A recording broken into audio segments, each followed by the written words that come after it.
Wait for HasanAbi.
Having a fantastic evening, fantastic afternoon, fantastic pre-noon, no matter where you are in the world. I'm Hasan Piker, and this is the HasanAbi broadcast coming to you live from sunny California, Los Angeles. Folks, we're live and alive, and I hope all the boys, girls, and MVs are having a fantastic one, because today is a beautiful day. Today's a wonderful day. Today is Tuesday, lads. It's Tuesday, July 30th, yeah, 2024.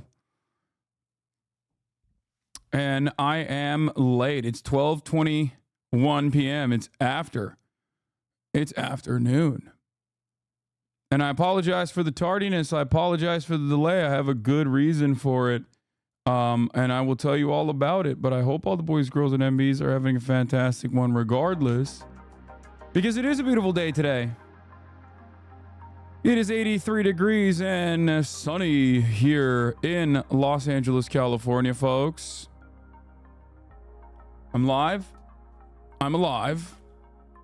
And I'm going to tell you all about it. Addition, not addition. Methakar, thank you for the 50 big bones. What the hell? Oh, I said addition. That's crazy. I was hastily putting together the title for today. Folks, live and alive, and let me tell you why I'm late. Okay, in what is known as the personal news portion of the broadcast. This is part of the broadcast where I tell you a little bit about my personal news.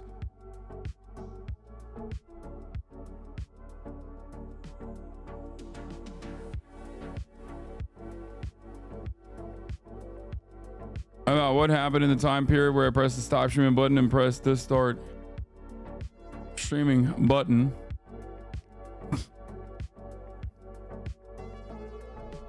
And let me tell you, a lot has occurred. I ended the broadcast last night after a short 9-hour stream. A short 9-hour stream. As you guys know, another half day. And what did I do? Well, I started diving into the last season of My Hero Academia, which is pretty good. Pretty freaking good, I would say.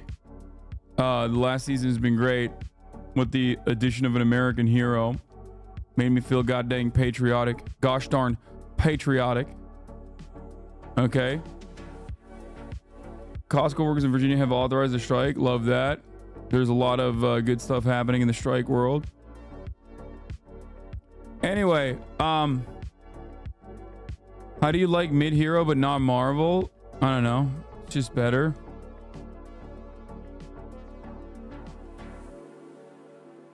What would My Hero Academia's defining Turkish hero? Me.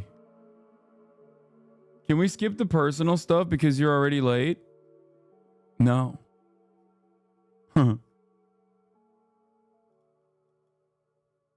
Like, no.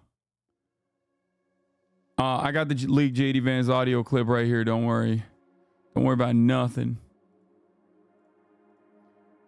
But yeah. I know Boy streamed last night, and we'll get to all of that. Please, I know. Oh my God. My entire community is just going to be spamming me Boy clips all day today, aren't you guys? Okay. I miss them. I miss them. If they want to stream, they need to do it here in America, in the United States of America. Okay?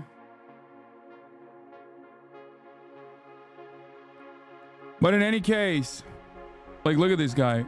Like, consistently the most annoying gray names, dude. Anyway, folks. Personal news-wise, ended the broadcast last night. Watched My Hero Academia. Got a little bit of tub time. Got a little bit of bathtubing. I had my tres leche cake in the tub, which is, you know, which was a decadent experience overall. Delightful. And it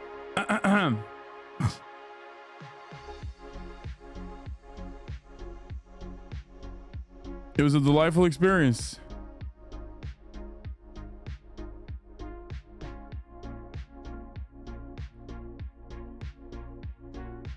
And no, I'm not participating in the Ludwig Track and Field Day. He did not ask me to participate in it. Imagine if I forced a bunch of gamers and streamers to compete in track and field events law. Anyway, see you August 17th, 18th. I was not asked. I'll watch the Daily Show today.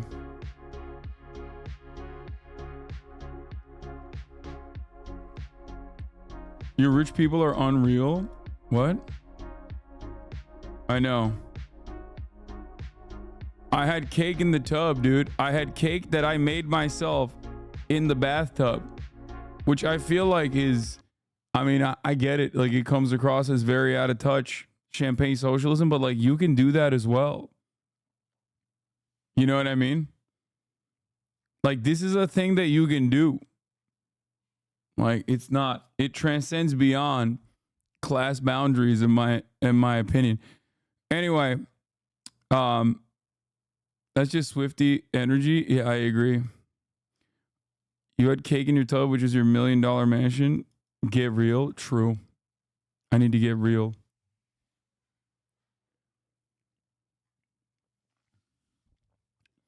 I used to also drink beer in the shower sometimes. But I was broke back then. But, you know, I did that shit. Anyway, so most Twitch viewers don't wash their ass. That's the bougie part. True. So, folks, yeah, Ludwig's event coincides with the DNC. I couldn't be there anyway, but he didn't ask me regardless. My lib friends hate that you're a decent hooper. The envy is loud. Wait, really? Why do your lib friends hate me? Like, this is when like liberals come back to this community and wish for like a different me, where at least I'm like so locked in on shitting on Republicans, where like this is the moment where we're supposed to be united. Or are they that upset about like even mild criticisms of Kamala Harris? I think liberals like me right now. Liberals around election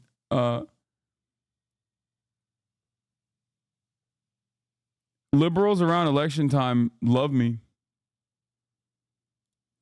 Anyway, what was I gonna say? Oh, personal news. This morning I played some ball. I woke up. I did a bunch of stuff for Twitch. I like shot a bunch of stuff, had to repurpose when my had to repurpose when my like Twitch backed like one-off show that we're going to be doing for a fundraiser, when that's going to be. So that's you know, we're going to be doing that. Nice fit there, boss. Thank you.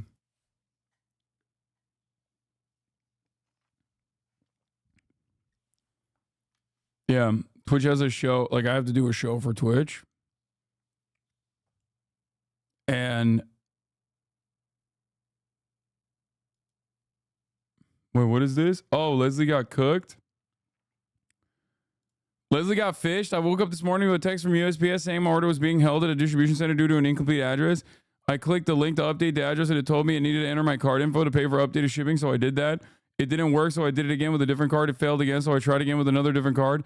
Only then did I get suspicious and realize the website it linked me wasn't even USPS, and I'd just been scammed. So I spent the next hour canceling all my cards, so now I have no cards. How's your morning going? What a boomer. She got boomed. That's some straight boomer shit right there.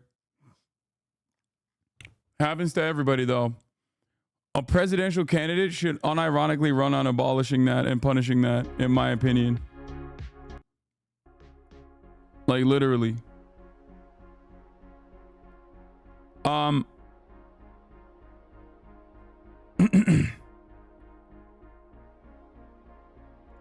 State Department responded to the Sedate mom posts. Okay, we'll get to that. So yeah. What was I saying? What was I talking about? Dick Cerdo glazed me. That was weird. Yeah, I saw that. But like the entire comments section is just like fucking yelling at me, except for Dylan. That's my goat. That's my homie. Hot labor summer is in action. Wait, what was I gonna say? Personal news wise, god damn it. I'm all over the place. I shot something for Twitch. I think you guys will like it. And then also after that, I was like, you know, I still have to go ball a little bit. And I did. I balled up. I went late. There was one guy there. I mean, he was a younger dude. He thought I was 40, which, you know, obviously sparked some anger in me, some frustration, which I kind of took out on him, not gonna lie. I cooked his ass. We did 3 dribble twice. 3 dribble, make it, take it. Just destroyed him on the 3 dribble. Then he was 23 years old. Then he wanted to do, you know, unlimited dribbles, like whatever, regular 1v1. Destroyed him again.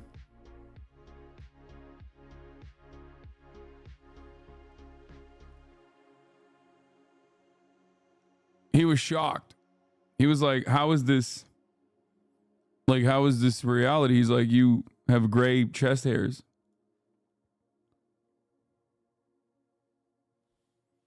You know what I mean? Oh my God. Ratio Tim Pool, masculine progressive is an oxymoron. I mean, this is like one of those, I feel like this is one of those things where he's just basically begging to be ratioed, huh?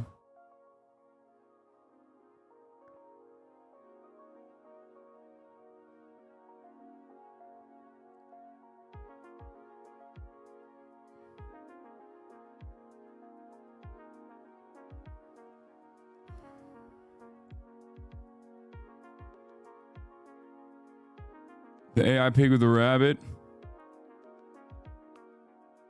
Anyway, let me blast off first and I'll find some to ratio him with.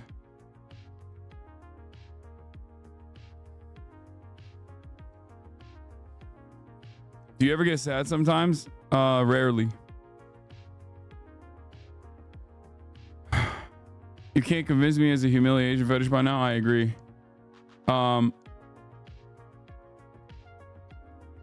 What was I gonna say? Yeah, I mean, look, that's it. That's it for personal news. That's all I got. I balled up. That's why I'm late though, because I was like, I need to still take Kai to the park. I need to still ball up a little bit, get it out of my system. You know what I mean? Otherwise, I get agitated.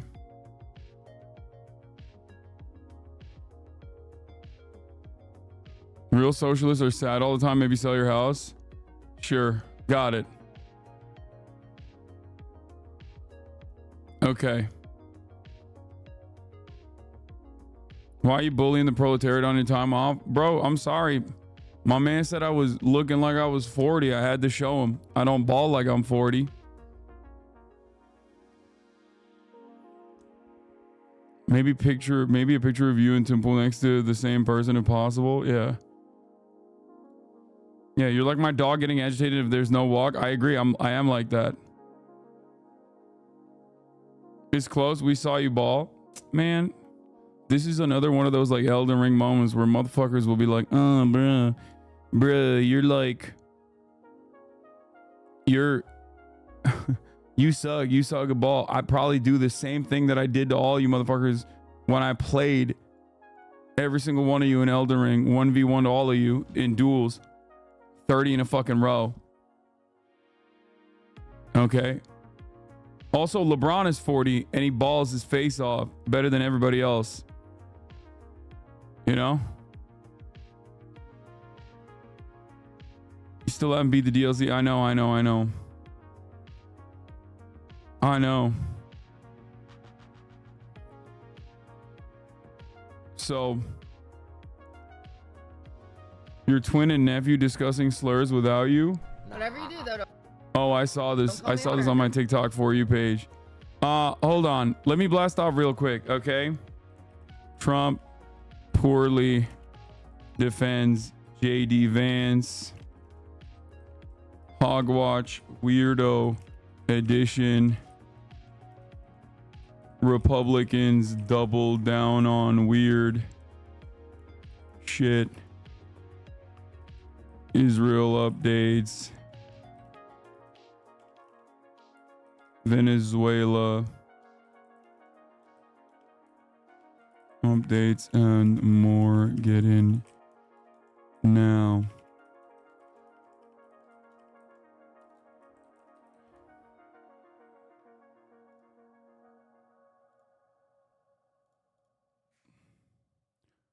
Do we have a blast off meme chat?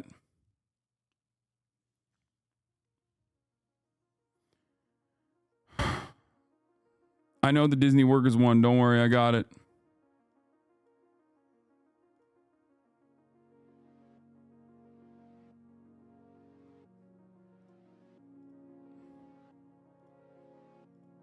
I got that on the docket.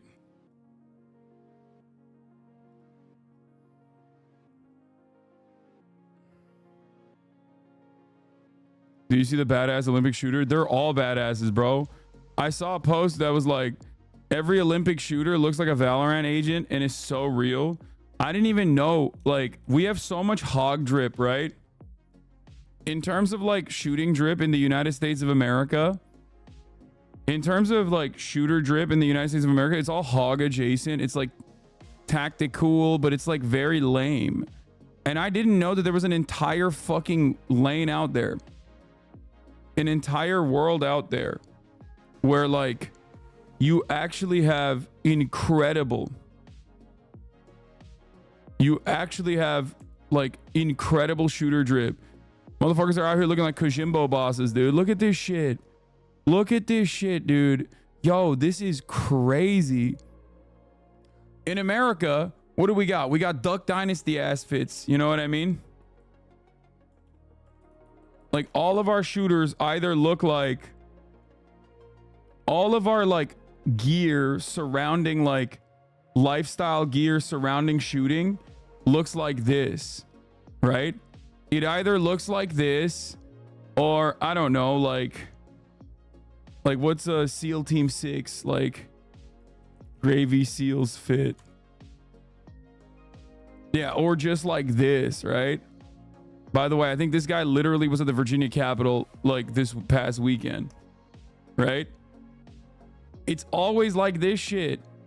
It's always just like Gravy Seal shit or Duck Dynasty shit. Sometimes a combination of both. Like, and I never imagined a world where you could have incredible drip like this, like shooting drip. And it's not just her. I mean, the aura coming off of this, like the Olympic shooters is crazy. Okay? Hideo Kojima will be on a Zoom call with her in 30 days. That's what I'm saying, bro. This is like this is so sick. This is so fucking sick, dude. This one photo shoot.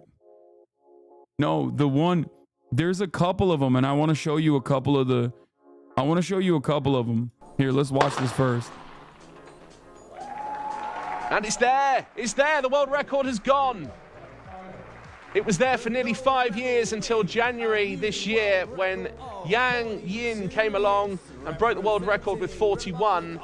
And now Kim Ye-ji from Republic of Korea is the new world record holder. What a week it's been for her here in Baku. We can't forget, of course. Bro, straight up, like, there's a bunch of them. The China shooters cooked us. When I saw the chart, I laughed out loud. Yeah, Olympic shooting target is like the size of a dime. It's actually insane precision. Yeah, I know. It's also insane that, like, we in America are supposed to be so good. And, like, we're not fucking number one. Like, we're not even ranked. Like, what the hell?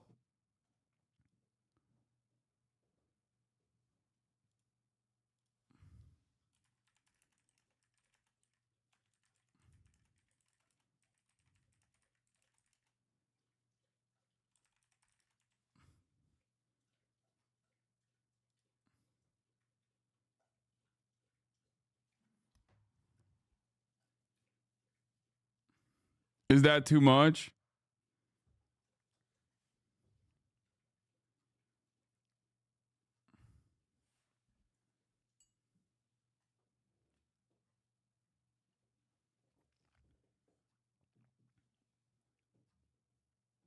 Hacky joke? I mean, it's true. Okay, you know what? Fuck it. I won't post it. But yeah, look at this shit. They're pooping on us, bro. They're farting on us. Countries where, like, guns are just completely fucking banned. How is that possible? How is that fucking possible, dude? Look at her, hands in her pocket for a record shot. Yeah, I mean, yeah, she's incredible. There's also, but like, there's more. Does anybody have the, also this Russian sharpshooter in the past Olympics? Does anybody have, like, the photos of all the shooters in a row? Because I saw so much. I saw, like, a bunch on Twitter. I saw a bunch on Twitter where, like, they have not just these guns, but also the rifle one too.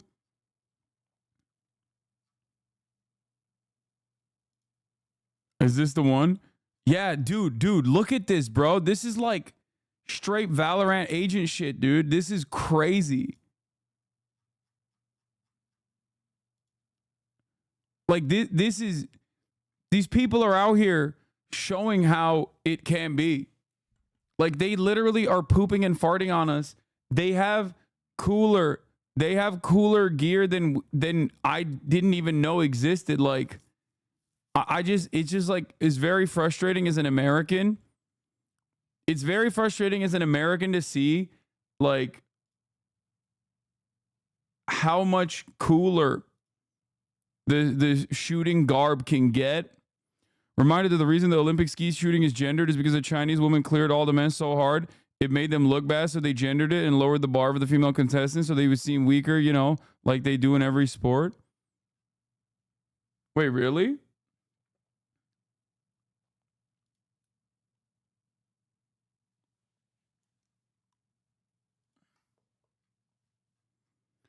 China's rising shooting star Huang Yuting bagged both the individual and team golds in the women's 10-meter air rifle for the Asian Games on Sunday.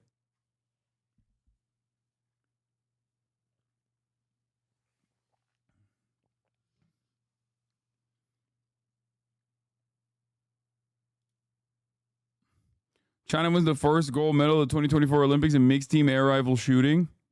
Bro, come on. Look at these outfits, bro. This is crazy.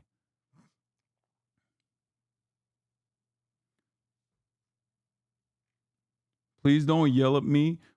But did you cover Venezuela yet? Just interested in what your take is? No, I haven't, dude. I haven't covered Venezuela yet. I have not.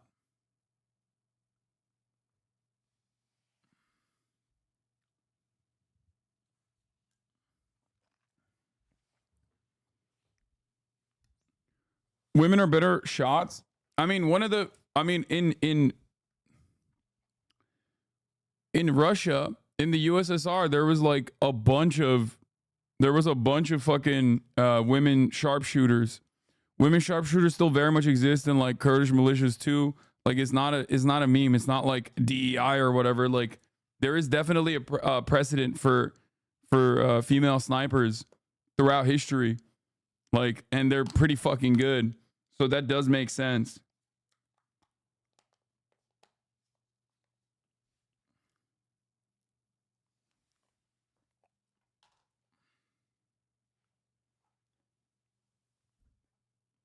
That's also kind of cool and kind of funny because it's like what did the Republicans say about that? I feel like the Republicans, if they find out that like women are actually pretty decent sharpshooters, they're gonna be so mad. We need to do DEI, brother. Those ultra skins give them 5+ accuracy bonus, not fair pay to win. I agree.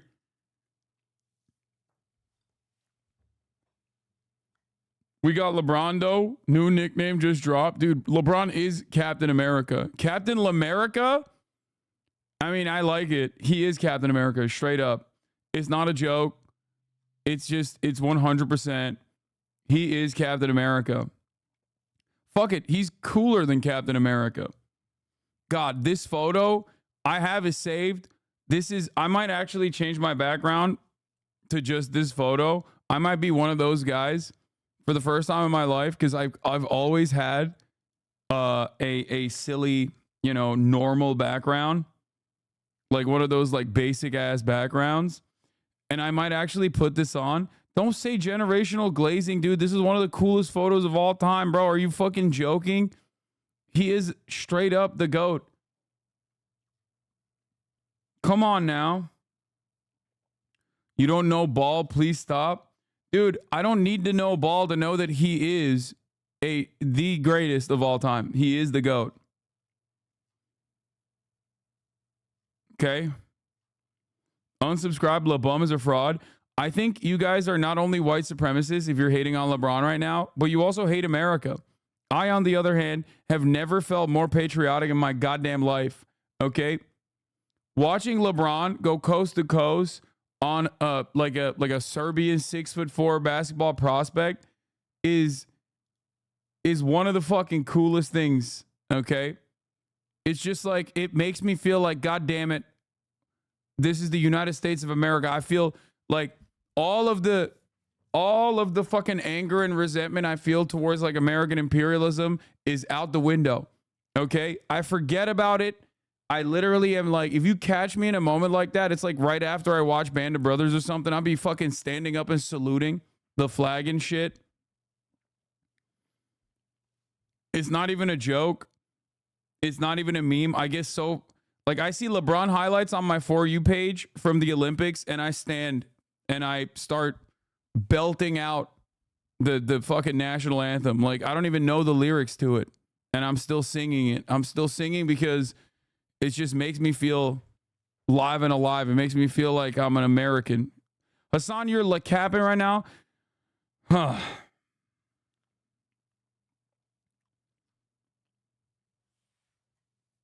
All I'm saying is he deserves it. He deserves the title of Captain Lamerica because he is Captain Lamerica. He is. He's incredible. He's phenomenal.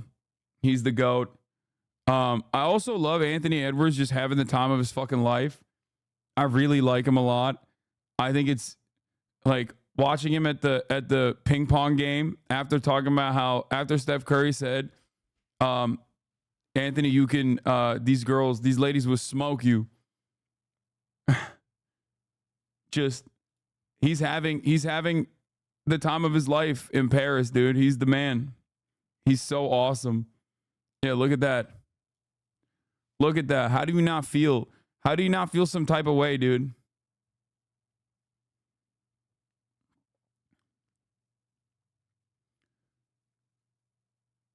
What will you say when the U.S. loses versus South Sudan? Honestly, South Sudan is awesome. It's a fucking phenomenal story. If that happens, it happens, you know? People taking NBA bias into the Olympics is cringe as fuck. Yeah, how the fuck do you do you have no sense of loyalty to your country? Y'all are that white supremacists that you just hate LeBron that much that you just end up hating America? Because I will get gross. I will get gross and sweaty about it so quick, your head will spin. You'll be like, Hasan, you've talked about 800 military bases. Like, shut the fuck up, you stupid commie. Are you fucking kidding me? It's Lagoat playing right now, okay? That's Lagoat. By God, that is Lagoat's music, okay? Do you hear that? Do you hear the drums of liberation? Shut the fuck up. Oh my God. Imagine carrying your silly ass, petty ass NBA biases into this conversation. Imagine carrying your white supremacist opinion, denying LeBron GOAT status when you know it to be true.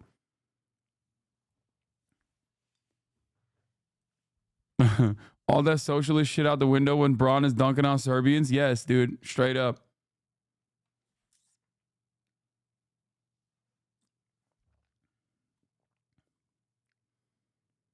Anyway.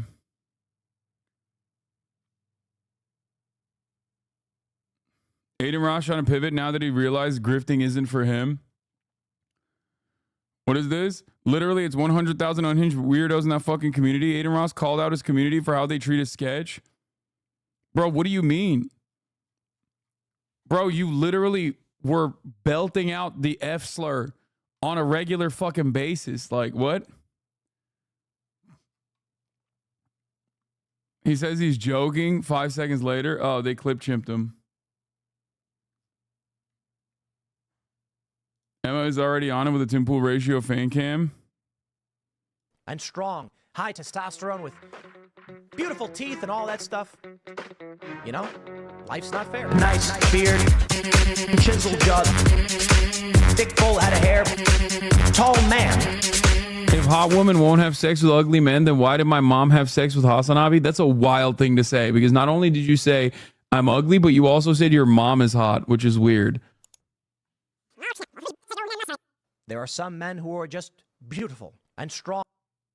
Yeah, I need to post a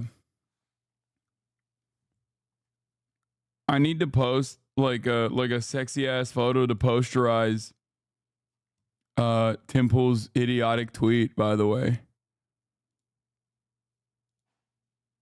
Anyway, we talked about Olympic drip. We talked about all this shit. It's dope. It's dope as hell. We talked about how, China and South Korea are just farting on us in terms of shooting drip and also shooting skill. It's actually unacceptable the way that they're just fucking so much better than us at our own game.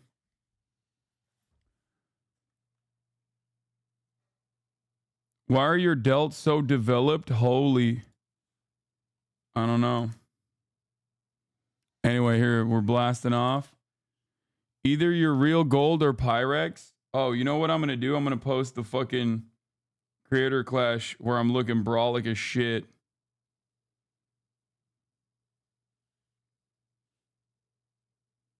That's the one I'm going to post.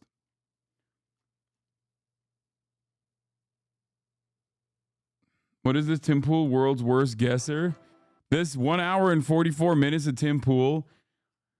I might just fucking watch this, honestly, because he deserves a little bit of smoke. Hold on. I'm going to post this shit.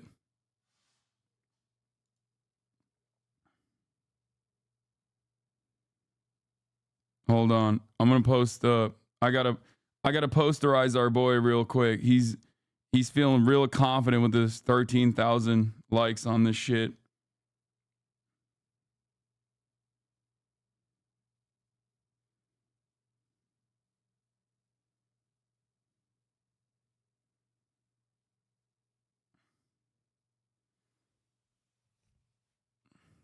Masculine progressive is an oxymoron. I'm just going to say sure, bud.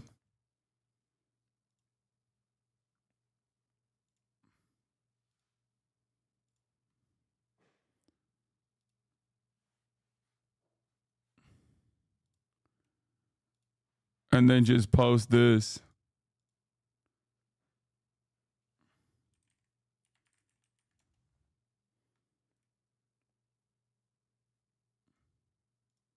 Say that. Where is it? Where'd it go?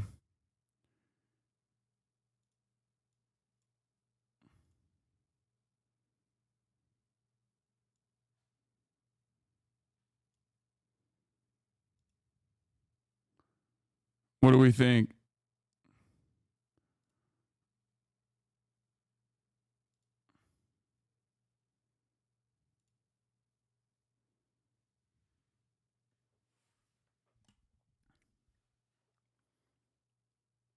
Don't listen to the chatters and ignore Tim's bullshit. Flexing your body / muscles to prove something is very cringe and immature, not gonna lie. Okay, well, I'm fucking cringe and immature then. Like, what do you mean? Like, shut up, nerd. Yo, blast this shit. Like, what's the... Why do you think I hit the gym, nerd? To be healthy? Okay, fine. That's one reason. But it's also to flex on my fucking haters. You feel me? Like, what? I should be flexing more frequently, in my opinion.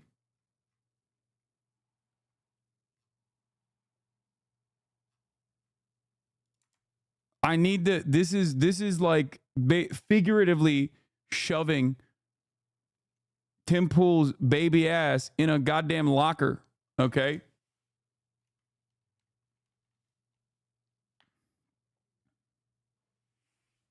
Flex reading the Bible and accept Jesus Christ as your Lord and Savior.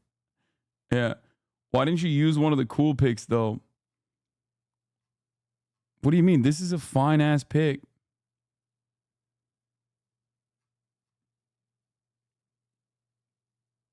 No longer a Hasan Twitter account. They're taking your swag. On there. I saw this. On them? It's spelled on them, but it sounds How, like is our, how is our mother's name spelled? Tell us. Oh, on them. On them. On them. Sick de la vorige. I would never say that to my mom.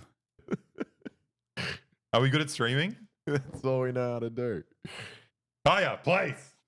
Dude, Israel bombed South Beirut city center and Hezbollah is about to retaliate. I thought you'd be ballistic right now. Yeah, dude. Oh, what we should do, we should open a Hasan video and walk away. On them. On there. On there. On Smart. them. On there. That's what I do.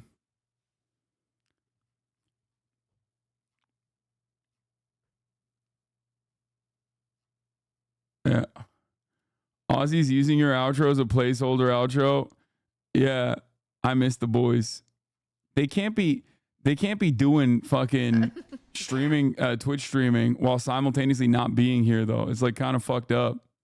You know, I miss them. They had feet cam. Oh my God, they're so much better than me.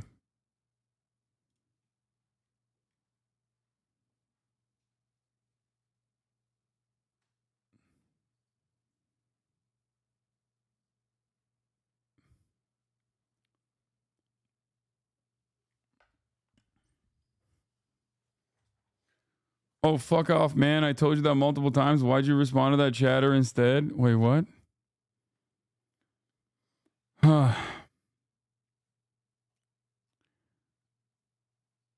Important info on Bashar. I saw that.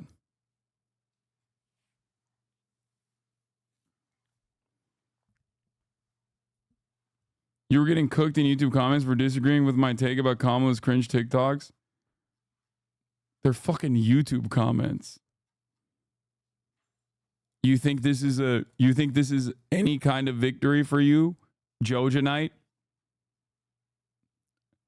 It's, if anything, it 100% goes, it 100% proves once again precisely precisely what I've been saying.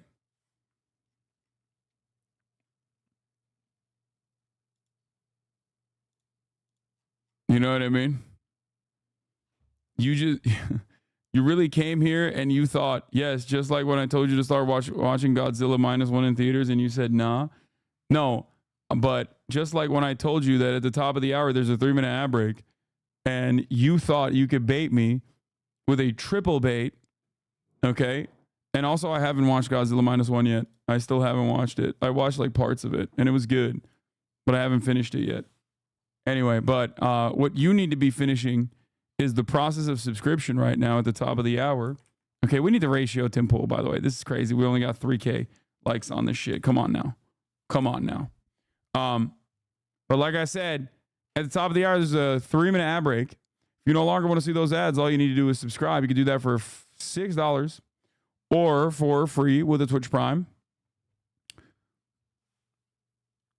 by connecting your Amazon Prime account to your Twitch account, where you get 1 free Prime subscription a month. Thank you, Themasius, for the playlist. We are going to be talking about Israel targeting the Hezbollah chief in Beirut strike.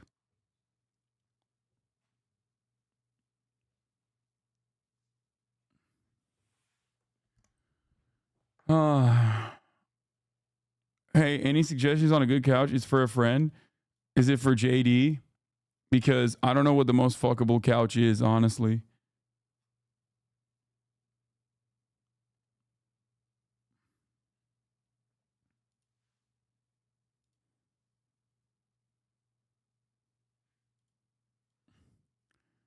This article works incredibly hard to avoid making clear what these protests are actually about. It's kind of amazing to read. A day of chaos in Israel as right-wing protesters storm military bases. What were they storming military bases for? Israel experienced hours of chaos after far-right protests encouraged by ultra-nationalist politicians from the governing coalition broke into a military base where Hamas militants were detained and another base hosting the IDF military court. For 12 hours, Israel was immersed in unrest as television network broadcast live from the scene and defense establishment and political system dealt with the unfolding events. The country's military leaders were forced to turn their focus from preparing a possible strike against Hezbollah that could spark war on another front to protecting their own base from domestic turmoil. The incidents are likely to deepen the divides within Israeli society and weaken its military. Oh no. It was the most serious political violence in Israel since October 7. Dude, where... Driving the news. The incidents began when the IDF military police Monday detained 9 reservists who served in Force 100 unit at the Sdei Taimon military base. Sdei Taimon was used as a detention facility for Hamas militants involved in October 7 attacks, and suspects arrested by the IDF in Gaza have also been brought into the base for questioning. It's crazy because he's not... It's crazy because he doesn't mention that 40% of the people are immediately released from detention. Well, not immediately, after a couple weeks of torture.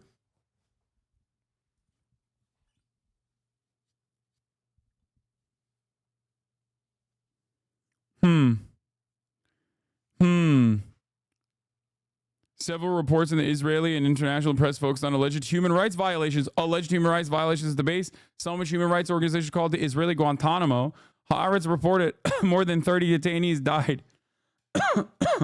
Wait, what's this about? What's this about? What is the IDF began to shut down the detention center in recent weeks after facing significant international criticism. The military police investigation into the actions of 9 reservists began several weeks ago after a Hamas operative who was detained at the facility was rushed to a hospital after bleeding from one of his intimate parts in his body. Oh! Talk about burying the fucking lead, dude. Talk about that.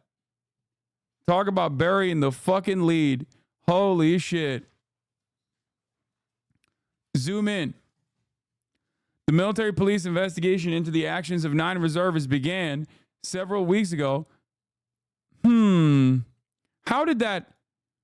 Dude, how do you do passive voice when talking about a guy that was fucking brutally gang raped by 9 IDF soldiers in a fucking facility with a metal prod? By the way, The doctor who examined him concluded he suffered injuries he couldn't have inflicted on himself. The reservists were detained in connection with abuses of prisoners that included sexual assault and rape, Israeli media outlets reported.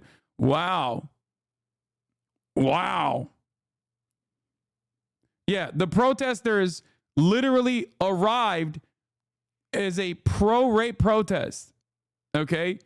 Just for the record, this was a pro-rape protest. Like, there's no ifs, ands, or buts. It's wild to me that this Barak Ravid article,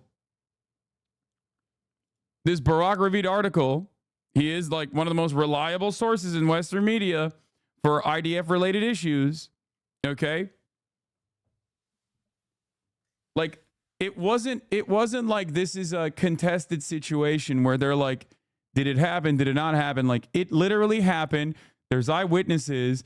And the reason why the government had to take action is because there's currently an active ICC trial happening. Okay? So, in order to use the principle of complementarity as a shield to try and thwart efforts from international organs of justice to claim that they're actually like going through a legal process themselves, they literally arrested and detained. They tried to detain 9 soldiers. Okay? 9 fucking soldiers. Benjamin Netanyahu's own party, in an emergency Knesset meeting that was held, openly said it's okay for soldiers to rape Palestinian prisoners in detention. Like, literally, they said it's justifiable. There were members in Benjamin Netanyahu's governing coalition, Knesset members, okay, that were at these fucking protests. The protests were actively to try and let these soldiers go. They wanted them released. They stormed the facility where they were being held. Okay? Israeli lawmaker defends alleged rape of Hamas prisoners as far-right protesters rage over IDF troops' detention. There are no arguments here. I'm telling you, man, they're doing freak shit. And they're getting freakier by the fucking day. Erdogan said we'll go to Israel like we went to Libya and Karabakh. What do you think, bro? Do you think Turkey should get involved? First of all, Turkey will not get involved. I would be very shocked if Turkey did that. I think Erdogan is just trying to fucking flex. That's it.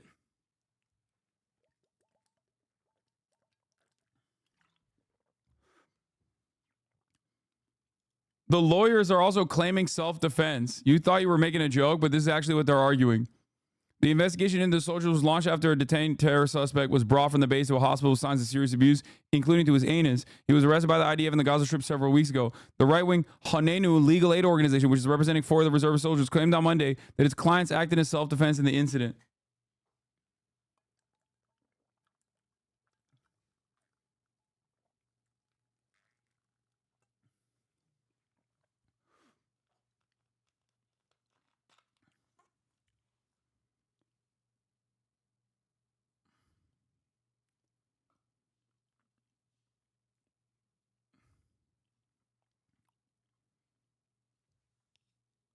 Yep. Dude, it's one of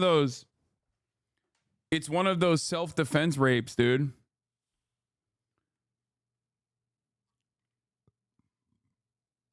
Anyway, yeah. We'll get to that.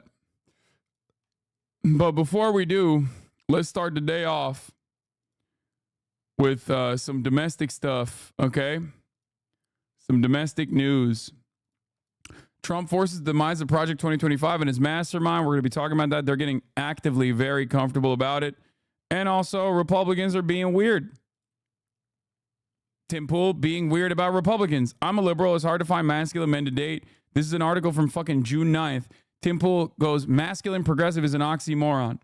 Okay? The notion that, like this right here is exactly what I mean. Okay? This type of shit is weird, brother or sister. Like, oh yeah, let's go. You said white power. Okay? Like, that's odd. You're being weird.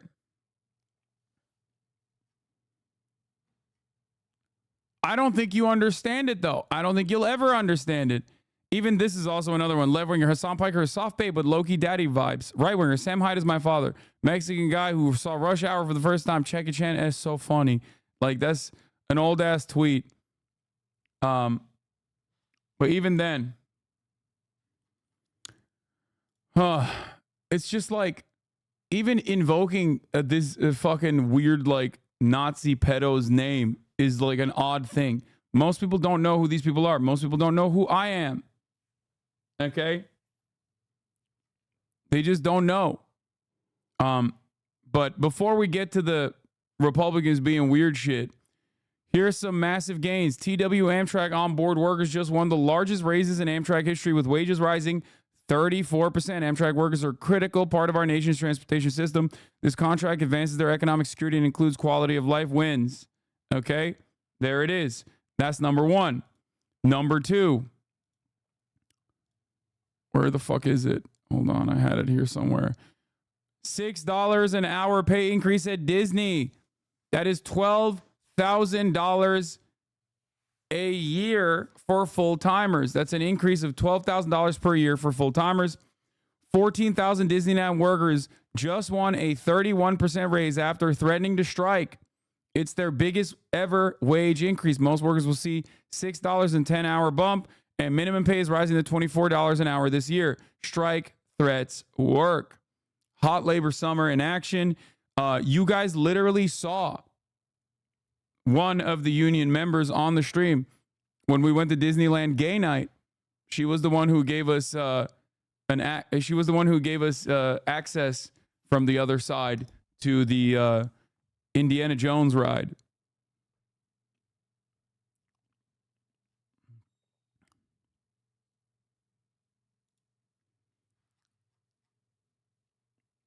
Hillary. Another one of you guys came up to me afterwards as well, after the stream was over, to talk about the union efforts. So, yeah, I know there's a fucking Democratic donor billionaire that wants to fire Lena Khan. That guy can suck me, okay? Costco workers in Norfolk, Virginia have also authorized a strike in a near unanimous vote. They've been trying to negotiate a first contract for 8 months, and Costco won't bargain. Okay? Costco Teamsters nationwide are gearing up for contract negotiations next month. The national contract covering 18,000 Costco workers expires January 2025. So that's some good news on that front as well. But yeah. Also, Dick Cerdo hit me with we weren't familiar with your game, Hasan, which is kind of wild. I've never been glazed by Dick Cerdo. The fan base is still going crazy over it and going 6'4" should be getting higher than that. I mean, it's off. It's literally, that wasn't like my full jump, but yeah, my vertical is not great, but he's so cringe, better than Bronny.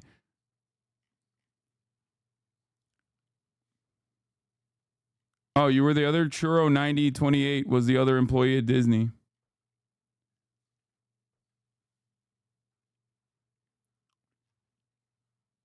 Here's the Knesset meeting. I already covered it yesterday. You're hitting a layup, not a dunk. Yeah, it's a layup putback. It's not a dunk. But, people that don't know how to play basketball are going to have some opinions regardless.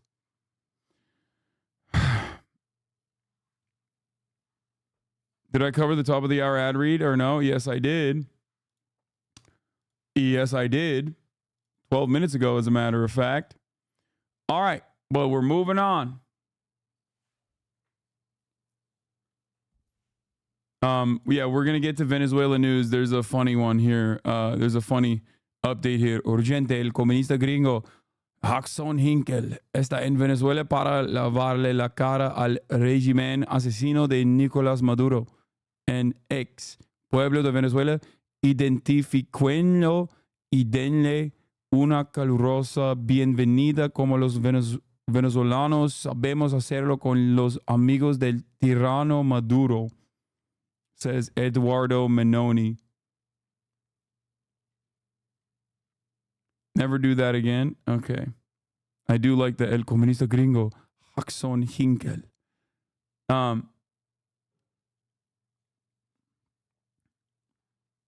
Did you see the update on the Trump shooter? Yeah, I did.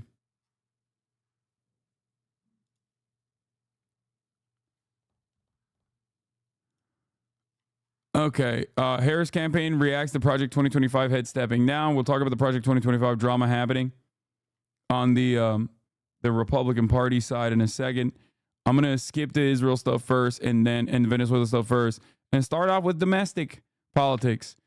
That's right, ladies and gentlemen. North Carolina Governor Roy Cooper has withdrawn from the Harris VP consideration. Developments in Vice President Kamala Harris's search for a running mate. One of the leading candidates has taken himself out of the running as speculation grows about her pick. Nancy Cordes is at the White House with the details. Nancy, good morning. Good morning, Vlad. That's right. And it's someone who was seen as a leading contender from a battleground state. It's North Carolina Governor Roy Cooper. And I was told he took himself out of the running because of politics within his state. More on that in a minute. But there still is a large field being considered for VP, and many of them were out on the campaign trail yesterday. Vice President Harris has been battle-tested. Hitting the campaign trail in his home state of Pennsylvania, Governor Josh Shapiro, a top VP contender, rallied the troops against Donald Trump. The chaos that he injected into our lives, we don't want to go back to that, gang. We don't want to go back to that. Hell no, right? Several other VP contenders joined a massive fundraising Zoom call last night. It was billed as White Dudes for Harris and raised more than $4 million. Donald Trump's unfitness for office is clear. How often? White Dudes for Harris is like, I don't know what the fuck the Democratic Party's doing, man. Austin, you hit a fucking omega lol, except I didn't see your ass in the White Dudes for Harris call. I feel like this is exactly your lane here. You're lived up. You're a white dude. You're fucking for Mamala. You're feeling the Mamala-mentum. I didn't see your ass on that fucking Zoom call. I was there, of course. I was there raising funds. In 100 days, you get to change the trajectory of the world. North Carolina Governor Roy Cooper spoke on the call, too, even as the news broke that he had taken himself out of the running for VP. A source familiar with his thinking says Cooper was concerned that North Carolina's controversial lieutenant governor, Republican Mark Robinson, would, quote, cause chaos whenever Cooper left the state to campaign.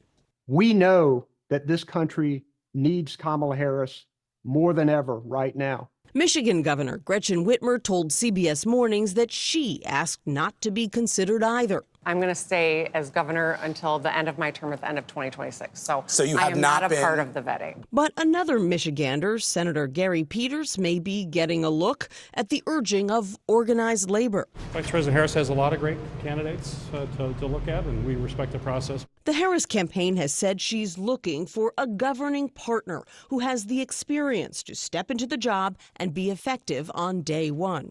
They are creating an anti-family and anti-child society. President Trump defended his own VP pick, Senator J.D. Vance, Monday after Vance said people should pay more in taxes as punishment if they don't have children. He's not against anything. I fucking love these. I love these hits, dude. Hit after hit with JD. Our boy is cooking, okay? Linked to numerous Project 2025 partner organizers, may have fucked the couch, can't confirm nor deny. Weird shit about dolphins, don't really understand that part either. Obviously super wishy-washy, been a liberal most of his fucking life, prominently. VC guy, has a mountain of Oppo research, looks gross, has a beard, which is like an L, wears guy liner pretty aggressively. Don't know why he does that. Adult convert to Catholicism, immediate red flag. Like immediate red flag. Obsessed with making sure that, you know, parents stay in relationships, like an advocate for an anti no fault divorce advocate, which is wild. Like, consistently has talked to every fucking right-wing groyper podcaster about how, you know, women that don't have children ain't shit and they should get back into the kitchen to cook up babies. He's just so bad. He is so bad across the board. He is so gross. Everybody fucking hates him in Ohio. Think about that. Think about how awful you have to be that people living in Ohio are like, that's awkward. That's going to be a yikes for me. Don't really want to. A male TikToker allegedly went on a date with JD Vance after meeting on a gay dating website before he changed his name. I wonder why. He says Vance gave off serial killer vibes and has a sock fetish. Yeah, I don't know about this. Come on now. I mean, that's just like, anybody can say some shit.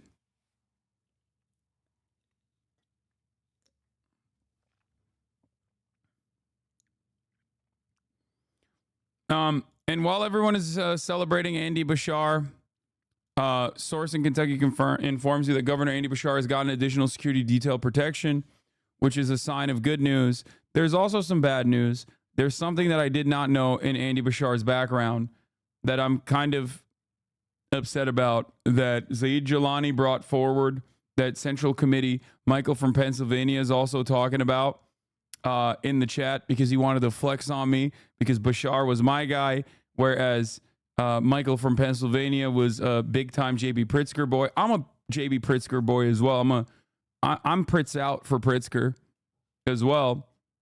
But he's posting in here, flexing, being like, see, this your boy. And he's also a Waltz warrior too, which is funny because, like, God, I hope that isn't true. I'm really against him.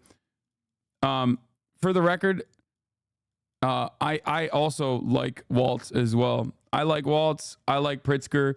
These guys I would not be upset about at all. I just think that my pick was Andy Bashar. I did not know this. It's from 2021. Maybe the calculation has changed a lot. But, like, they're calling him a friend of Amy Teresi. Wait, what? Wait, oh my God, maybe he did actually go on a date with him. Ladies and gentlemen. What? Wait, what the fuck?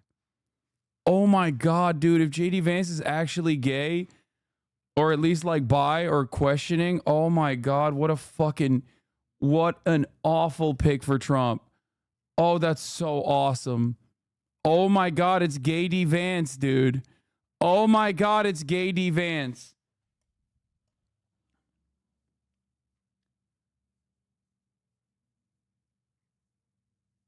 Oh my God. First ever all gay ticket for the Republicans. They're pushing boundaries again. Remember, first ever Republican president was a bisexual man, Abraham Lincoln. And the last ever Republican president and the vice president might literally be photos cropped. Okay, I'll look into the fucking TikToker thing now. God damn it.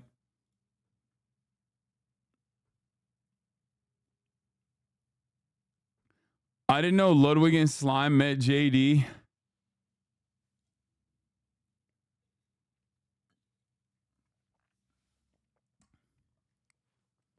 Bro, what is he doing?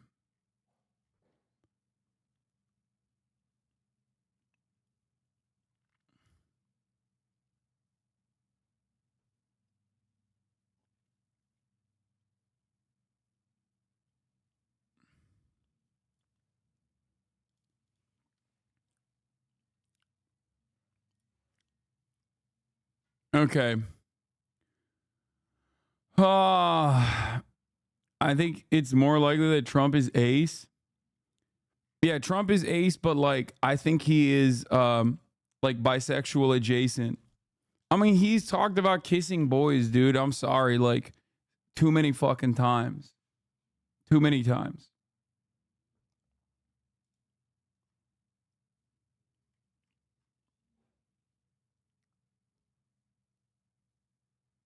Okay.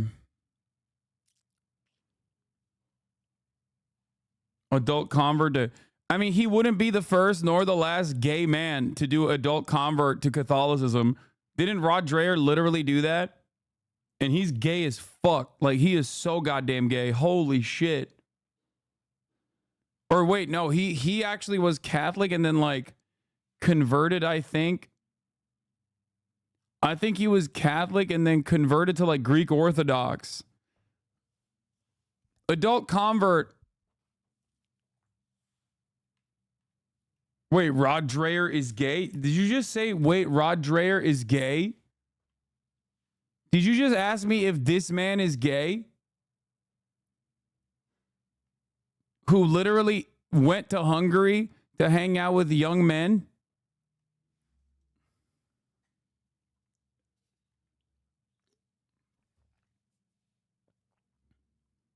Are you for real?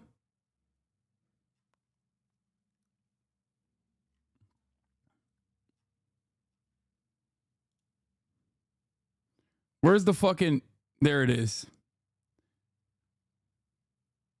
You're saying like, do you think this man is, this is what you're saying? You're asking me?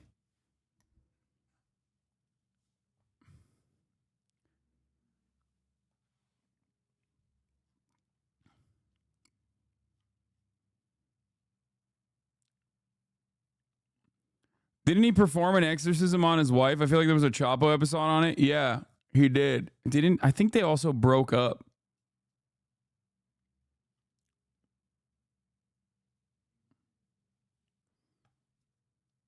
Anyway, let's continue. But he loves family. Or no, that was his friend. That was Rod Dreher's friend did an exorcism on his wife. Rod Dreher didn't do it. And new this morning, the Harris campaign has launched their first media ad buy. Their first ad just about her. It's worth $50 million across battleground states, and it's being aired ahead of the Democratic National Convention. We also learned that Harris will have a special guest in Atlanta today. That's rapper Megan Thee Stallion, who announced that she'll join the vice president at her rally in the battleground state. That's pretty fire. I mean, not gonna lie, that's okay. Vice President Kamala Harris is expected to name VP pick by August 7th. So she's actually going to pop off before the convention. President Kamala Harris hits the campaign trail. It's probably a solid choice in my opinion to do it before the convention. That way, then you get one media hit there, then you get another media boost after the convention. These are pretty solid. These are pretty solid moves. What about Bashar? You completely skipped that. I'm going to get back to it, man. Hold on. Hold the fucking door. Hold the fucking phone. We're literally moving on to Kamala Harris's VP pick as a story. This is the time. This is where I'm going to talk about it. Okay? Holy fuck, dude. Holy moly. Calm the fuck down. Jesus Christ. Relax. So fucking impatient. Ay, ay, ay. Ay, ay, ay. Okay.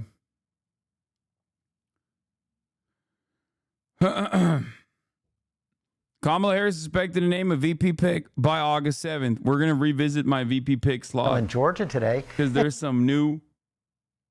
are some new revelations specifically about Bashir.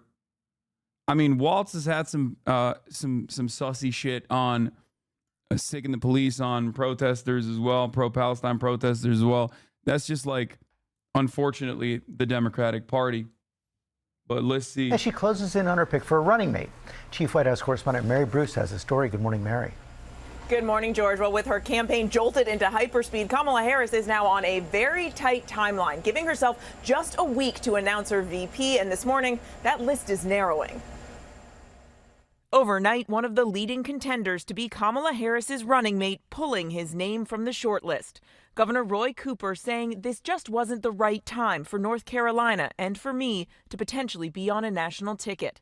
With the clock ticking, Harris expected to announce her number 2 by August 7th.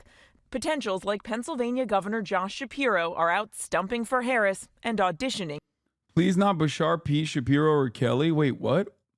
Why not Bashar on there? You can't put Andy Bashar on the same wavelength as Pete Buttigieg, Josh Shapiro, or Mark Kelly. Like, Andy Bashar has had significantly better policy positions than all of those other people in terms of like being in the diametrical opposite front, in terms of being pro-union, pro-labor, anti-charter school. These were the reasons why I was rooting for him, beyond the fact that he is a deep red state governor that is the most popular governor in the fucking nation, most popular Democratic governor in the fucking nation, who has who has a Republican supermajority in his state legislature, unlike Walz, who has been carried by the Democratic Party apparatus in his own state. Okay? Walz was the most normal on the uncommitted vote. Governor Walz says Minnesota's 45,000. No, you're right about that. He did say that. He actually had a really good take on this specifically. He had the take. He had the best take. I showed this as well. Central Committee fucking hates him. I don't think Mike hates him.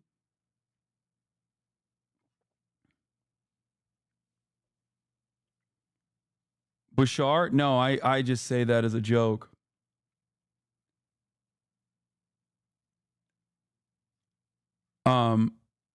But there is additional stuff on Bashir in terms of like his like weird ass Israel takes that I was not privy to all the way back from 2021, where he adopted the IHRA definition of anti-Semitism, which I think is like unacceptable, obviously.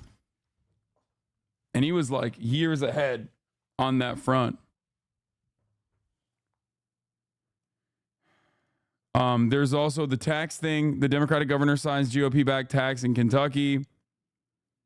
But once again, this could be chalked up to the right-wing legislature.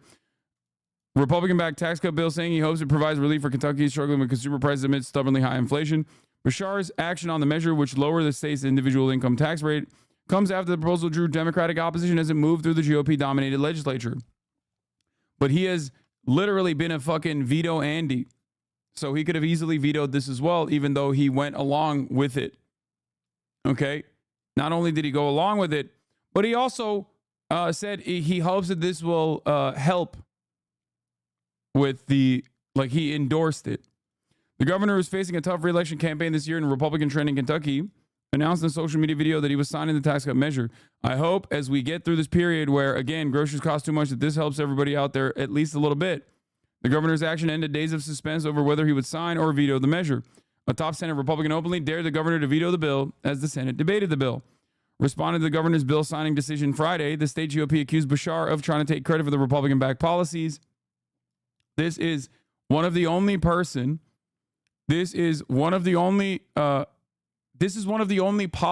where he has aligned himself with the Republican Party. He's pretty straightforward on fighting for both social issues on the progressive front and even economic policies on the progressive front as well. To be fair, they have a veto-proof majority, but still should have vetoed it out of principle. Yeah, he's been doing that. That's what I'm saying.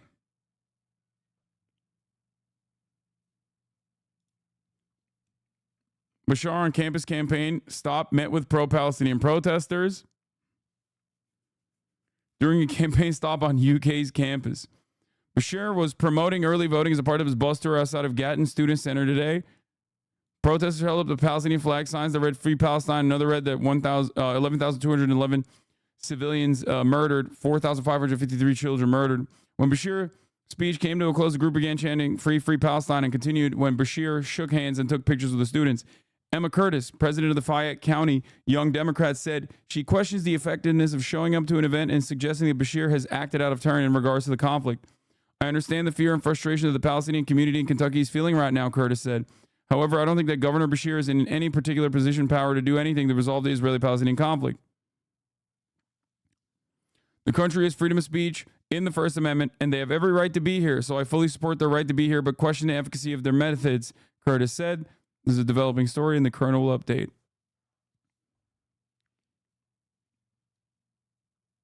I see a lot of POC say they don't want to vote for Kamala because she locked a lot of black men up. Is there any convincing them to vote? Wait, what?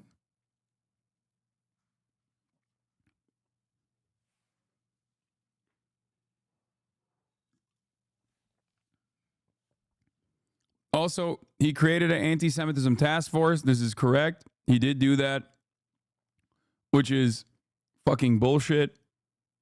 We're never going to agree with the candidate 100%. No. This is, and Michael from Pennsylvania, also known as Central_Committee, is absolutely correct on this issue. Okay? Him and I are in 100% agreement on this issue in terms of Josh Shapiro's takes on specifically Palestinian protesters. I think that's a massive L. The bigger L in terms of domestic policy for me, with the way that I analyze Josh Shapiro's positions, is his backing of, in a state like Pennsylvania, his backing of a Republican bill pushing for charter schools. That is my red line. Okay? And part of the reason why I liked Bashir, whatever, is specifically because he is anti-charter school and has aggressively shot down charter school measures. Like over and over again, he is pro-labor. Charter schools are not just on the issue of school choice, no matter how Republicans try to present it. Charter schools are anti-union, okay? This is another way for the Republican Party to try to attack unions.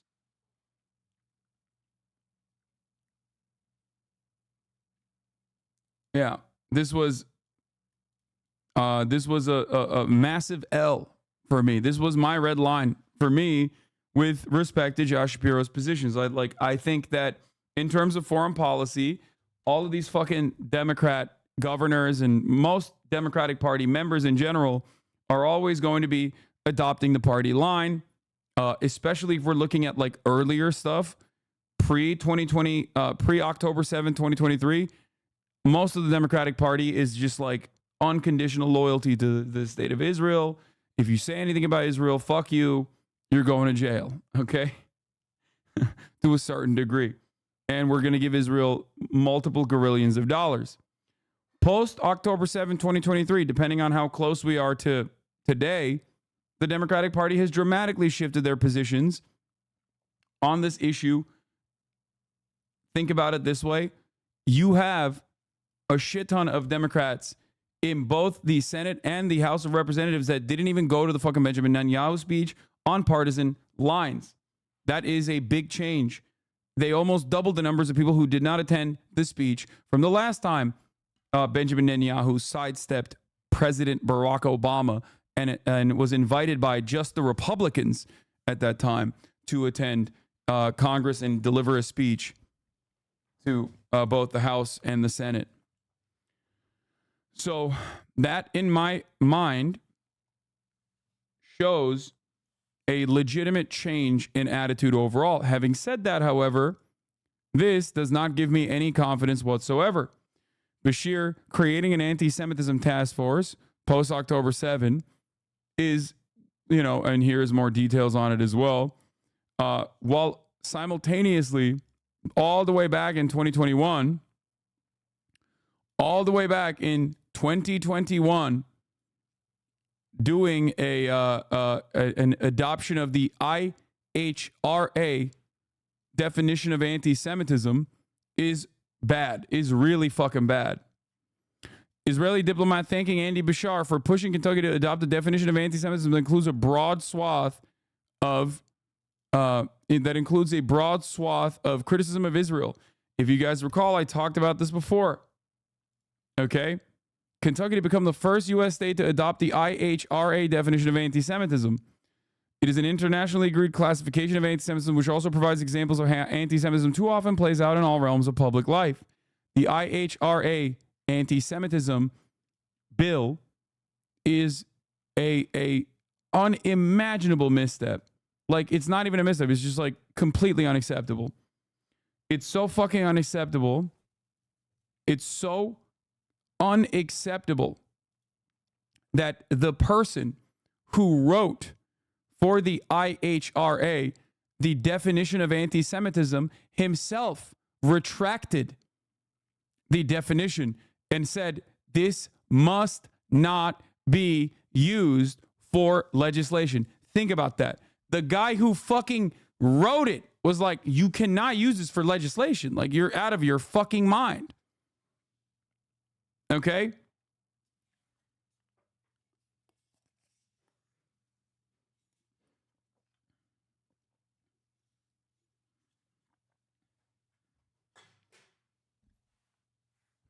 I'm sorry, but did you actually think Bashir was going to be good on Gaza? No. I would at least expect him to be a little bit more progressive. A little bit closer to like at least like the liberal Zionist position. You know what I mean?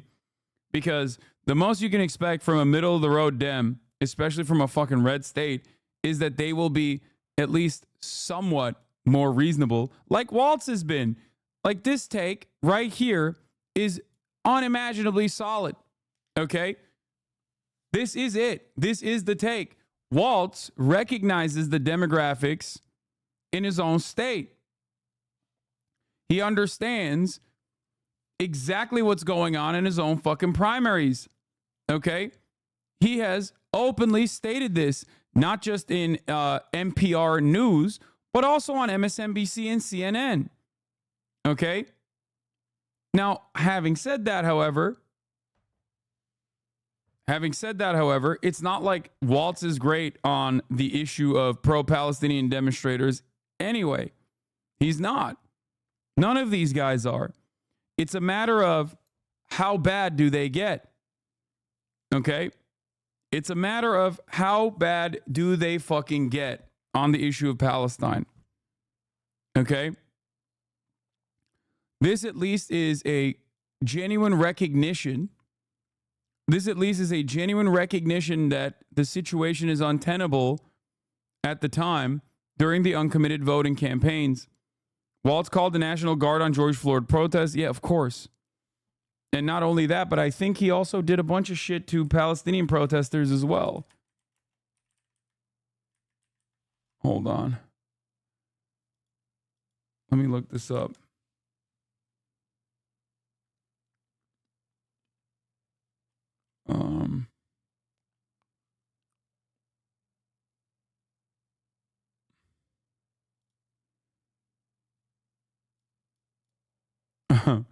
14 protesters calling on Waltz to divest from Israel, cited for trespassing at his residence.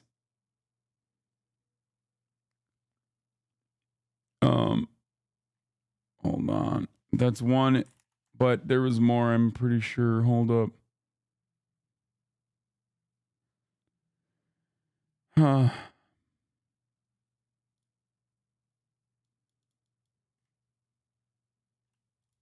Let me see this.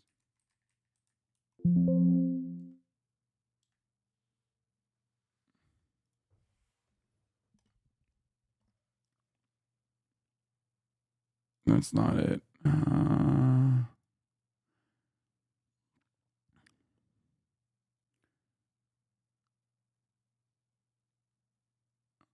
Like, he's at least been, it seems like he's at least been more quiet about it in terms of, he's at least been more quiet about it in terms of like not chirping or even actively saying like, this is bad for the election and you have to change it. Like, you have to change course. But yeah, he did activate the National Guard in response to the George Floyd protests in Minneapolis.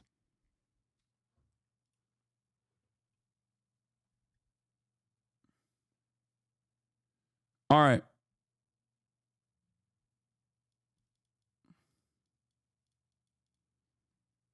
I agree with what you're saying, but don't you think we need to keep Dems in the governor position that will most likely flip? Obviously not talking about Pennsylvania here. Wait, what?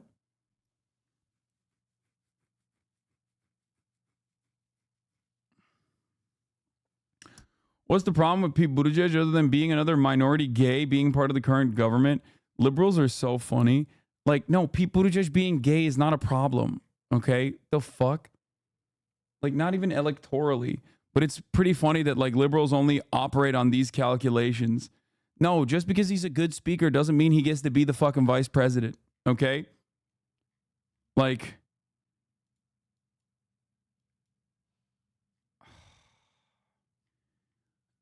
he is a McKinsey consultant. He speaks good, but that's it. So if they're both pro-Israel, then Bashar is better than Waltz, in my opinion? No. Bashar is worse than Waltz in terms of his statements about anti-Semitism or Israel in general, in terms of his actions about Israel. And Waltz is literally better than Bashir in terms of pushing an economically progressive agenda. Okay? However, there is a significant difference between Bashir and Waltz. Waltz operates with a Democrat majority state legislature. Waltz or Bashir, on the other hand, has a Republican supermajority, a veto-proof supermajority in the Kentucky state legislature. Now, while Waltz's majority is slim, it doesn't matter. With that slim majority, they've done a fucking unimaginable number of good things for the state. And I've covered it extensively. Okay? I've covered it extensively. They are the method. The problem, however, is that the calculation changes dramatically.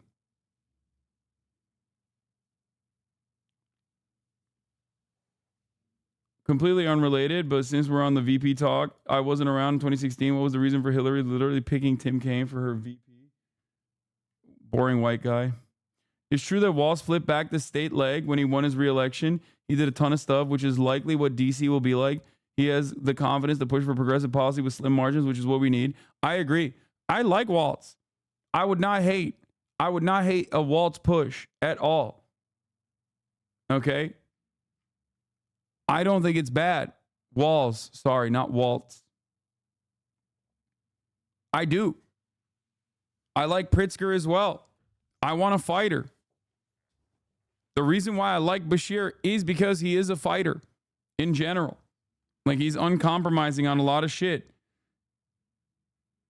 A lot of shit that matters. Hold on. What is happening here?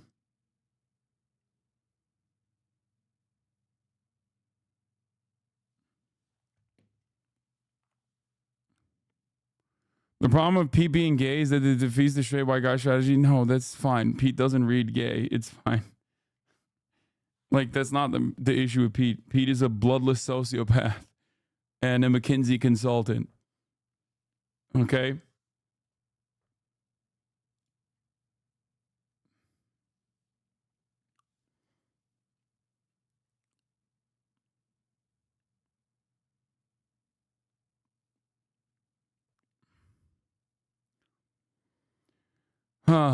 What's more important, having good progressive values or delivering a key swing state? Having good progressive values. That's the easiest answer of all time. Having good progressive values and being known as a fighter that is uncompromising literally will deliver states for you. Anyway.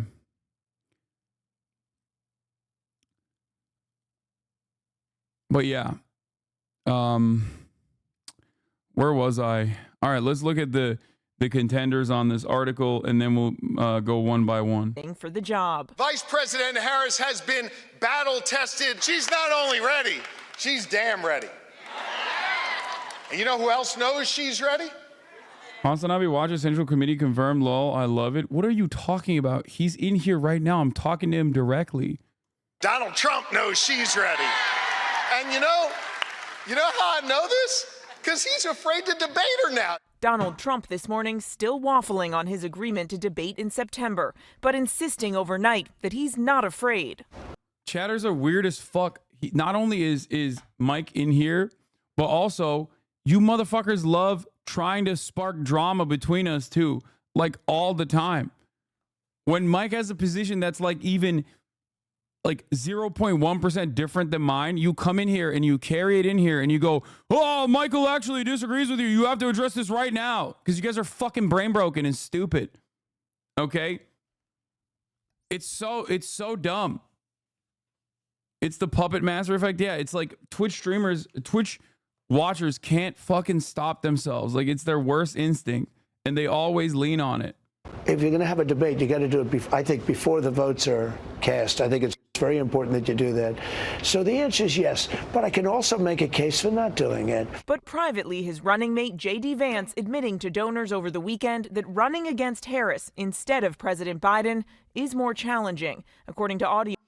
Pete worked for McKinsey for like a year post-graduation. Crazy how some folks are perpetually harping on this, like it was a Mitt Romney being the CEO of Bain. Yeah, in his 1 year of working for McKinsey post-graduation, he still worked on a fucking company that was actively fixing bread prices in terms of his, analyst position in Canada. So it's cool that he was able to. It's cool that he was able to really fucking make an impact that way. Oh my God.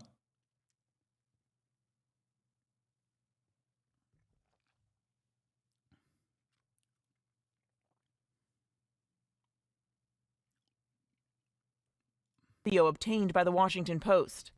All of us were hit with a little bit of a political sucker punch. The bad news is that Kamala Harris does not have the same baggage as Joe Biden because whatever we might say, Kamala Harris is a lot younger, and Kamala Harris is obviously not struggling in the same ways that Joe Biden did. Out on the trail, Harris summing up her opponents in just one word, calling them out as weird. And you may have noticed Donald Trump has been resorting to some wild.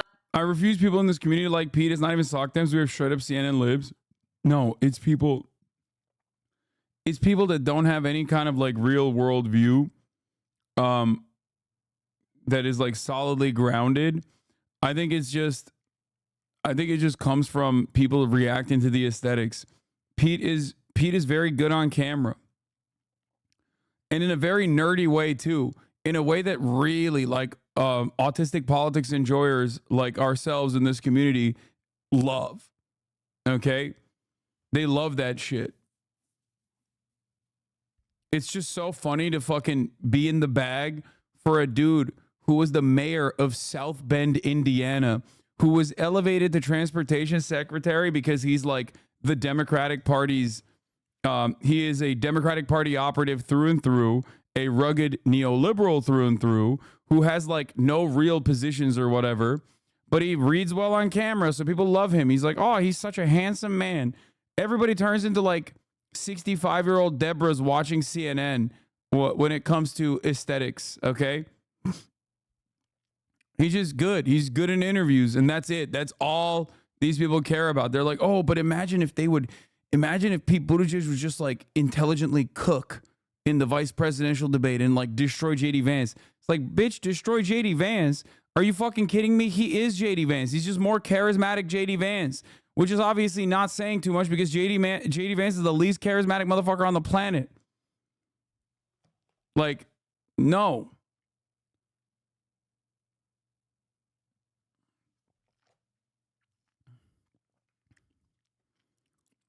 He got the job as transportation secretary because Obama made a fucking call.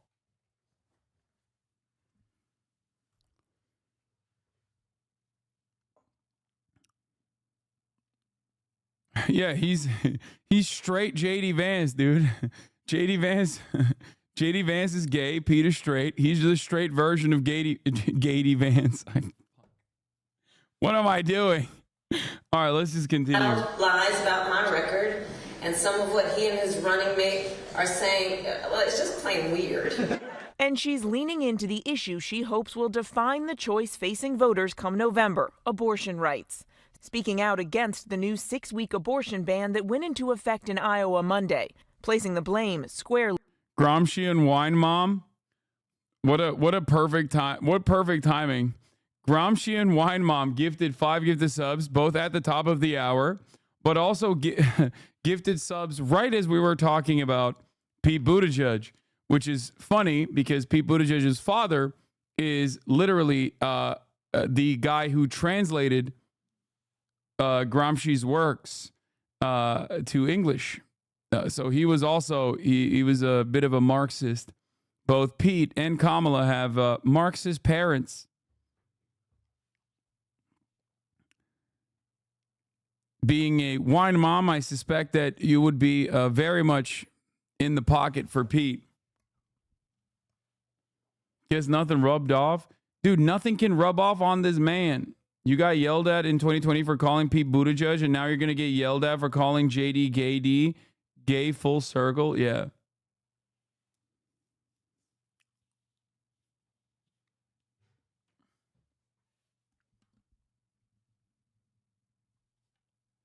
Austin laughing at white dudes for Harris, but tweeted this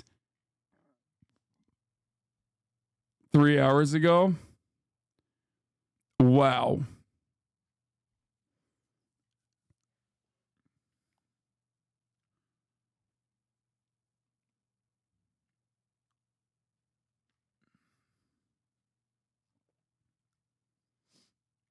Spittin' Nichols, thank you for the 5 tier 1 gifts to subs as well.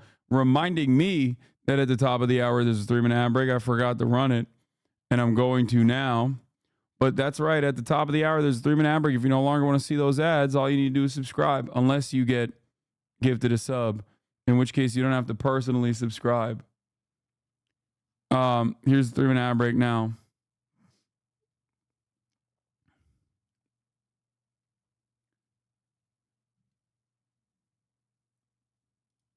Chatters are simping for this guy. Yeah, Pete Buttigieg is a huge resource and mineral map of Afghanistan on the wall of his living room.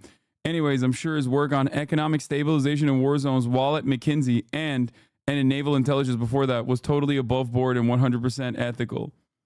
Yeah. No shot, dude.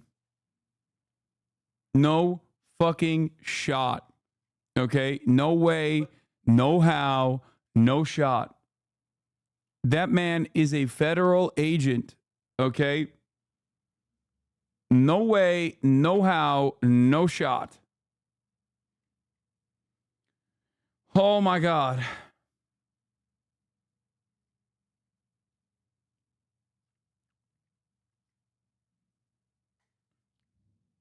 Yeah, I saw the JD Vance Soviet Union shirt.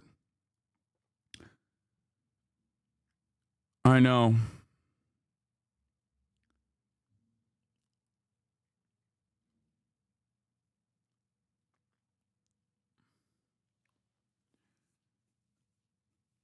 He's beyond evil, and some of you chatters will hopefully learn fast. No, they won't. I'm Team Pete now just because it pisses you off when people say they like Pete. Okay.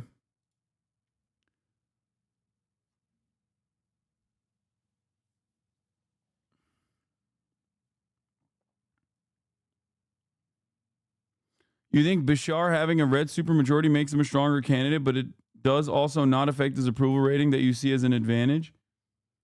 Yeah, having a fucking red supermajority while constantly fucking vetoing right-wing bills with the exception of the tax cut is literally what led me to like him originally.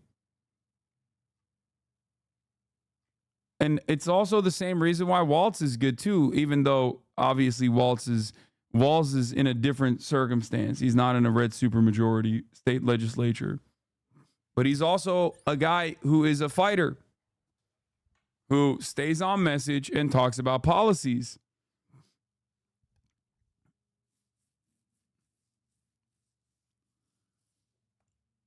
Anyway. Florida voters. I can't find the post anymore, but it was like average Florida election, Senator reanimated Hitler, Banky McModerate, ballot question, institute full communism, yes, 62%, no, 38%, yeah. That's a classic Florida joke. New Florida poll, UNF rating. Donald Trump, 49%, Kamala Harris, 42%, Rick Scott, 47%, Debbie McCarsell Powell, 43%, legalized recreational marijuana amendment.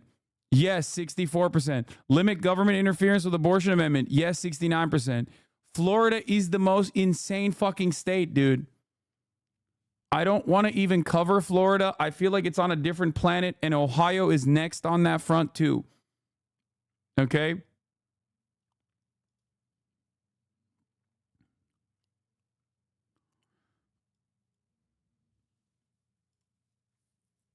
With protests flaring in the state and nationwide, with some turning violent overnight, Kentucky Governor Andy Bashar on Thursday affirmed his call for State Attorney General Daniel Cameron to release evidence of the fatal police shooting in Breonna Taylor. Yeah, he did this shit too.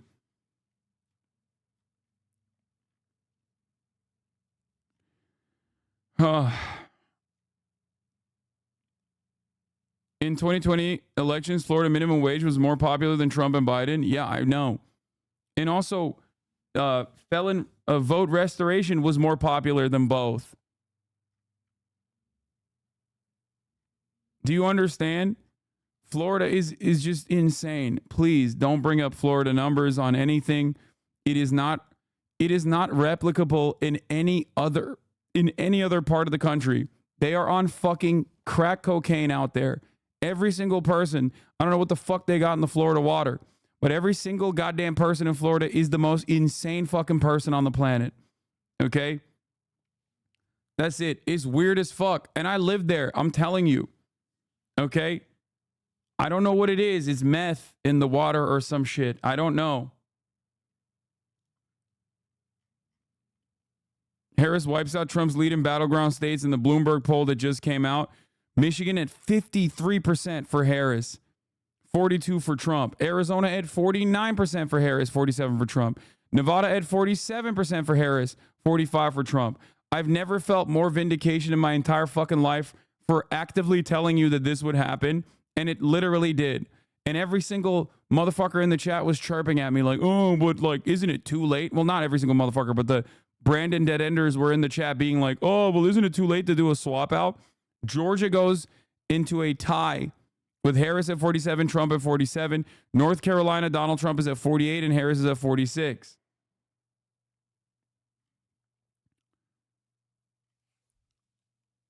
People were incredibly upset about how old Biden was. That was a major issue for Biden. Okay?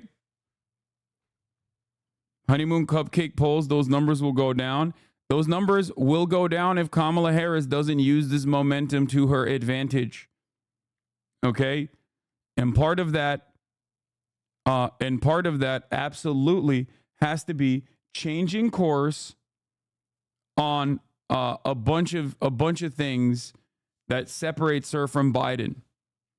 If it's just like she needs to stay on message when it comes to economic policies that Biden was advocating for, all that stuff was really good. Okay? Maybe push even harder. Straight up. But in terms of like Israel Palestine, which by the way, these numbers in Michigan will go down if she comes out and swings in the direction of Israel. Okay? Especially in times where, yeah, here it is. IDF top Hezbollah commander Fuad Shukr was killed in the airstrike in Beirut. They said this is coming out just now. But I thought that Hezbollah did not confirm it. So we'll see. Like, when the situation in Lebanon is reaching a crisis point and it's boiling up, you need to understand, in terms of Biden's immigration policy, she needs to at least like change the trajectory, change the message.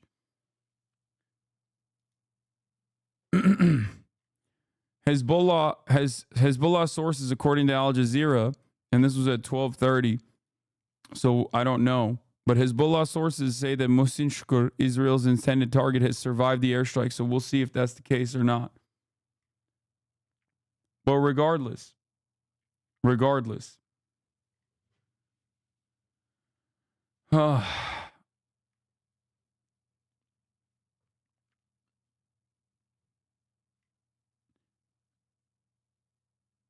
Is this another El Shifa hospital moment? I don't know. I don't know what has happened yet. I'm waiting.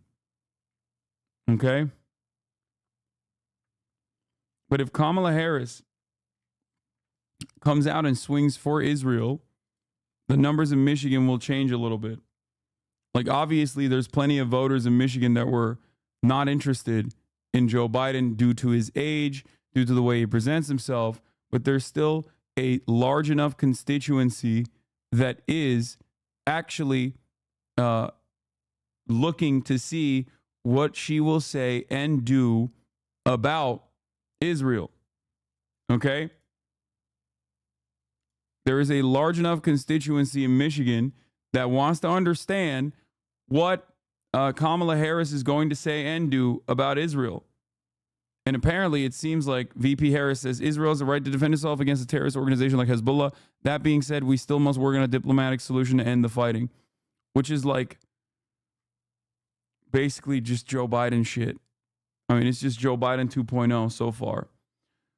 It comes down to whether Americans will be swayed by the aesthetics of progress in the form of a black woman that is much younger than Joe Biden, okay? Or if they genuinely want change. The aesthetics does work. Marketing does work. What do you mean if she has and will continue to support Israel? I know. It's a matter of what her support for Israel looks like.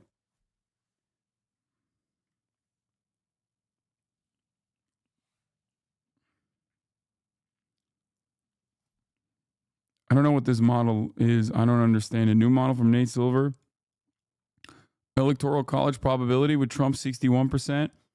Popular vote 53% goes to Kamala Harris.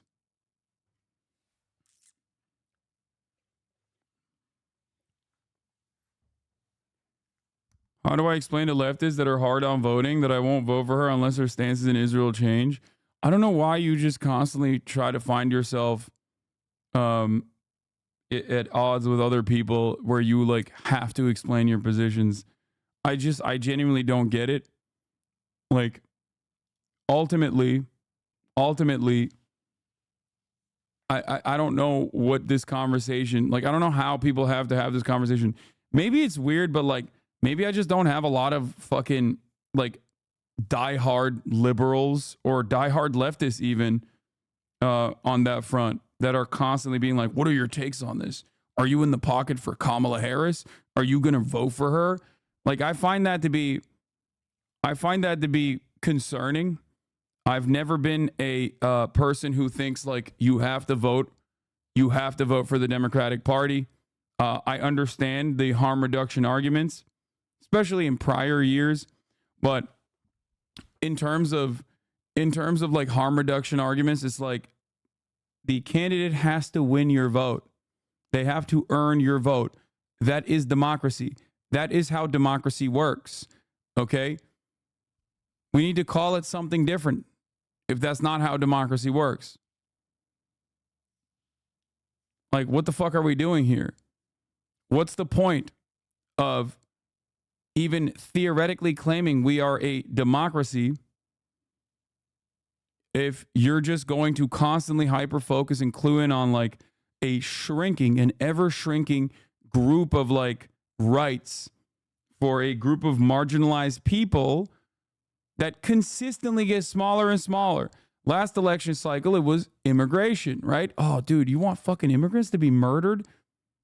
Like, that's crazy. I can't believe that you don't want to vote for the Democratic Party. And at that point, Joe Biden was at odds with Trump's immigration policy. Now, that time has passed. It's long gone. 4 years of Joe Biden, he actually adopted Trump's 2020 immigration policies, literally, and tried to push a bill for it. Okay? He did. And now people can't say, oh, you don't care about immigrants no more. So they say, what about trans people? I guess you just don't want I guess you are voting.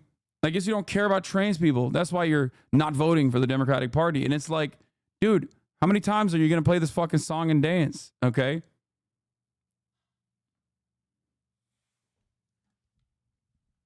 Yeah, man, the tiny minority that are, let me check, women. Yeah, my bad. Such a tiny minority for me to try and look out for. Man, suck my fucking dick, okay? Yeah, man. Women. Shut the fuck up, bitch. You're literally doing this dumb shit right now as I'm in the process of talking about this shit. Like 4 years of a fucking Democratic leadership and women's rights were fucking cratered in the process, okay? The fuck do you mean? Like, what commitment do you have to women at all? And I'm not even talking about just like women in Gaza, which are being fucking slaughtered with our endless support for an apartheid state, okay? The fuck are you talking about?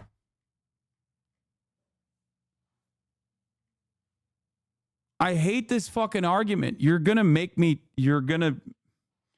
I don't want to blast a lot of like young people who are, or even old people who are firmly committed to the Democratic Party right now, but you are fucking begging for it if you come in here with this fucking energy, okay?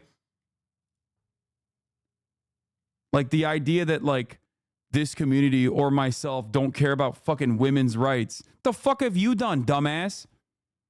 We've raised hundreds of thousands of dollars for specific groups in red states that work with women, like underprivileged women that desperately need medical procedures such as abortion. And you're in here being like, then that happened under a Democratic leadership, by the way.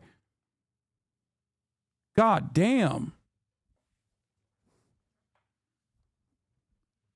I'm not out here saying vote for the fucking Republicans. I would never say that. That's dumb as fuck. I'm simply saying that the Democratic Party's posture changes year over year, and the ratchet effect is very real, and it's directly a consequence of this two-party duopoly, where one party consistently capitulates to the right-wing framing on issues, and the other party keeps pushing the needle further and further right, regressing people's individual liberties. And you're left with a smaller margin of issues that you can say is different than the Republicans.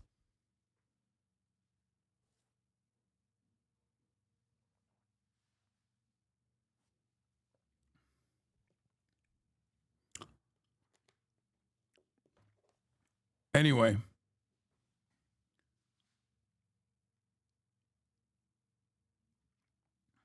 Well, tough for you because I live in Wisconsin, so should I just not vote for Kamala? Did I say that? I said vote for whoever the fuck you want, as long as it's not Donald Trump, okay? Suck my fucking dick. You can hate it, but if you want to try and tell me there's zero consequences for women if Donald Trump gets elected, yeah, nice one. You're arguing with someone who is not, like you're shadow boxing with someone, okay? You're not arguing against my positions. If you want to vote for Kamala Harris, go vote. Vote illegally, okay? Vote 10 times, 20 times if you want to. I don't give a shit.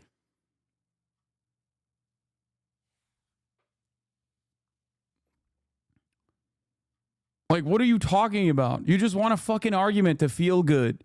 You want someone to tell you you're a good boy or a good girl or a good MB for going out and doing your civic duty. That's what you want. You want to feel good about your vote. And I'm not going to fucking sit here and lie to you. So that pisses you off. It's the same dynamic since 2016 and far before 2016 as well. Okay? It's always the same shit. It's not your vote and your confidence in the Democratic leadership is not sufficient. Okay? It's not sufficient enough. I'm over here abiding by a very obvious democratic principle, okay? Which is that your elected representatives need to earn your vote. If they simply rely on the aesthetics or if they simply rely on harm reduction arguments, as the Democratic Party does all the fucking time, they are not going to garner enough support to actually eke out an electoral college win. This happened in fucking 2016. This literally happened in 2016.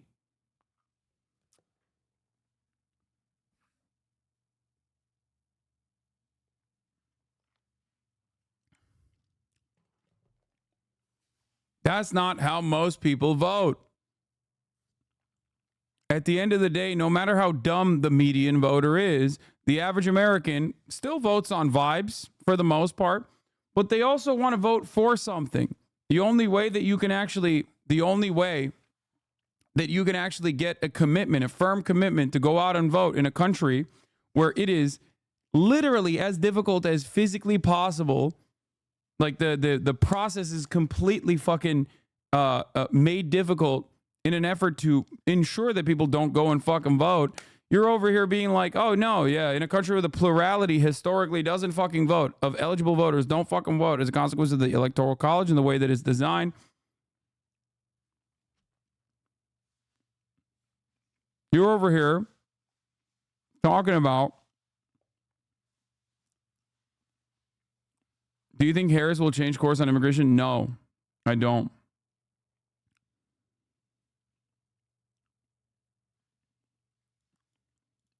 Joe Biden had a majority in both the House and Senate for 2 whole years and didn't protect women's reproductive rights. Yeah, I mean, Hasan, I lost the cringe argument. How would you have won it? Proceeds to argue with you. Yeah, I know.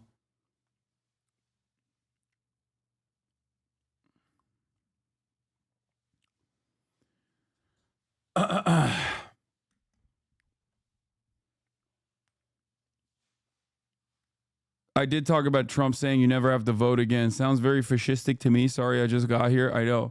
He's out of control.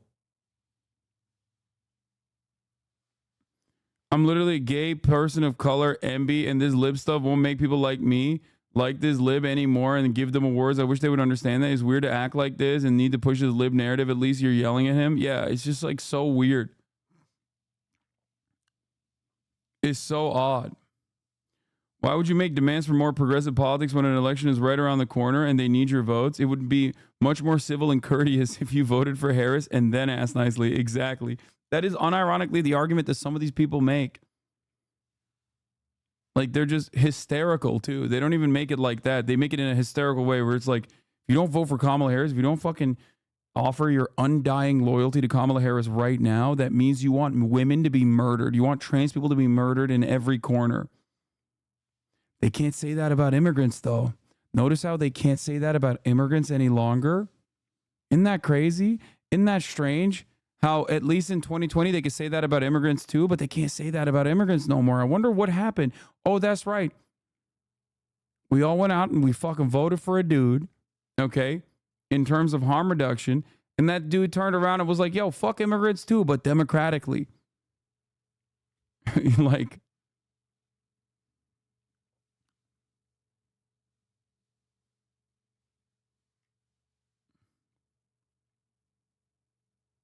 so you can judge Trump voters, but we can't judge non-voters. I mean, I judge all voters, okay?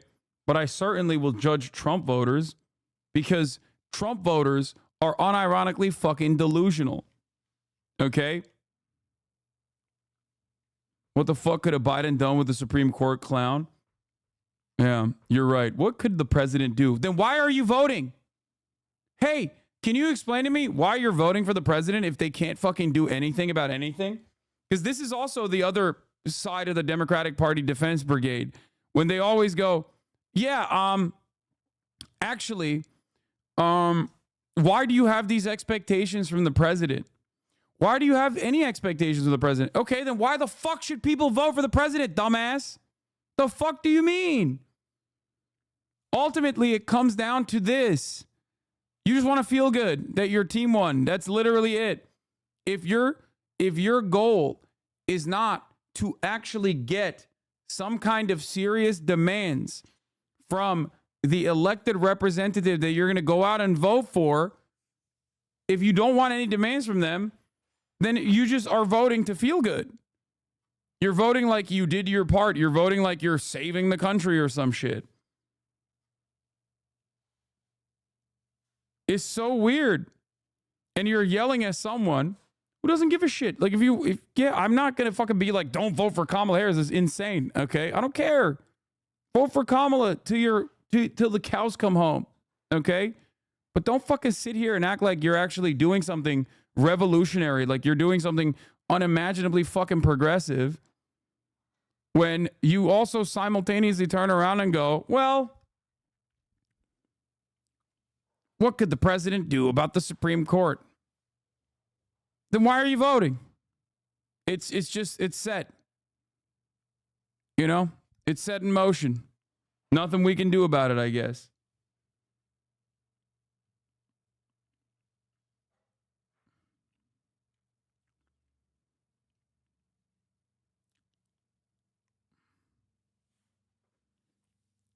Feel like a left-wing argument on the issue of immigration won't work as well coming from a person of color compared to the average old white dude. Unfortunately, no, that's bullshit too.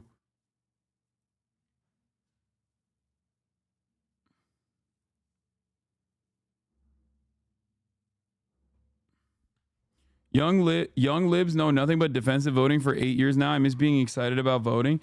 I mean, it's just, for most people, it's their first or their second election. By the third one, they'll know. You know? Every 4 years, we have this back and forth. That's what it is. It comes from youth. It comes from the naivete that comes along with like thinking that things will change for the better. It's fine. I like that. You know, go out,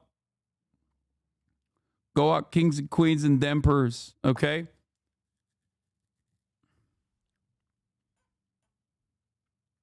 Being a lib in Alabama will eviscerate any hope you have in your vote. Civic duty, my asshole. Crazy that a rich white dude doesn't care about who wins law. Yeah, no. And then these lines of attack come in. It's like, yeah, that like I'm so privileged. That's why I don't care. You know, you on the other hand, you're the least privileged. You're a gay, non-binary, black person in a wheelchair, and your rights are at odds with everyone else's, and that's why you're voting for the Democratic Party, because voting for the Democratic Party is a defensive measure. No, you're right. I've never heard that before. Thank you. And but you're no longer an undocumented immigrant. Once again, remember, because you were, you know, a gay, non-binary black person in a wheelchair that was also an undocumented immigrant, but you're no longer an undocumented immigrant. You're documented now, because obviously, fuck the immigrants. You know what I mean? I definitely have privilege, but I'm not going to act like a dick to people who want to vote, lol. I'm not being a dick to people who want to vote. I said, go vote for Kamala Harris. I am a dick to people who want to vote for Donald Trump. You're once again arguing against the position that I don't have. Okay? You kind of are. You're saying they're being naive. Well, they are. People are being naive if they think that voting for a party without getting any assurances or demanding any assurances is naive. And assuming that the party will actually do their bidding is naive.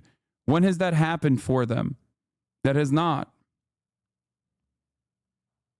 And it's not like I'm saying there's an alternative out there. There's like a fucking communist alternative that you need to vote for. I mean, I joke about PSL Andes. Tuesdays in the chat chirping till the fucking cows come home about voting for PSL all day, every day. I make jokes about that too. Okay?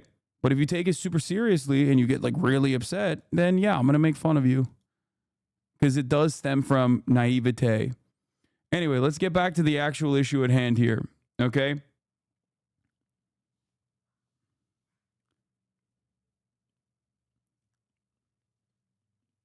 People come into your chat and act like you haven't been against Trump and say, why are you bashing Trump voters?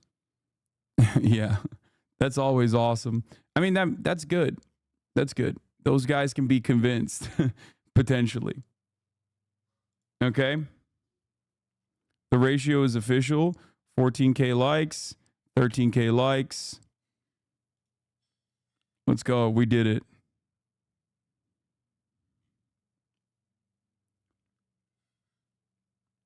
Electoral politics is a distraction to people who want real change anyway.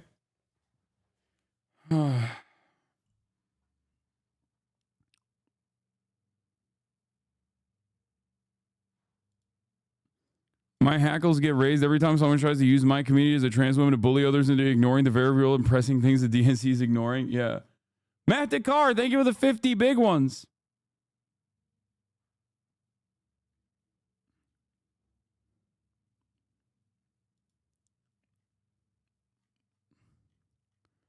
New JD Vance in 2021. We have to go to war against the idea that women don't have to have kids. He really wants to lock women up and turn them into fucking baby incubators straight up. New poll drop. Yeah. Harris has wiped out Trump's lead across 7 swing states in the latest round of the Bloomberg News Morning Consult poll. The poll found a big damn lead in Michigan, a more modest Trump lead in Pennsylvania, and close contests everywhere else. Dead heat.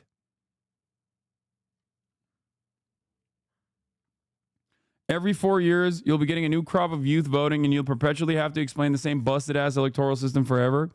Potentially.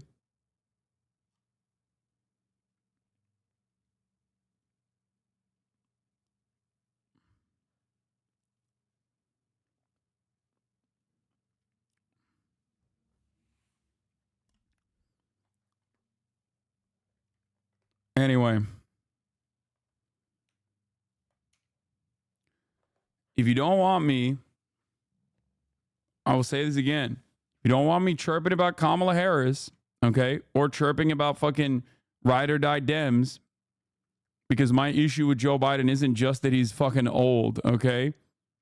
There's plenty of other things that I had issues with Joe Biden and openly said I would never vote for Joe Biden, okay? But if you think that that was the only reason, because he was old, you're wrong. If you come in here and chirp at me for not being sufficiently pro-Kamala and being in the tank for Kamala, I'm going to fucking criticize Kamala Harris.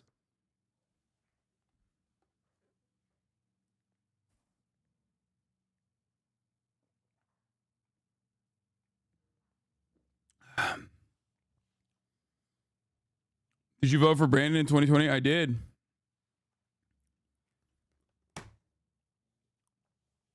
That's the issue. Many people's problem with him was, and that's crazy. It's not that crazy. It's a pretty big issue that, like, the fucking person who's running for president's mental faculties are not in order.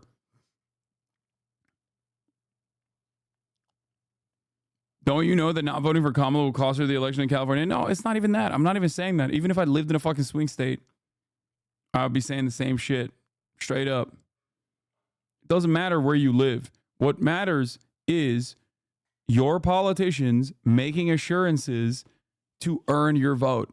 This is a fundamental principle in democracy, okay? You make this calculation.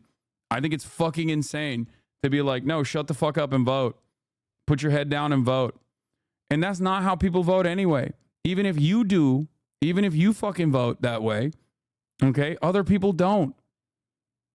So it doesn't matter. It doesn't matter how hard I chirp. If I could swing votes in any direction in a meaningful capacity, if I had that fucking power, okay, if I could go up against multi-billion dollars in campaign fundraising and multi-billion dollars in free and earned media from mainstream media, okay, right now Bernie Sanders would be president and we would have abolished term limits so that he could be president again. I do not have this power. If I had this power, Hillary Clinton would have been president in 2016. You know, I recognize the writing on the wall with Donald Trump in 2016, and I urge people to go out and vote for Hillary Clinton. Okay? It didn't fucking work. Didn't work at all. I was with her. I'm still with her. Fuck it. Make Hillary Clinton the nominee.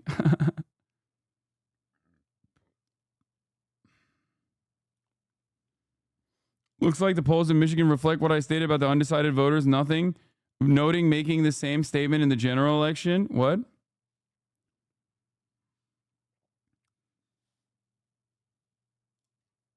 Yeah. I'm not in the fucking tank for the Democratic Party across the board. I need you to understand. I'm not a vote blue no matter who guy.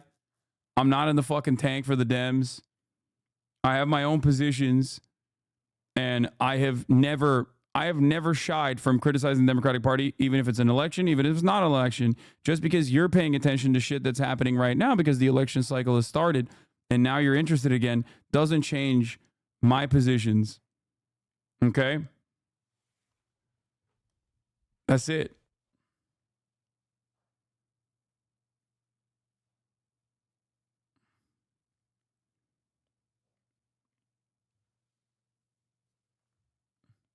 Like, why is that such a radical position? Why can't you be on the inside wondering why shit is fucked up? Yeah, no, I don't know. I don't know why people, I mean, people are just so, I don't know. People are just, have you ever voted red? No, fuck no. Come on, man. My criticisms of the Democratic Party stem from their proximity. And by that, I mean their closeness to Republican Party positions. Okay? That's insane.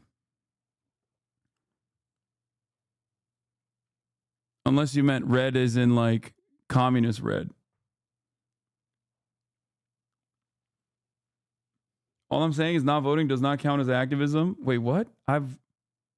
Did I say that not voting does not count as activism? The only time it counts as activism is in the primaries or the uncommitted campaign, which is still voting, by the way, was a phenomenal opportunity for people to show the Democratic Party that they were not happy with what things were.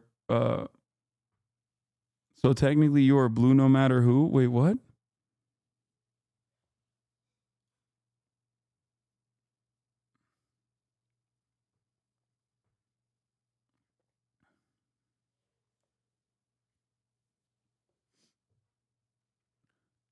Every single argument that people are making in the chat, they're basically making against like an enemy that they've propped up in their minds. Okay. This is not a position that I've had. This is not a position that I've maintained. This is not a position that I've ever advocated for. That's it. I am not an accelerationist by any means. Not at all. I don't want Donald Trump to win. That's why I fucking advocate for the things that I advocate for. Because it's sound policy and it's good politics. And it's kind of wild to come in here and chirp at me when like the Democratic Party seemingly has maybe not heard my talking points, but has like genuinely done a bunch of the things that I actually said must happen. And now you're looking at the fucking polls on showing exactly what I've been saying. Showing exactly what I've been saying nonstop, and you're still chirping at me. Okay?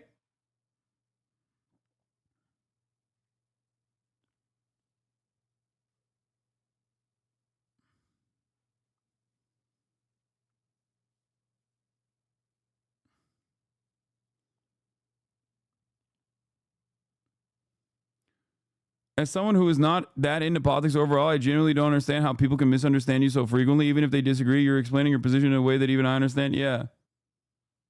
Them say you're anti-Biden because you're anti-labor. Yeah, famously, I'm so anti-labor. Anyway.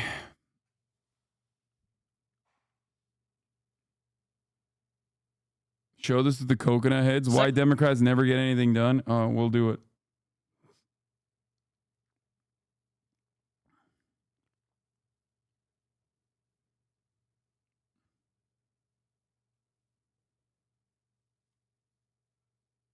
Okay.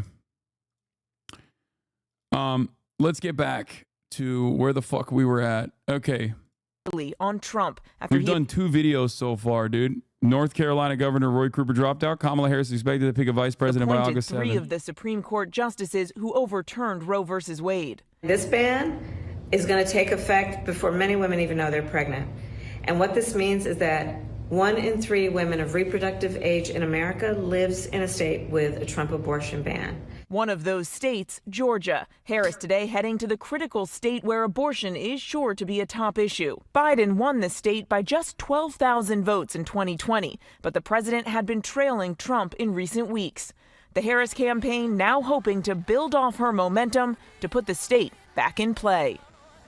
Now, Harris tonight will be holding a big rally in Atlanta, expected to be the largest event of the race so far. And this morning, her campaign is out with their first ad, spending $50 million to blitz the airwaves as they reintroduce her to voters. Robin. All right, Mary, our thanks to you. He made a statement having to do with families. That doesn't mean that people that... Ooh, let's get to Donald Trump's VP pick. Oh, boy. Okay. J.D. Vance. Just a charisma suck. Just absolutely awful. Another lock, by the way.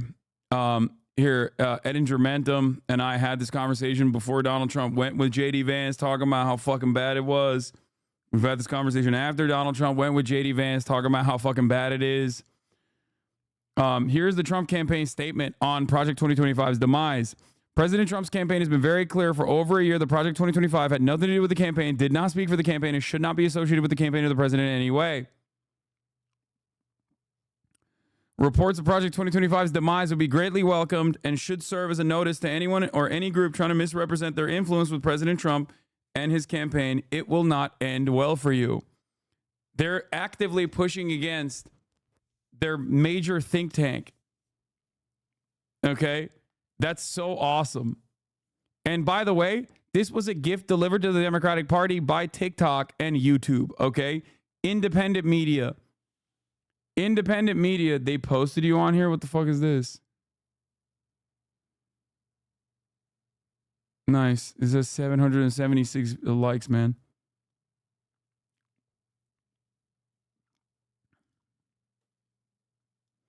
Just, you're saying you don't want Trump to win, but isn't the only way for Trump not to win is to vote for Kamala? I don't get it. Yes, but you do understand, I hope, that there is nothing I can do personally, okay, unless, I guess, like, seemingly the Democratic Party listens to the things I'm saying, which is laughable. It's not going to happen, okay? My point has always been that politicians have to earn your fucking vote, okay? And if they don't do that, if they actually operate on this idea that, like, it's just lesser evil voting, it's just harm reduction over and over again, in every election cycle, they will not work to earn your vote. And therefore, many people, a plurality of voters that don't go out and vote, will continue to not go out and vote. Okay? That's my point. This is the most important election for our lifetime, just like 2008, 2012, 2016, 2020, 2028, 2032, 2036. Yeah, it's always the most important election. I've never had a situation. I've never had a fucking situation where it was the least important election. You know what I mean? Nobody ever comes out and says, this is the least important election of our lifetime. Okay?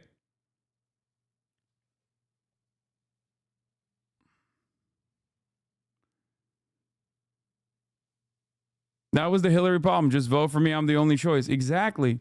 And it was objectively a bad way to run a campaign. And it failed.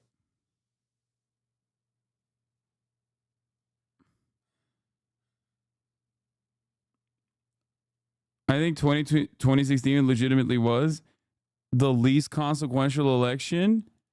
I think it was actually a very consequential election. I think that's what you're saying, right? Because it was. I don't think you understand the influence you have on your viewers. Man, shut up. The influence I have on my fucking viewers. Yeah, I'm going to swing votes, dude. Even if I had the capacity to swing votes, if that was real, then the Democratic Party would listen to me, okay? But they do not. And therefore, or if I have the capacity to literally change the trajectory of a fucking election, then don't you think it's idiotic for the Dems to not listen to me then? Because if I'm this all-powerful being, let's say 37,000 people are currently watching me, every single one of them is an American who's registered to vote in a fucking swing state, okay? Which is not the case. I have an international audience as well, but let's say they're all over the age of 18. They're not.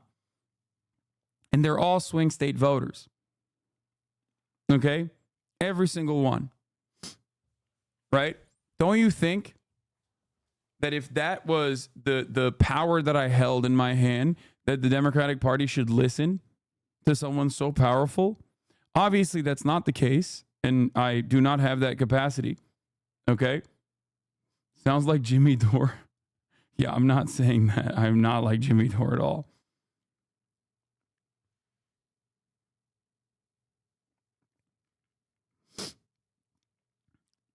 Because a lot of people have peasant brain. A lot of Americans have peasant mentality. Okay? We fancy ourselves to be revolutionary figures that dump tea. Okay? We think, no, we're all fucking big, bold, brave patriots at the end of the day. We're revolutionary figures at the end of the day. But a lot of us have fucking peasant mentality. The idea that you resort to, my lord, my vote is for you, my lord. If not, the other leader will be much, much worse, my lord. You can do whatever you want. That's undemocratic. That is not how democracy works. That's not how it should work. The entire principle behind the democratic process is that politicians are supposed to come to you and say, what do you want? I got you. But a lot of people operate on the assumption that, like, no, there's nothing we can do to change. There's nothing we can do to change the trajectory of American politics. And therefore, we just vote for one God King over the other. That's not how this works.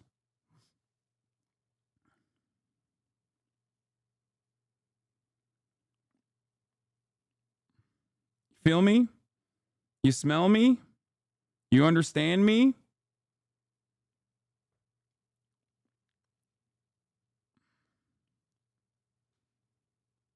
If you hold no influence on your audience, then why bother doing what you do? You must think you have some kind of positive impact on people.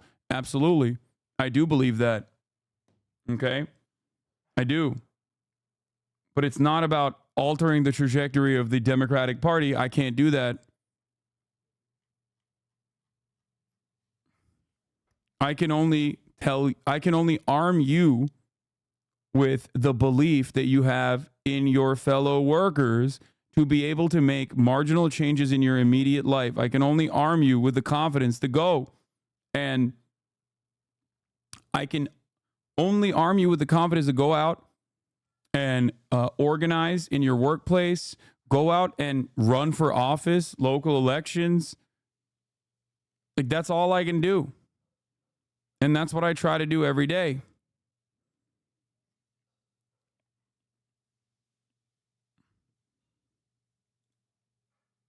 Bro, Donald Trump is literally the smartest and most effective president since Abraham Lincoln. I have plenty of examples, and you're literally brainwashing people to become anti-Republican and therefore ruining democracy of the land of the free. Oh, come on. This is a fake.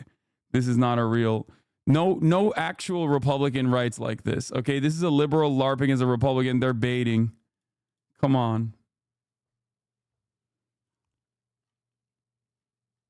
No, come on, dude.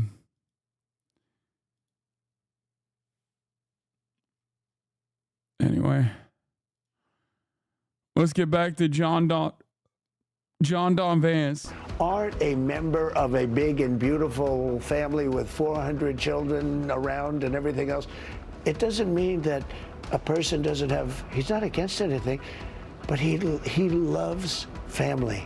It's very important to him. All he said is he does like, I mean, for him, he likes family. He likes family. Donald Trump defending his running mate, J.D. Vance, as he continues to face backlash over his now viral remarks aimed at Kamala Harris and supporters of her. We're effectively wrong. Maybe I'm crazy, but I never fucking hear Republicans running around and being like, if you don't vote for Donald Trump, you want America to be homosexual. If you don't vote for Donald Trump, you want every American to be raped by Guatemalan migrants or whatever. They don't do that. No, they don't. They don't do that. You want to know why they don't do that? Because Republicans do actively try to brainwash their fucking audience and also simultaneously like run on positions that the captured audience members are actually advocating for. They're so fucking clued in on their base that they literally do things that hurt them politically, including banning fucking abortion. Like, they're so captured by certain parts of their base of voters, like the evangelical Christians, that they've literally launched like 40-year fucking projects that successfully rip bodily autonomy from women. Okay? They do say that, but they are being so clearly manipulative and dishonest that it doesn't ring in the same way. My justification for voting for Kamala is her undying support for unions as well as her stance on healthcare. I'm a FedEx driver. Wait, what? Making around 50K a year. I hope for a union future. As for Palestine, I truly hope that her stepdaughter can somehow get through to her. Wait, I don't know if you know her stance on healthcare, but I think she literally walked back her support for Medicare for all recently.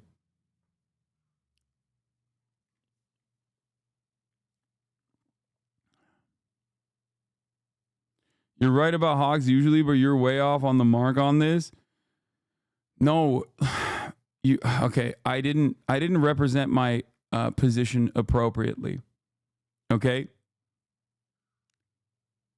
The Republican Party actively gets their agenda done, no matter how awful it is. The Democratic Party doesn't, no matter how good it is. Okay. You're misunderstanding, but that's my fault. I will take ownership over my lack of effective communication on this. Okay?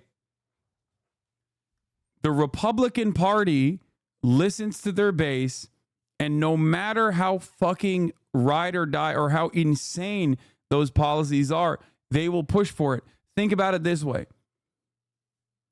There are enough people in the base of support for the Republican Party that are so aggressive on the issue of arming Americans that the Republican Party will actively push for legislation that like allows ammunition vending machines near fucking schools. Or the Republican Party actively was running on arming teachers after the Parkland school shooting. It was the Parkland one, right? There's so many goddamn school shootings. I was about like the Republicans literally look to their base, or the Republicans literally look to their base and go, "Oh, these guys are fucking crazy, but we'll give them what they want. Fuck it, who cares?" Do you understand?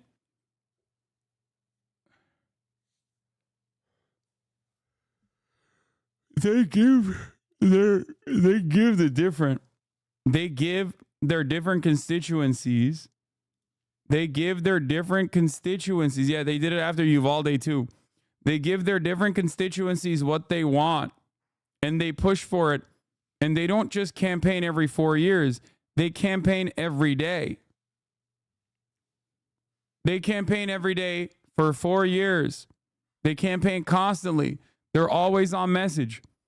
Democrats completely cast aside all this shit when they're in power and only remember that, like, oh shit, we are running for election. We're running for re-election. Oops, time to fucking dial it up a little bit.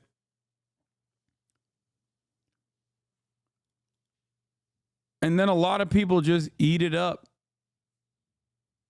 A lot of people in this community even seemingly eat that shit up. And then they turn around and posture like a vote for the Democratic Party is actually going to make abortion legal in the country, or somehow simultaneously defeat the Supreme Court supermajority. And it's odd.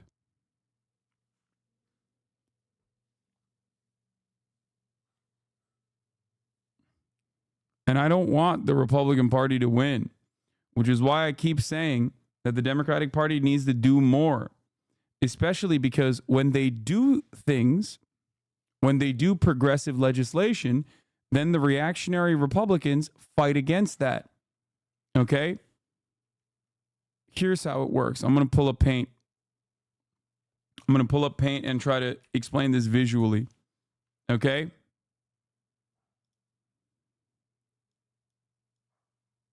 Let's say this is the American political spectrum. Okay, this is max communism, maximum commie. And this is Nazi. Okay, if this is the peak, okay, this is the peak of like where you can go in American politics. You push further and further right, you inevitably arrive at Nazi policies. You push further and further left, you inevitably arrive at, full-blown false dichotomy. It's not. It's reductive, but it's not a false dichotomy at all. Okay? Your handwriting kind of sucks. I know. Don't let the horseshoe theory idiots get a hold of this. Yeah.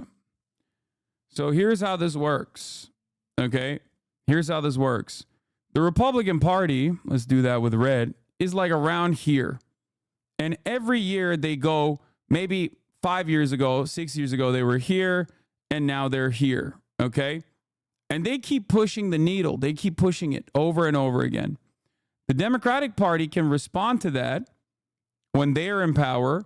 If the Democratic Party is like here, okay, the Democratic Party could pull back and potentially take back some of the reductions in civil liberties that the Republican Party has advocated for and successfully carried across the finish line. All right? They can do that. But if they want to do that, they have to literally go here so they can pull the Republican Party more to the left. Okay? The issue, however, is that the exact opposite happens. The Republican Party goes further right, and the Democratic Party goes further right alongside them. The greatest example of this in terms of domestic policy is on immigration. The Democratic Party in 2020, under the leadership of Biden, ran to the left of the Republican Party on immigration. They said that they were going to change. They said that they were here. They said that they were going to change in the first 100 days of Biden's agenda, that they were going to change immigration, change the course of immigration, and actually actively pull the country and actively pull the Republican Party to the left on immigration. They were going to fix the processing issues and whatnot. They didn't do that. Okay? They actively did not allow. They actively did not counter message against the Republican Party. The Republican Party never stopped pushing the narrative that immigrants are rapists and murderers and drug dealers, and maybe some of them are very fine people on both sides. Okay? So the country went further and further right, and it's an untested, uncontested narrative. So what did the Democrats do? The Democrats turned around and went more right on immigration and arrived here at the 2020 position of the Republican Party. What the 2020 position of the Republican Party on immigration, what the 2020 position on the Republican Party on immigration was, building the wall, and being more restrictive on immigration, literally became the Democratic Party's position in 2024. Okay? This is what is known as the ratchet effect. This is why you don't hear from the vote blue no matter who chirpers about how if you don't vote for the Democrats, you want kids in cages and you want migrants to be fucking murdered. They don't say that anymore because they can't say that anymore because the Democratic Party changed its position on migrants in cages. They are now pro at least 2020 migrants in cages. The Republicans, but remember, the Republicans even pushed the needle further. Now they're talking about mass deportation. Okay?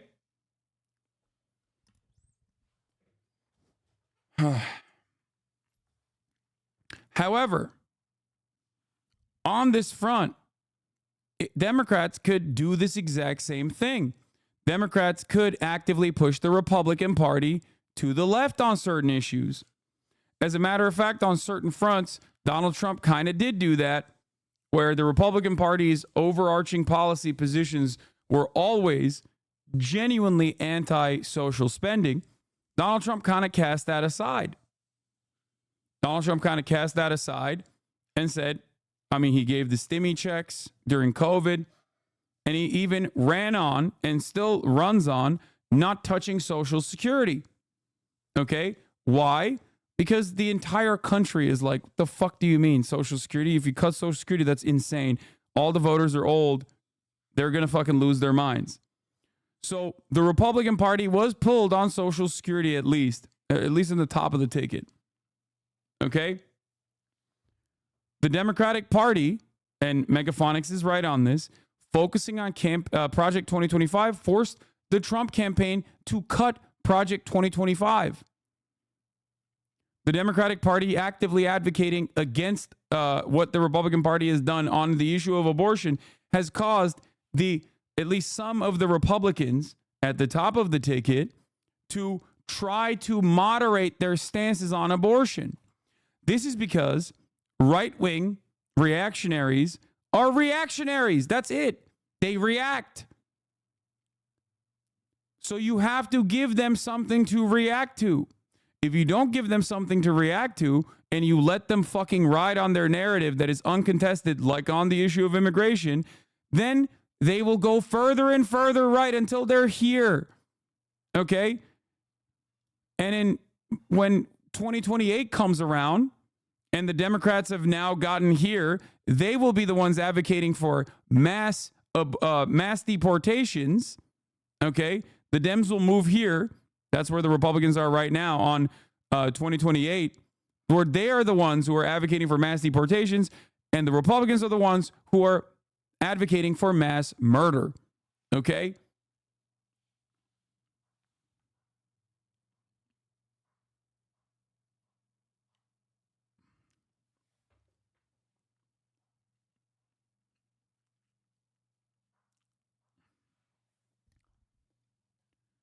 So one of my active criticisms on this issue has always been that the Democrats don't launch a strong enough opposition to the Republican messaging on this front. And that is how they allow the Republican Party to push the conversation on things that are pivotal, things that are very important, like immigration, to become completely captured by the right. They capitulate the right-wing framing on immigration. And it's not just the Democratic Party that does this. Liberals across the board in the Western world do this all the fucking time. Labor Party did it as well. Okay? You could say the same thing in the other direction too. The Republican platform will need to change if they lose the Dems every time. Yes, that is correct.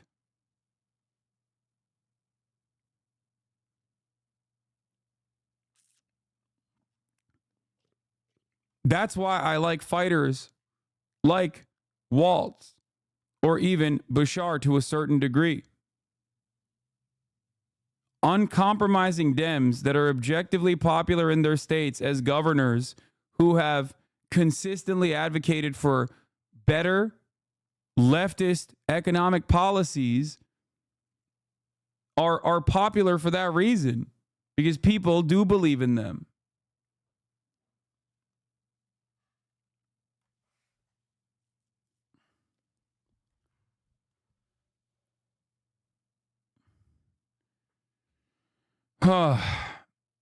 Why does the Democratic Party work against itself? 2024 isn't different from 2020 or 2016. We know how the Republicans operate, and that hasn't changed. As much as they may dislike it, the Republicans are unified as a party and no, they're not unified as a party. You're wrong. And consistently campaign, whereas the Democrats are divided and forget that campaign is necessary, yet act surprised when they're losing every year. And this isn't just a 2020 thing. It's happening in local elections too.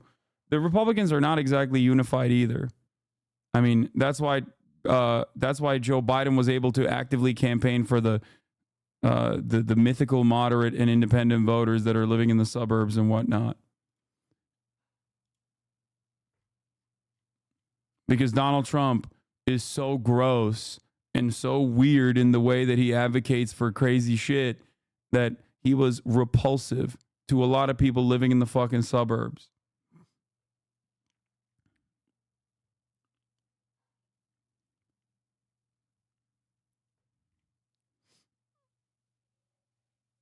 A registered Republican shot the Republican nominee. That too. Democrats are manipulated by corporate interests. That's why they don't do shit. I mean, I agree. Okay. What? A really good explanation on the ratchet effect. Dude, this is so nerdy and so boring. I'm sorry.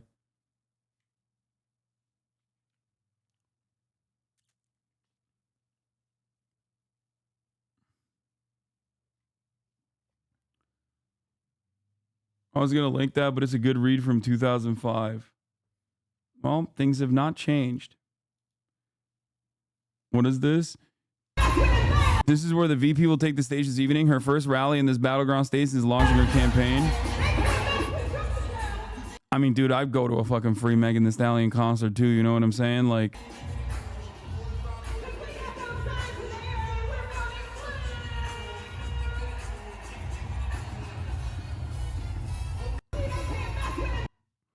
the thing I wonder is what happened to the so-called rhinos? Is there like opposition to MAGA Republicans within the party? Not necessarily.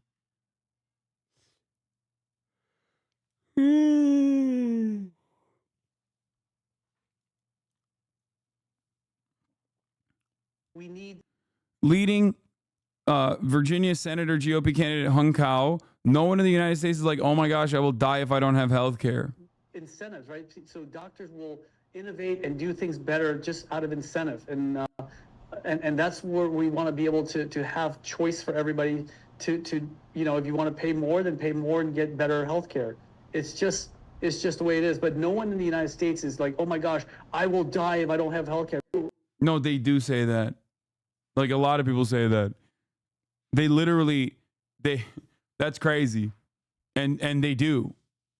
It's like healthcare, $5 a month subscription to the HasanAbi broadcast. These are like immediate necessities for the average American, because no American should watch a 3-minute ad break at the top of the fucking hour. Okay?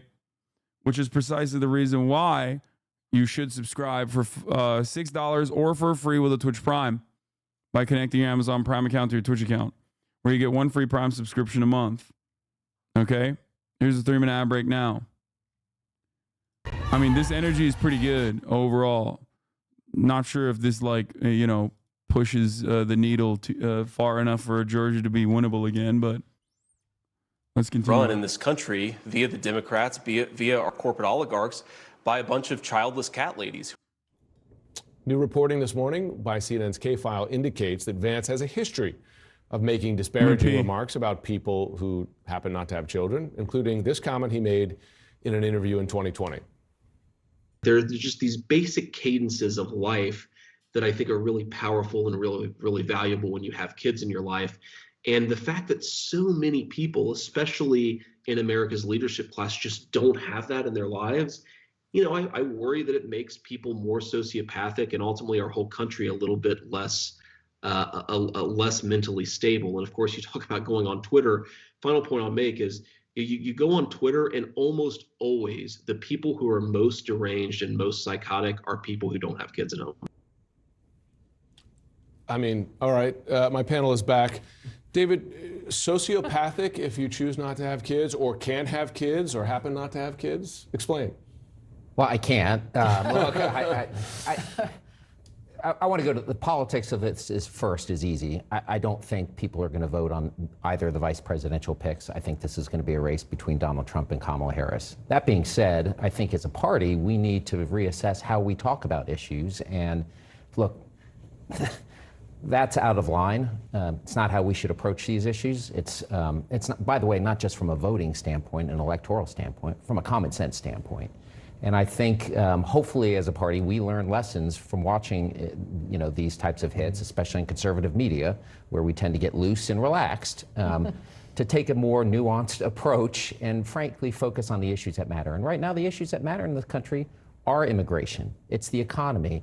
And it doesn't matter whether you have kids or you don't, whether you're a Democrat, Independent, or Republican. We should talk about those issues in the way that we view them from a philosophical standpoint, not from a more radicalized language standpoint. Okay, is it loose and relaxed and honest? It's just honest, right? I mean, that's when you're loose and relaxed. You're like conveying what you really think. And I mean, and also, I mean, this is not like a one-off. He made a sarcastic comment and then he was like, that's not really what I meant. I mean, we've seen this repeatedly. He has continued to make these comments. He also, you know, in his first attempt to sort of clean this up after he became the vice presidential nominee, he apologized to the cats that he offended, but not the women. So I think that was pretty telling. So Look, it is incredibly divisive. It is, as I was saying earlier, I mean, I think it is part of a larger problem that this ticket has with women, as they should, in my opinion.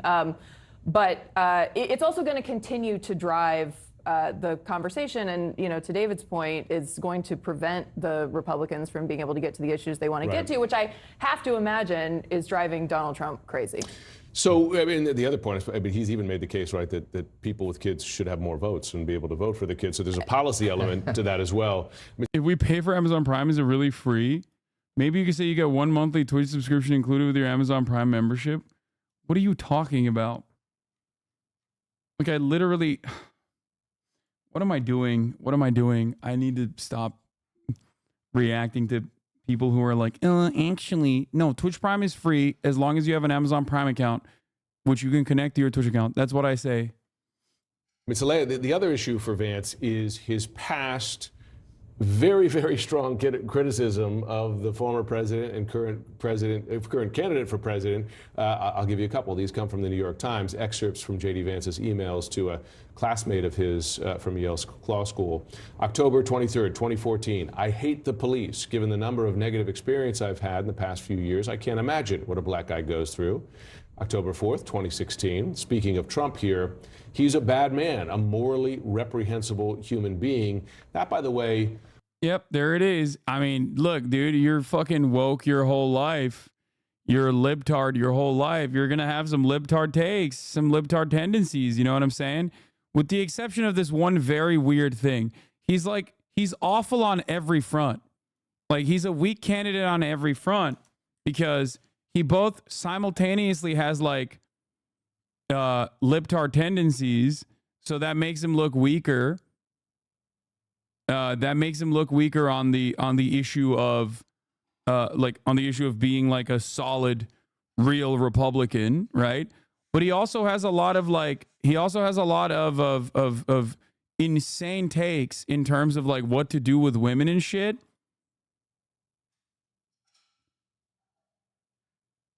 He's just awful on both sides. He's not even remotely manageable. So awesome to do after getting a VP who wrote the foreword for the director of the project's book and keeps babbling about implementing a monarchy. Yeah.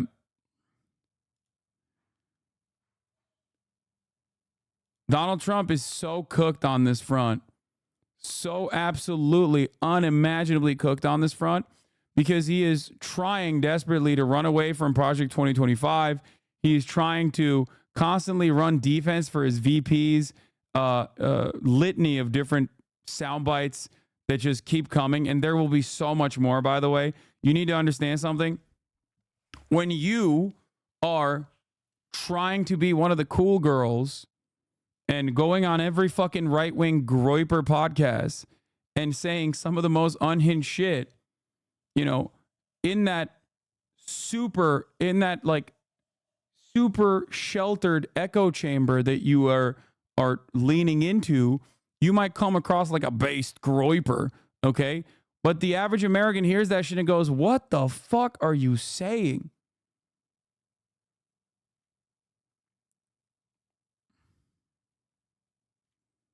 That's it. He's like a super liberal incel just repelling from both parties. Yeah.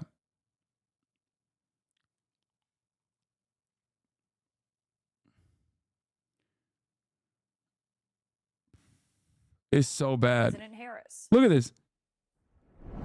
All of us were hit with a little bit of a political sucker punch. The bad news is that Kamala Harris does not have the same baggage as Joe Biden because whatever we might say, Kamala Harris is a lot younger, and Kamala Harris is obviously not struggling in the same ways that Joe Biden did. Candid comments there, and they may just be an accurate assessment of how much Biden dropping out of the race has shaken things up, truly. But compare what you heard from Senator Vance there to what former President Donald Trump said publicly just a few moments ago on Fox. I think she's a worse candidate than him. She's far more radical left. She is younger. I mean, she's 60 years old. A lot of people, I didn't realize she was 60. I thought she was a little younger. Joining me now is the reporter who broke this story, Isaac Arnsdorf, who is a national political reporter for the Washington Post. And it's great to have you, Isaac. I mean, this is the first time we're actually getting to listen to what Senator Vance said during that fundraiser. You obtained this audio. You reported on it earlier, but now tonight we're hearing it for the first time. And it's just notable given Trump was on Fox tonight just a few moments ago saying that he actually thinks she's a worse candidate. What do you make of what you heard in this audio from a private fundraiser compared to what we're hearing from the Trump campaign publicly about her viability? Well, that's exactly right, Caitlin. I mean, it's not exactly an earth-shattering insight that Harris, in just a short week since taking over the Democratic ticket, has raised a ton of money, energized a lot of Democrats, brought out a lot of new volunteers, and has been able to make speeches and draw crowds and land attacks in ways that Biden was struggling to do. I mean, we can all see that for ourselves. The thing is that the Trump campaign had been publicly, including Vance himself, had been publicly taking this line of, you know, nothing to see here, nothing has changed, and that's different than the message she had for these donors behind closed doors.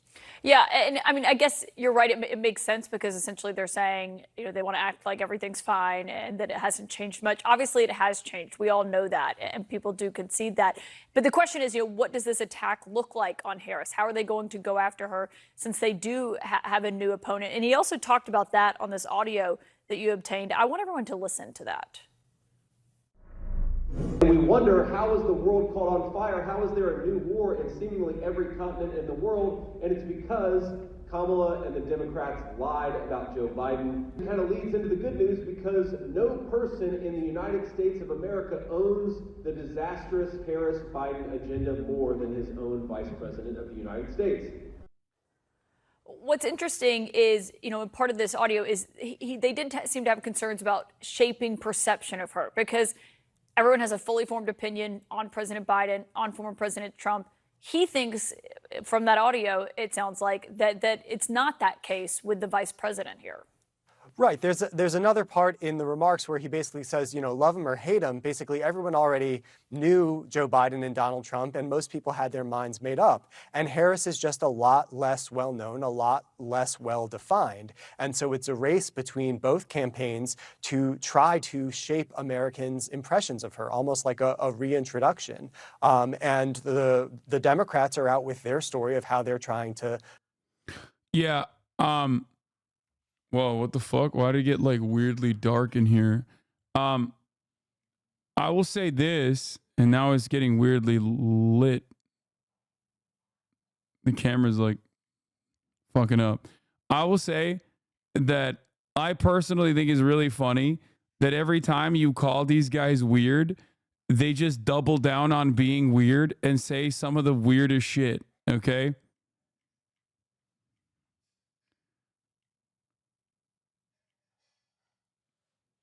They're called clouds? No, the camera got... Okay, stop. It didn't actually get dark in here. It was just the camera that got dark for no reason. Tyra's cooking on the 5. It just makes no sense. And what if we had black dudes, black brothers for Trump? Well, we'd all lose our blackness. Wait, what? What do you mean? You do? There is that. That is a thing. Blacks for Trump is literally a thing that has been around since 2016. What? Remember? That's my African American over there. That's like that's what it is. As soon as we showed up for the meeting. So I mean, or what if we had white guys for, I don't know, Nazism? You know, like where do you draw the line? What the fuck? Dude, this is awesome. Well, Democrats have found a new way to rally support. I love Fox News Tire suggests white dudes for Harris could lead the support for Nazism.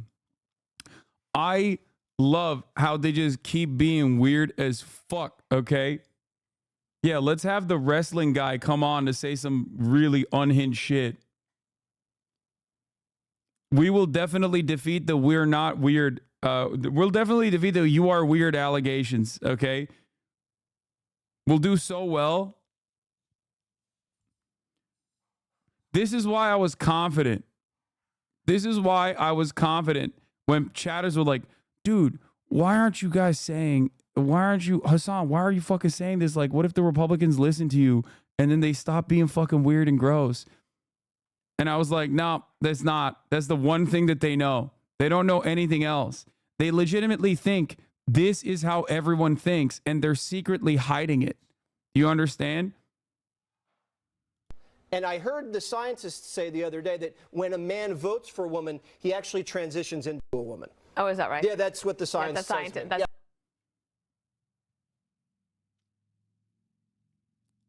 Yep. Curious kind of how you're thinking, you know, when you think about the way that you put out content and the way that you think about growing your media empire. Here, this is a blowjob. I don't know what. Oh, I've been on this tip for so long. You guys know this. I've been a massive fucking advocate for this, like, Republicans are weird shit for so long. So this is me receiving my flowers, okay? For Kamala Harris with virtual safe spaces. Last week, the campaign hosted various Zoom calls with titles like Win with Black Men, South Asian Women for Harris, and White Women Answer the Call 2024. Last night, it was time for White Dudes for Harris. So much of politics is just vibes.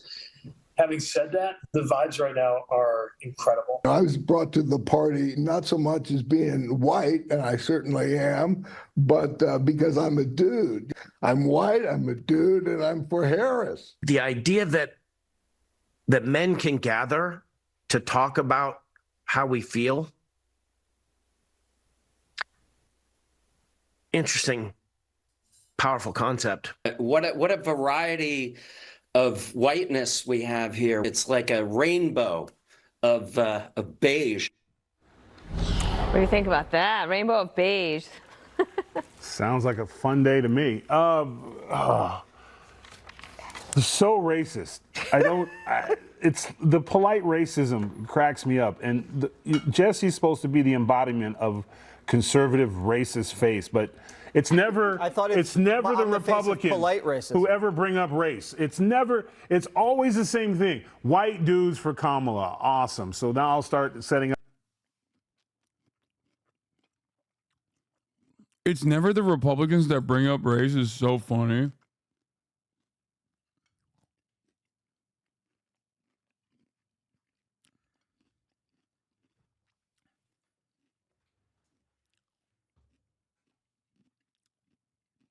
Yeah. Conservatives, I'm weird.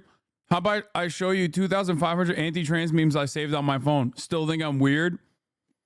Are you fucking kidding me? I've got about 100 videos of leftish, I'm not going to say the word, in their car crying because someone misgendered them. That's weird, man. Why do you have that on your phone? You're an utterly repulsive person. Yeah. Conservatives never bring up race. They just say CRT and DEI or woke.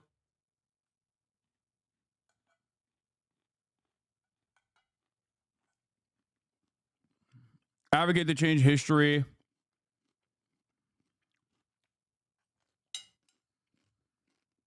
Up white dudes for Tyrus. Like, it just makes no sense. And what if we had black dudes, black brothers for Trump? Well, we'd all lose our blackness as soon as we showed up for the meeting. So, I mean, or what if we had white guys for, I don't know, Nazism? You know, like, where do you draw the line? You know what I'm saying? Like, why is white the issue? It should be men, since and according to them, everything's gender fluid, and you could literally be in a meeting and realize the whole time you're in the white dudes for Kamala that you really should be at the black women for Kamala meeting next week. Like, this is pathetic, and this is what they do. And I'd just like to point out, there wasn't one regular dude on there. It was all guys who haven't done movies in a while. And none of them looked the camera dead in the eye. They all looked to the side, which is acting for I need to check. None of them looked in the camera and said, I'm light skins for President Trump. Our meeting's tomorrow at 4 p.m. I won't be there because I don't believe in this stuff.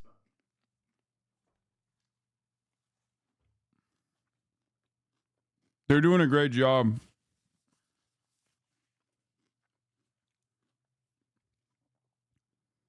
No, they're doing a great job being normal. This is very normal stuff, man. Thank you. It did feel a little bit like the struggle session, right? There's a lot of feelings were being discussed. Yeah, they're pussies. Like, that's actually a better line. Like, saying that these dudes are pussies is like a better line than just being like, you turn physically into a woman if you vote for a woman.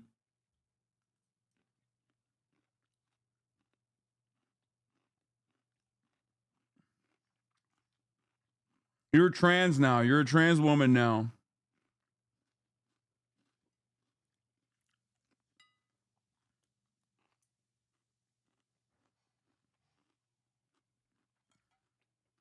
I also have no feelings. Ever. I've never felt. I'm so manly. This is great.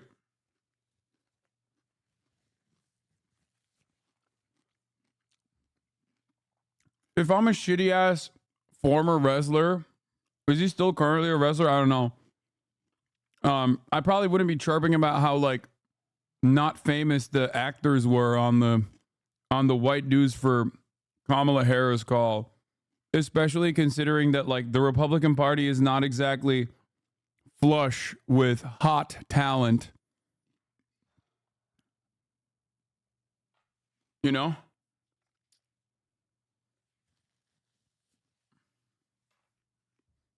It's like they got John Voight, Clint Eastwood, and I guess now they have Kid Rock. I mean, they've always had Kid Rock, and now Hulk Hogan. Position her as a prosecutor and as an optimistic voice for the future. And you're seeing the Trump campaign kind of try a lot of different things right now. And in the Senator Vance was talking about that in the clip we just heard, you know, some of the ways they're trying to pin some of Biden's record on her, make her responsible for that, accuse her of covering up for Biden's health. And then you also heard in the clip from former President Trump talking about some attacks that are specific to Harris, you know, making her out to be a San Francisco liberal. So it's kind of a grab bag at this point still. They are seeing what kind of message they can drive that's going to connect. Yeah, they're still coalescing around that line of attack. And I do want to note that the Trump-Vance campaign put out a statement tonight on this audio, and they said poll after poll shows President Trump leading Kamala Harris as voters become aware of her weak, failed, and dangerously liberal agenda. Her far-left ideas are even more radioactive than Joe Biden, particularly in the key swing states that will decide this election, like Pennsylvania, Michigan, and Wisconsin. Wanted to make sure we noted what their response to this was. Isaac Arnsdorf, great reporting. Thank you for joining us. Yeah, radical liberal Raphael Warnock. That was pretty successful. That's why he's not a senator.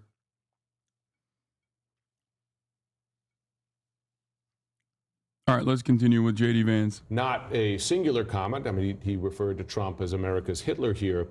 How does this play for him among Republican voters here, right? Because, I mean, to the extent that Fox News is playing this kind of stuff, I mean, some of them are going to see this. I think what we're seeing here, the fact that Trump came out and cleaned that up shows how uncomfortable members of the party are. But I also think that we don't know this party very well as it is now. In 2016, the party that Trump took was one that was against him, and he was constantly fighting the forces of the establishment and traditional side of the party. And now he kind of owns it. But even he does not know exactly what does that mean and how far can I and my men go in making these kinds of attacks. And they're finding that those lines are interesting. But also, we have no polling right now of how he will do against Kamala and how these kinds of comments, when you have a woman running for president, how those resonate. I think it's really interesting. It's 98 days out. We don't actually know from just data how this is playing out. Yeah, and I mean, as you see Trump struggle there to explain some of these comments, you get a sense that even he sees the political sensitivity, potential damage from this. Some newly resurfaced emails tonight between J.D. Vance and one of his law school friends. Sophia Nelson says Vance called Trump a bad man, morally reprehensible as well, and he worried about Trump's rhetoric and that it could endanger Muslims. He said that the more white people vote for Trump, the more blacks will suffer. CNN's Aaron Burnett spoke with Nelson tonight in an exclusive interview. What I've seen is a chameleon, someone who is able to change their positions and their values depending on what will amass them political power and wealth. This isn't someone who evolved on one or two issues and with new information. This is someone who has changed their opinion on literally every imaginable issue that affects everyday Americans in this country, and changed the way they speak about people. Back with my panel here, I think one of the most problematic of these messages is this one from 2014, where Vance says, "I hate the police. Given the number of negative experiences I've had in the last few years, I can't imagine what a black guy goes through." If Kamala Harris had said that, it would be a whole other conversation, I think. Yeah, I think that J.D. Vance certainly has the right to change his opinion. I think that that's what happens in politics all the time. Donald Trump certainly has changed his opinion as well. But I find it interesting that he talks about he can't imagine what a black guy would go through. No, you can't imagine what a black guy would go through. No, you cannot imagine that at all. And so I think that, you know, from the standpoint of somebody who's changing their opinion and changing what they really think, I think that J.D. Vance is going right along with Donald Trump and what he's done on abortion and a bunch of other issues as well. Look, this was a private correspondence between him and someone who was at the time a very close friend of his. They used to text and email about, you know, everything going on in the news, and they would disagree because Sophia was more liberal and Vance was more conservative, and they had really thoughtful, intimate conversations about all these topics. I think this is why you have to understand the way he speaks to a private friend, really talking heart to heart, is a lot more unguarded than something I think any one of us would say if we were suddenly now public figures, right? Sure. So I don't think you can necessarily say that because that rhetoric is so pointed, I hate the police, and make that one-to-one with, like, if Kamala had said the same thing publicly. I mean, the reason I say that is because I think you know as well as I do, if there were any private, public, it doesn't matter where the messages were, if any Democrat were caught saying, I hate the police, that would instantly be attached to them as a political attack. And your point, whether or not they change their view or not. The point that you just made is that in those intimate emails, those private emails with his friend, is when he was actually being truthful. So I'm kind of marveling at the lack of vetting that seems to have gone on in the Trump campaign that had a lot of time to pick their vice president. They had a ton of time. And I've been, amazed at just all of the things that came out. Look, and I think, to me, it's very funny when I hear J.D. Vance talk about Kamala Harris as a DEI hire, because I think he got a book deal, and I think he got a TV contract, and I think he got a movie deal, because he's a DEI hire. You want to talk about diversity, equity, and inclusion? He came on, and he was supposed to be the hillbilly translator, which was something that was sorely lacking on national TV and in the movies. And so if we're going to talk about hiring somebody because of the hillbilly translator.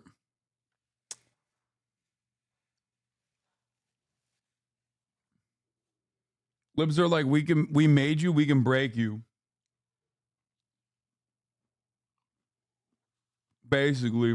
Also, fuck Ana Navarro. They represent and the color of their skin and where they come from. Let's start with J.D. Vance.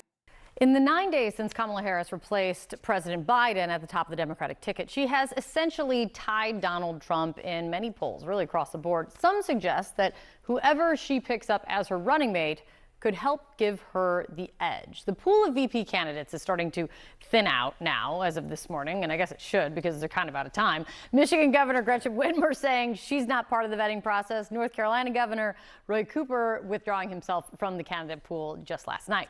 That is where CNN's Harry Enten comes in. Talk to me about these VP candidates and some of the top candidates, if you will, how they do electorally in their states. Yeah, so, nationally, a lot of these guys aren't particularly well known, so I think it's important to look at their home states, the people who know them best, to get an understanding, of how popular these guys can potentially be. So this is how much they outperformed Biden's 2020 margin in their last election. All these guys ran in 2022. And the one name that just stands out on this list is Josh Shapiro from Pennsylvania. Look at this. He outperformed Biden by 14 points. My goodness gracious, look how large that is. Sometimes I think an answer is just staring you straight in the face. And in this particular case, Josh Shapiro is looking at you right in the face. Look, Mark Kelly's not too bad either, right? He outperformed Biden by 5 points. And keep in mind, he was running in a federal race, which isn't quite apples and apples, right, with a gubernatorial statewide race. But still, 5 points, not bad, outran all the other Democrats in Arizona. Tim Walz, who seems to have been picking up some sort of momentum on social media. But look at this. He only outperformed Biden by 0.6 points. Very much on a different planet. Okay, now I'm fully invested in Walz. No, the way that Harry Enton just shit on him subtly, I've been negatively polarized to ride with Walz. Nope.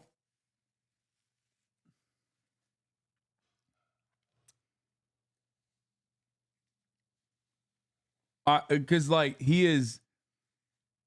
Look, Josh Shapiro sucks, but he makes Pennsylvania a lock. That's it. So on that front, he's not wrong. He's not wrong when he says, like, when an answer is staring you right in the fucking face. Like, I get why you would make that calculation.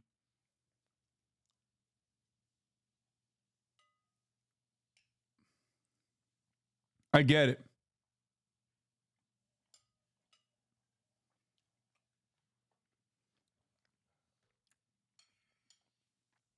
But you can still win Pennsylvania even without him. And let's say a Josh Shapiro, who's the clear runaway winner on this particular Is Shapiro just as conservative as Fetterman? No. metric. Is there proof that the VP candidate can help him carry a state? Right. So we look at all of this, right? We go, okay, what does this exactly mean? There is one proven effect for a VP, right? And it is, in fact, this home state effect. Look, it's not necessarily particularly large. It's 0.5 to 2 points on average added to their running mate's margin compared to the baseline. But you know how close I was elections. going to say, that's how much they're going to win some of these states. This is the whole ball game. I mean, Pennsylvania last time was decided by 1.2 points. You look at Arizona, it was decided by 0.3 points. If you're able to add 0.5 to 2 points, that could all of a sudden help you capture a state like Arizona or Pennsylvania, especially when you got guys like Shapiro who outran Biden by 14 points or Mark Kelly who outran Biden by 5 points. They could definitely be the types of candidates who could help put one of those two states over the top. Which of the top candidates' home states is most likely, maybe most important for Harris or Trump to win? Yeah, there you go. So if let's say you're choosing between a Mark Kelly and you're choosing between him and a Josh Shapiro, which of these two states is the one that you actually want to provide that boost to? So this will give you an idea, all right? The chance that this state puts either Harris or Trump over the top in the Electoral College. It's not a question. Once again, look at Pennsylvania as the clear runaway winner here. A 30% chance that is the state that puts you over the top in the Electoral College. Arizona, it's just a 4%. Minnesota's less than a 3%. Why is Pennsylvania so important? Well, it has so many electoral votes. It has 19 electoral votes, right? So if you're able to put that in your back pocket, all of a sudden, your electoral map for Kamala Harris becomes that much easier, and it makes Donald Trump's map a lot more harder. Or a lot harder, I should say. Not a lot more harder is also a way to say. Not leading us to any conclusion, though, of where she'll end up, but interesting nonetheless. Interesting nonetheless. I don't know which way she'll go, but the math points in a very clear direction in my mind. It's good to see you. Nice to see you. John.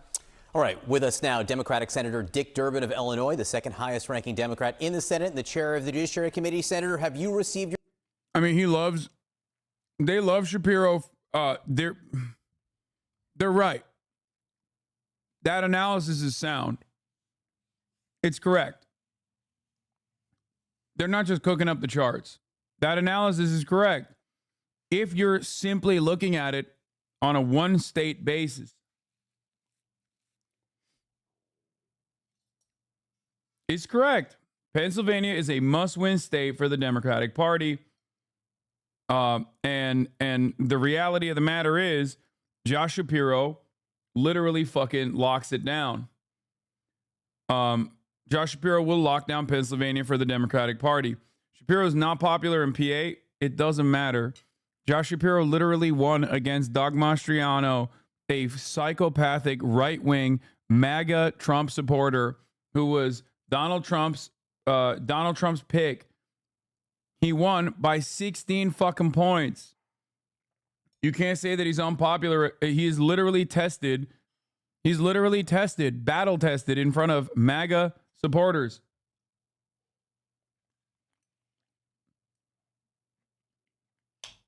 He won because Doug Mastriano was insane.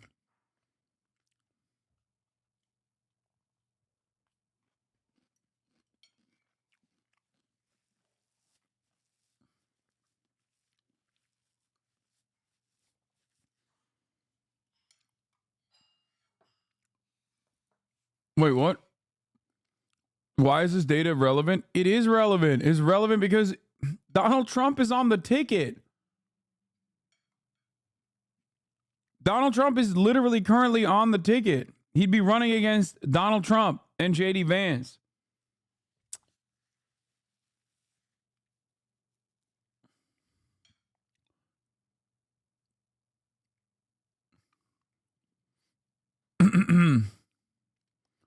Why do we hate Shapiro except for Zionism? He's more conservative than the other top of the leaderboard contenders. Him and Mark Kelly are the two that are actually kind of ass. Mark Kelly is responsible for, there was one of the Democratic senators that literally had a make or break vote on the PRO Act, and he fucking destroyed it. And Josh Shapiro has worked with the Republicans in his fucking state to push for charter schools, which is anti-union.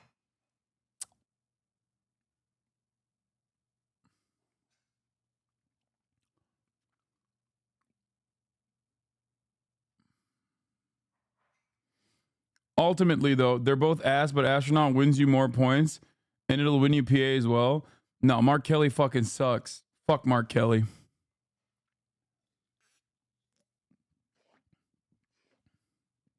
Your vetting materials for the vice presidential pick? What's my top VP candidate? I mean, it was Gretchen Whitmer. But obviously that's not going to happen. There's no two women. There's no two women fucking Democratic Party ticket. But I like Pritzker, I like Waltz, and I like Andy Bashir. I like all three of these people. I will take any of these three people. I don't have like a super strong preference over one over the other, especially as new information has come to light about Andy Bashir's attitude towards pushing for the IHRA anti-Semitism definition bill. I find that to be really fucking gross. I find that to be really bad in general. You get what you get and you don't throw a fit. Wait, what? I mean, I get to do that. Literally, I'm a political commentator. I definitely get to do that in front of a massive audience, as a matter of fact.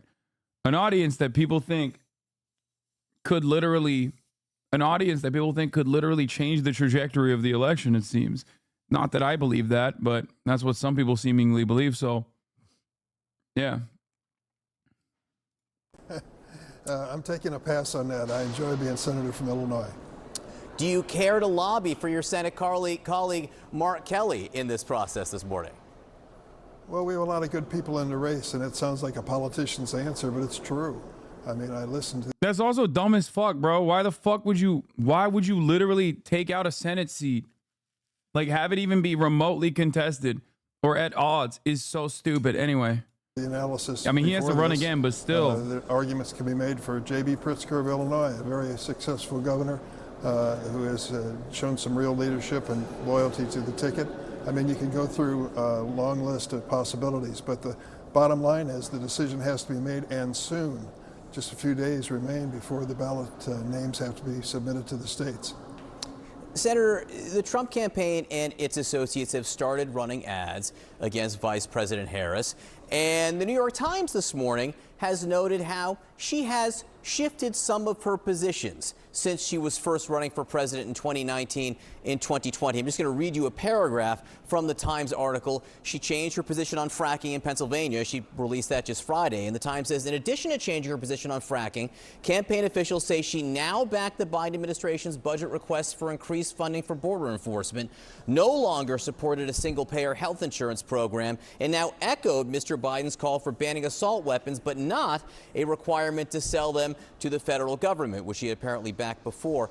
How do you think voters feel, Senator, about a candidate who does shift positions? Well, the issue may be so central to the campaign that it makes a significant difference.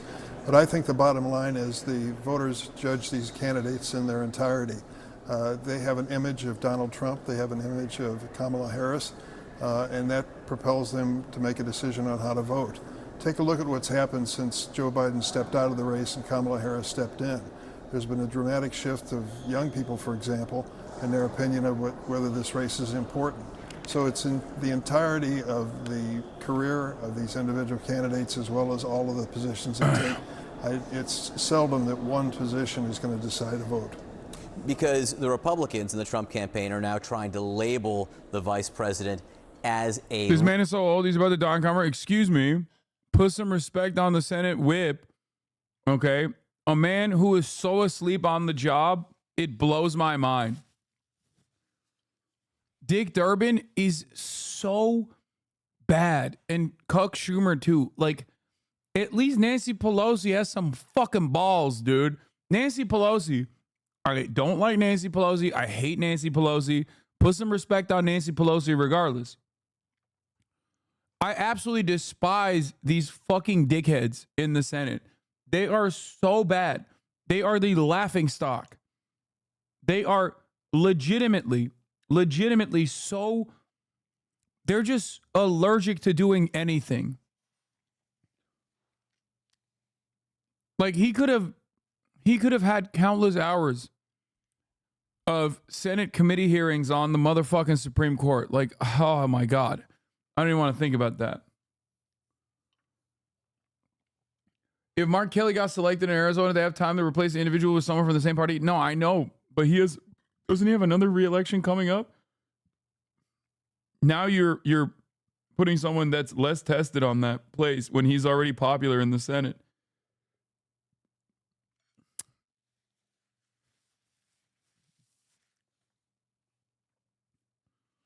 Yeah, in the midterms.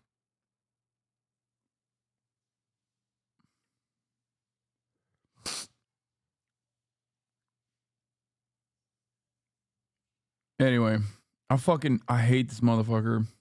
Liberal. What will it take to keep that from staying? Megan Thee Stallion is live. Oh shit. We interrupt our broadcast for Hot Girl Summer.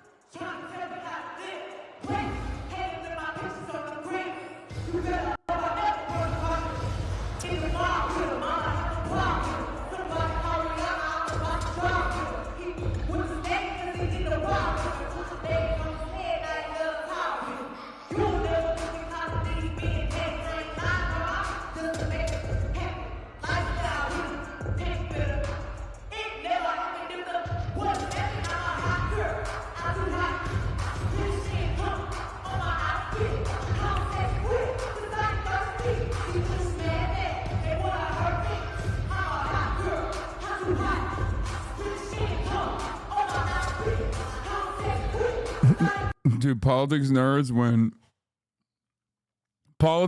when they see someone dancing and singing.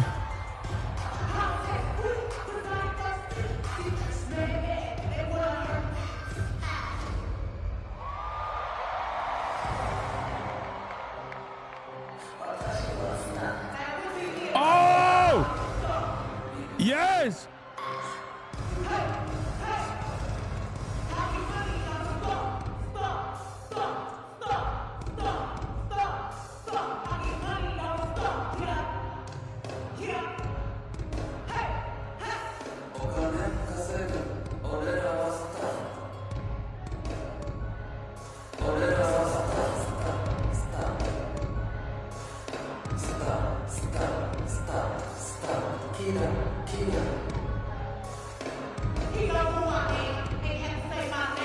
People do not care about this at all.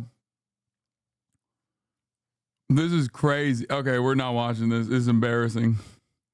I'm sorry. We're moving back to Dick Durbin. Dicking. Well, they're going to beat her with it as long as they can possibly do it, try to make an impression. But I think they're going to find that a former prosecutor, state attorney general in California, who served on the Senate Judiciary Committee with me, has a lot more to her background than just this simple labeling. One thing that may have backfired on Republicans are comments from Senator J.D. Vance. He made them in 2021. K-File, CNN has reported that he actually made them over a period of time repeatedly about people who don't have children, suggesting that people who don't have children, the word he used, can be sociopaths. And then he used the phrase childless cat ladies at one point to describe then Senator and Vice President Kamala Harris. I want to play you what former President Trump said about this last night. Listen. All he said is he does like, I mean, for him, he likes family. I think a lot of people like family, and sometimes it doesn't work out. And you know why? You don't meet the right person, or you don't meet any person, but you're just as good, in many cases a lot better than a person that's in a family situation. So Trump is saying maybe being single makes you better than being in a family situation, but why do you think these comments have been so resonant? Because an effective candidate for president should not be saying negative things about people who are childless. Some of them have made the decision to be childless. And Dude, this man is like basically the crowd. This man is the white guy who is just not moving at all. As Megan Thee Stallion is, oh my God, look at, like, oh God. She's just blessing this fucking crowd with her ass, okay? And they are not appreciative enough. The reason why I went to Dick Durbin is literally for this reason, okay? I cannot sit there and watch this performance be wasted on an entire crowd of people who are not there to appreciate it. She's singing. She's not giving positions.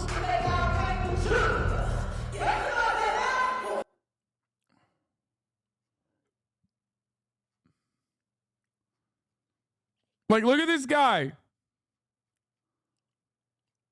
Get out of here, man. some have tried very valiantly to raise a family, and they've just been physically unable to do so. Both childless and families deserve representation from the very best candidates for president. J.D. Vance's comments are troubling at a minimum. Senator, you're going to hold hearings today on the Secret Service and their response or lack of response to the assassination attempt on Donald Trump, including, I believe, testimony from the now acting Secret Service director. How has your faith in the ability of the Secret Service changed over the last few weeks, given that attempt? Listen, we hear lots of theories about international assassins and terrorists and their threat to highly elected officials in the United States and elaborate schemes and technology.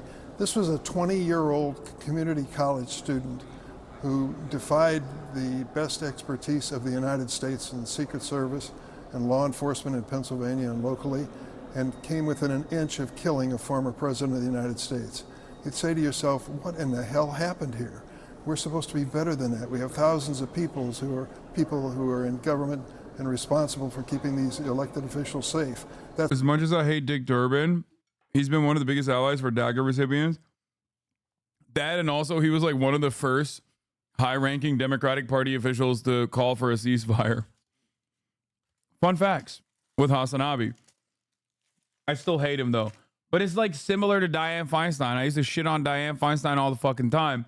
Except Dianne Feinstein alongside with Dianne Feinstein, fun fact, alongside Bernie Sanders was some of the only fucking senators in the entire goddamn nation that were actively actively criticizing BDS legislation on First Amendment grounds, which they should. Why do you hate him then? What do you mean? Because he's a fucking incompetent little freak and an Illinois politician in general. It's going to take a lot for me to like someone from Illinois in politics.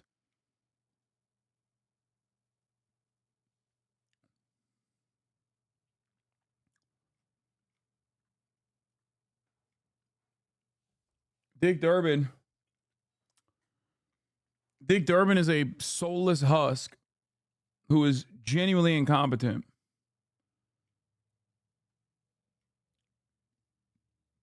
You're literally from California, law. Dude, the one fucking place where the Democratic Party is just like openly corrupt is Illinois. Like worse than California. California Democratic Party officials are awful. They're ass cheeks. They're fucking institutionalists. They're really fucking annoying. I mean, I hate Gavin Newsom. I'm literally advocating for the Illinois governor to be the vice president, okay? And not my own. I have actively said Gavin Newsom sucks ass and should be nowhere near a position of power.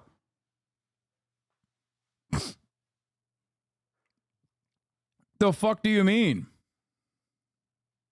That's why we're having this hearing this morning. What do you hope to find out?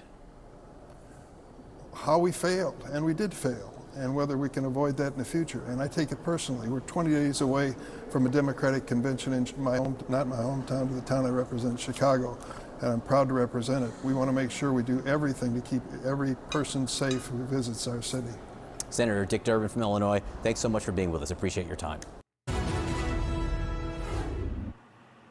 Moments ago, I sat down with former President Trump for a wide-ranging interview, telling me things that he has never told anyone in an interview before. Enjoy. Mr. President, first, I would like to say a belated congratulations for retiring Joe Biden, at least from the campaign. And now the polls are coming out for his replacement after a whirlwind positive press for Kamala Harris.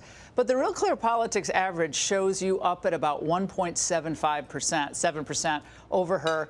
But before the debate, Biden was 1.5 points behind. So you've actually slightly grown your lead on the national poll. So how do you keep Republicans? RCP is literally the one fucking pollster aggregate that was wrong on the red wave momentum.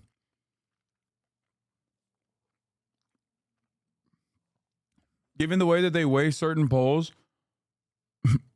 RCP is literally the one poll aggregate that actually said that the red wave was out of control and it was going to happen.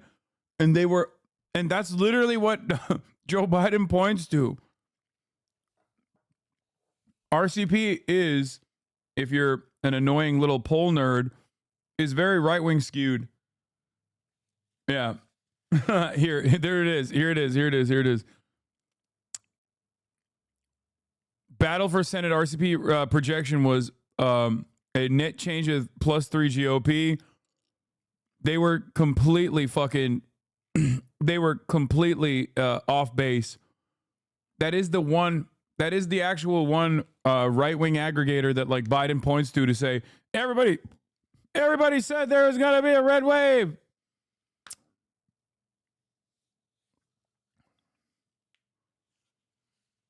So, yeah, not the best. Not the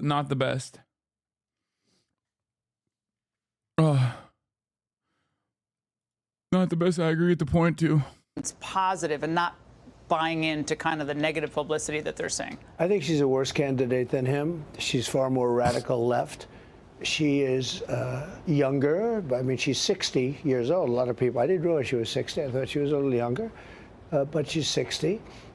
She is talking a big game, but her game is pretty bad. I mean, she was the border czar. She's trying to pretend that she wasn't. You know, it's an amazing thing that's happened too, because we did a long time ago. It's an evolution, Mr. President, that yes, she was more progressive in 2020, but that she's moved to the middle on a number of these issues, and they're making a concerted effort to.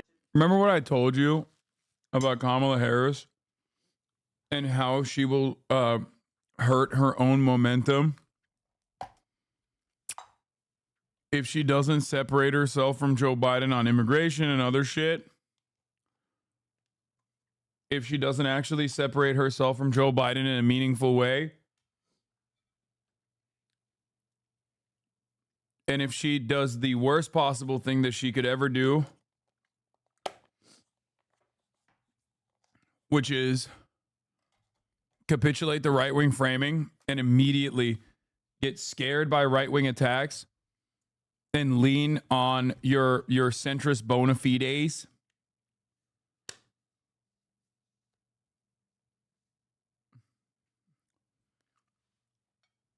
I think she's going to do that. It seems a new Kamala immigration ad just dropped on the timeline. On the Let's take a border, look. the choice is simple. Kamala Harris supports increasing the number of Border Patrol agents. Donald Trump blocked a bill to increase the number of Border Patrol agents. Kamala Harris supports investing in new technology to block fentanyl from entering the country. Donald Trump blocked funding for technology to block fentanyl from entering the country. Kamala Harris supports spending more money to stop human traffickers. Donald Trump blocked money to stop human traffickers. Kamala Harris prosecuted transnational gang members and got them sentenced to prison. Trump is trying to avoid being sentenced to prison. There's two choices in this election. The one who will fix our broken... Controlling the border is insanely popular, though, despite reality. This is what a lot of people want to hear. First time analyzing campaigns. Welcome. Must be your first time, I guess, because you're saying this, because this is pure delusion, okay? Nobody thinks the Liberal Party is the pro-border control party. If you are the Democratic Party, you are pro-immigration. If you are the Republican Party, you are pro-killing immigrants, okay? No one is going to turn around and be like, you know what? I've decided that I'm going to vote for the real border control party, which is the Democrats. They're not. All you will do is get people to go, oh shit, even the Democrats are agreeing that the border is a massive fucking problem. I think I'm going to go with the party that's been saying that for years.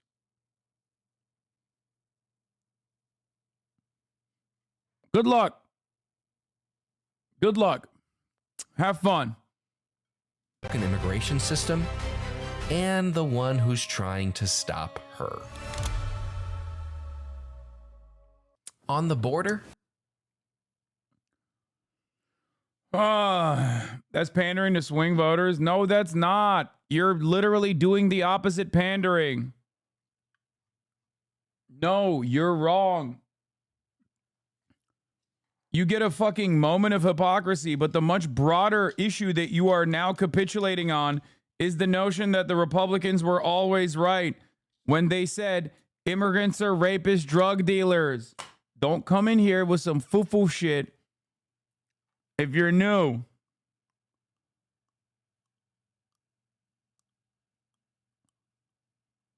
The salient part of this messaging is Republicans are right on immigration. Immigrants are fucking rapists, drug dealer, murderers. And we in the Democratic Party want to legitimately try and stop them from raping your children.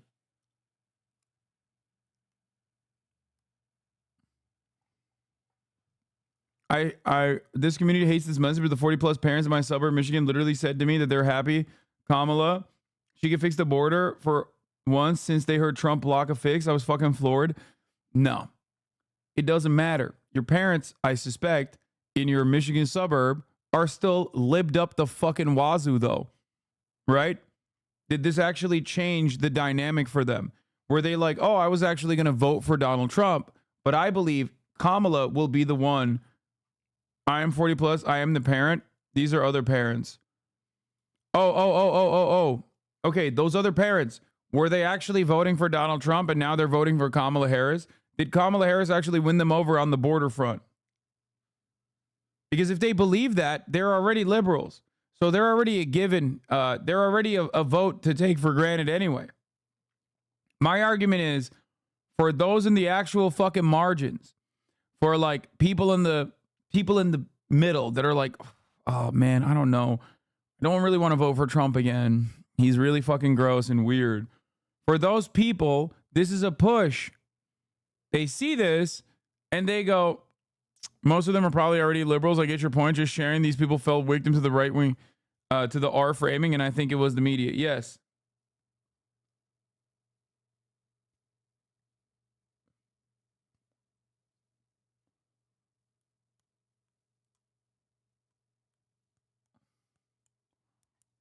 Weren't you just saying candidates need to earn your vote law? Yeah. That's why I think Kamala Harris needs to change her sentiment on immigration.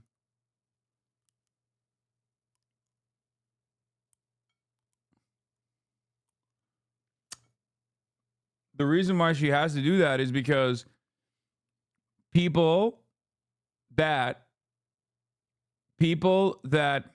personally are invested in the notion that immigrants are like drug dealer rapists and they must be dealt with strong border control are voting for the Republican Party. They are. If you don't message against that front and show no distinction, wait, what am I missing? You said you're missing the whole... You said I'm missing the whole rally, but like, it hasn't even started. Yo, some of you chatters are so fucking weird. Like, what am I missing? You're missing the top of the hour ad break. That's what you're missing. Because at the top of the hour, there's a 3-minute ad break. And if you no longer want to see those ads, if you want to miss the ads at the top of the hour, that's all you need to do is subscribe for $6 or for free.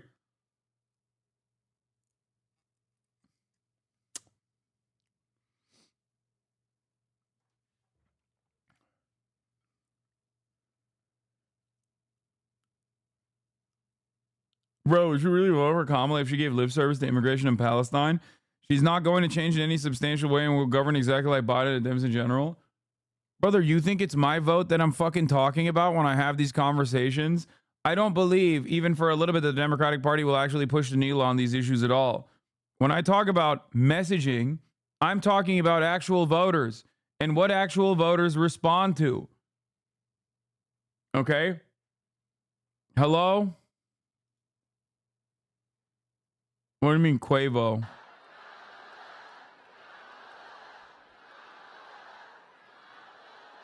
Why are you guys saying Quavo on stage? Are you watching a different rally? What's happening?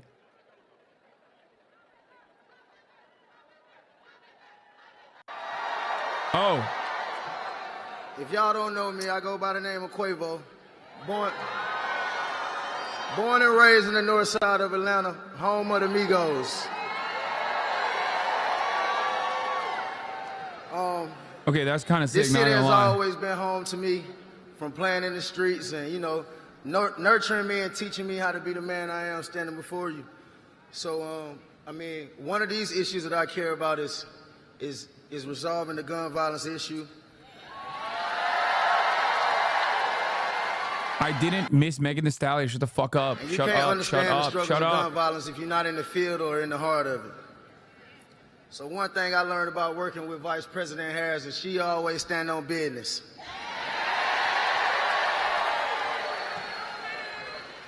From inviting me, I didn't miss Megan Thee Stallion. I just didn't watch it deliberately. To the White House last year to discuss these solutions to passing the biggest gun safety laws to date.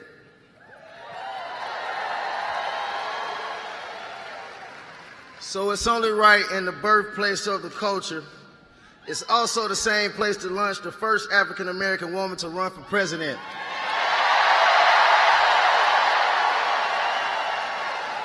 Yeah, we changing the culture again.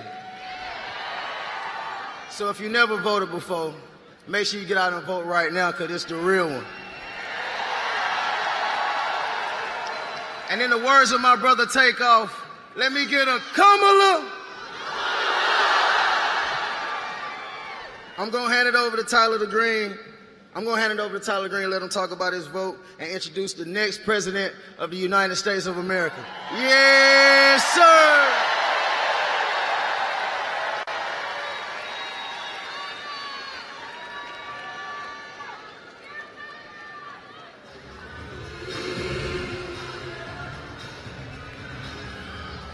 He said, someone just said, never did I think I'd ever see a Migo, a singular Migo, advocate for a Democratic president. Tyler Green, and I am so honored to be introducing the next President of the United States of America, Vice President Kamala Harris.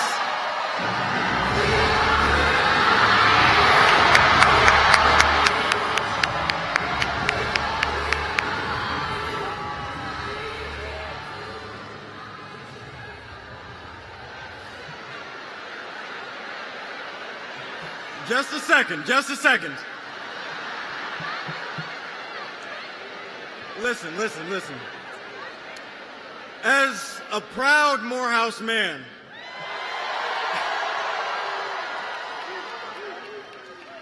I couldn't be more excited to welcome a fellow HBCU alum back to the beautiful city of Atlanta. I first met the Vice President at the White House last year, where I shared my story as a young black entrepreneur. I talked about the challenges that I faced, the importance of investing in entrepreneurs of color, how we can work together to fight the climate change crisis, and the positive impact that the Biden-Harris administration has had on my communities. And it means so much to me to see a vice president leading with the same values of excellence, I know him. leadership, and service that our institutions. I literally know this man. That's not a joke. Vice President Harris has spent every day of her career fighting for working people just like me. From her service as a district attorney, attorney general, and the United States No, not the speaker. The Senate. Not yet. He's a nice guy. To her leadership as vice president, she has served and spent every day of her career serving and fighting for us, the people. To name just a few of these accomplishments, she's fought for historic investments into HBCUs,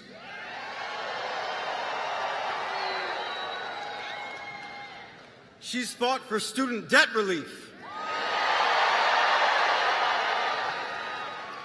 she's fought for reproductive freedom, she's fought for entrepreneurs and climate leaders like me.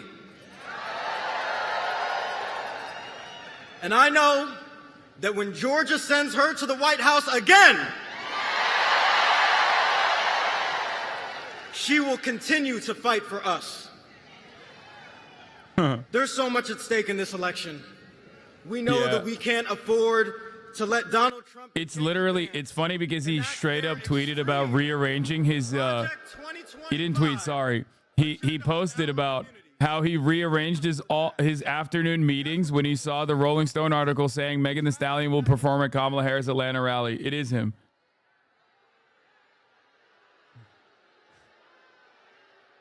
The hot girl right there. But just listen, we have a champion here with us tonight. And she is going to lead our country into the future. Now, it's my honor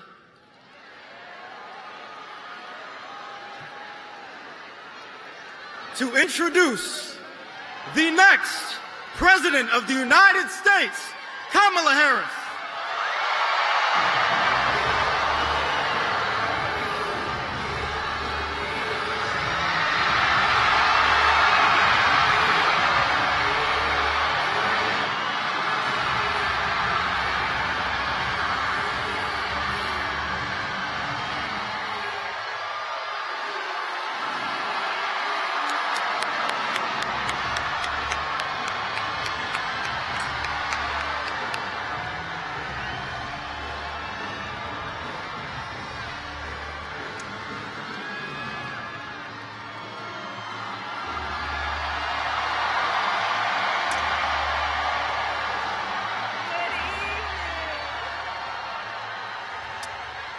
God damn, people are so stoked on the not corpse president, dude. Holy shit.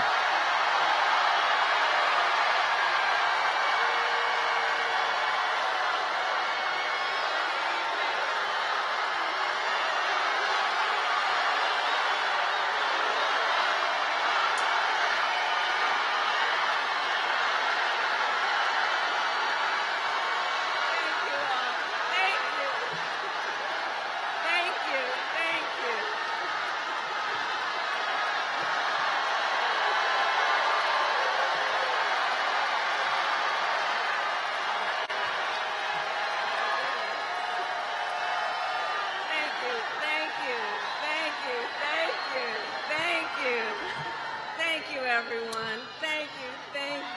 I'm with her. chill.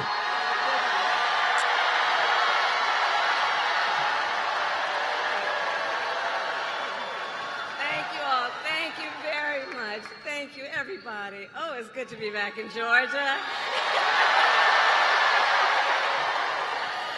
Thank you, everyone. Can we please hear it for Tyler?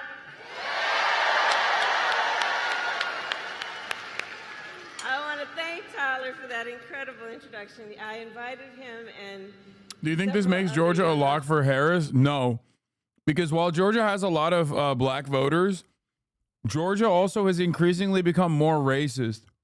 Like, it was already pretty racist, but it's gotten more racist as time has passed. Like, it's kind of wild.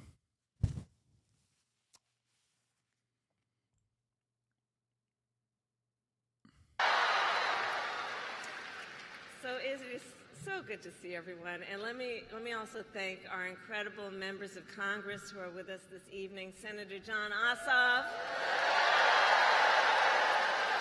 Senator Raphael Warnock, and Representative Nikema Williams.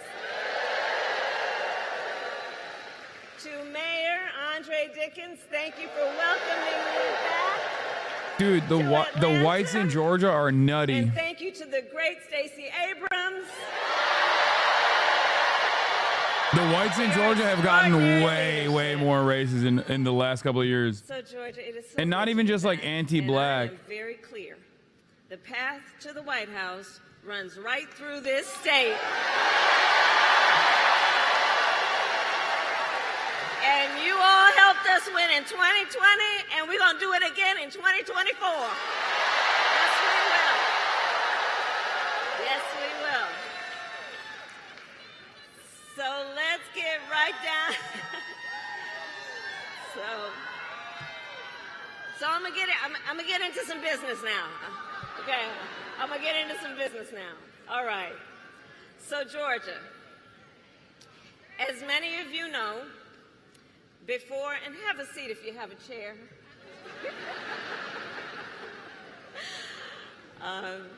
As many of you know, before I was elected vice president and before I was elected a United States senator, I was an elected attorney general and an elected district attorney.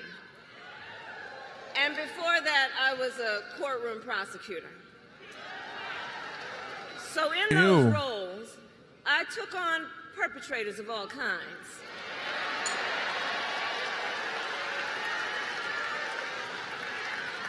Predators who abused women.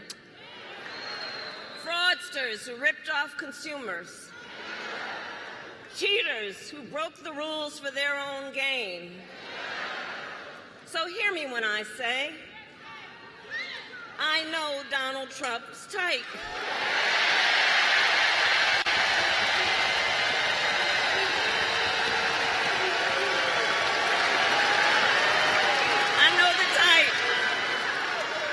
And I have been dealing with people like him my entire career. For example, as Attorney General of California, I took on one of our country's largest for-profit colleges that was scamming students. Well, Donald Trump ran a for-profit college that scammed students.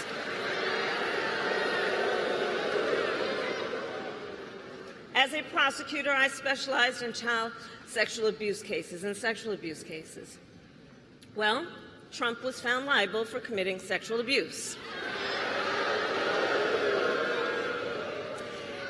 And as an attorney general, I held the big Wall Street banks accountable for fraud. Donald Trump, guilty of fraud, 34 counts.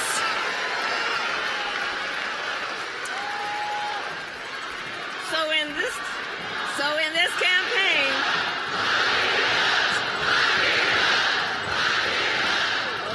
bro, libs are going crazy, bro. Libs are screaming, lock them up. So in this campaign, I will proudly put my record against his any day of the week. Any day of the week. It's wild, bro. Holy shit. You have a younger black woman candidate who's just like speaking to a massive crowd here comprised of black Georgia voters, and they're fucking celebrating her track record as a prosecutor. I prosecuted them in case after case, and I won. Donald Trump,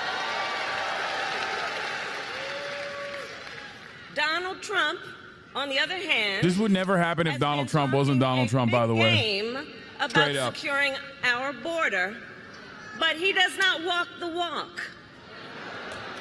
Or as my friend Quavo would say, he does not walk it like he talks it.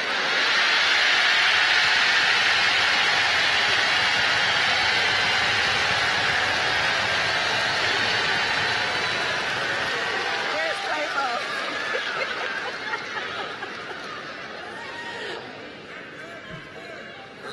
So look, oh my our God. administration worked on the most significant border security bill in decades.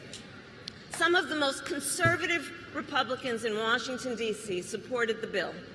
Even the Border Patrol endorsed it. It was all set to pass. But at the last minute, Trump directed his allies in the Senate to vote it down. Right.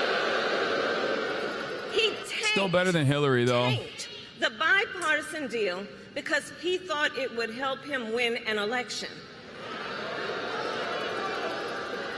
Which goes to show Donald Trump does not care about border security.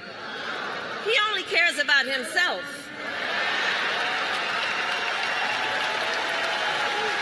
Like, you're talking to an entire audience of liberals who are pretty young. Why are you fucking saying this to them? Like, that's insane, okay? That's an insane speech to deliver. It's my pledge to you. As president, I will bring back the border security bill that Donald Trump killed, and I will sign it into law and show Donald Trump what real leadership looks like.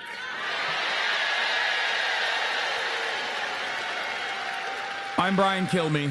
I'm Brian Kilme. But make no I'm Brian mistake, Kilme. This campaign is not just about us versus Donald Trump.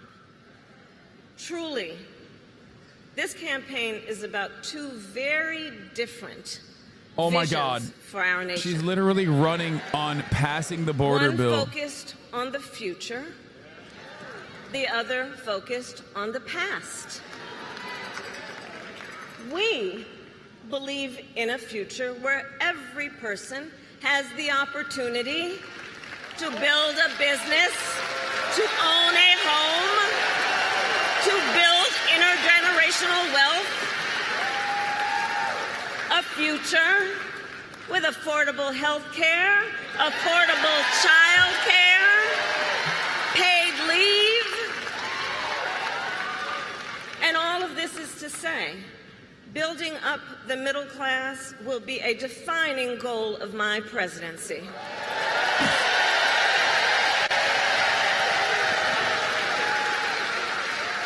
Because we here all know when our middle class is strong, America is strong.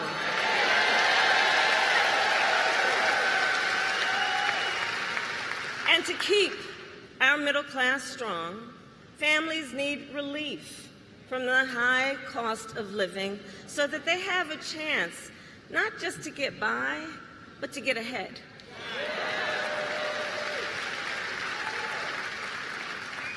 And yes, it is true that by many indicators, They our should pass mass deportation signs.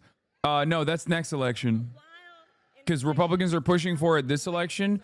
That means the Democrats will capitulate to that position next election.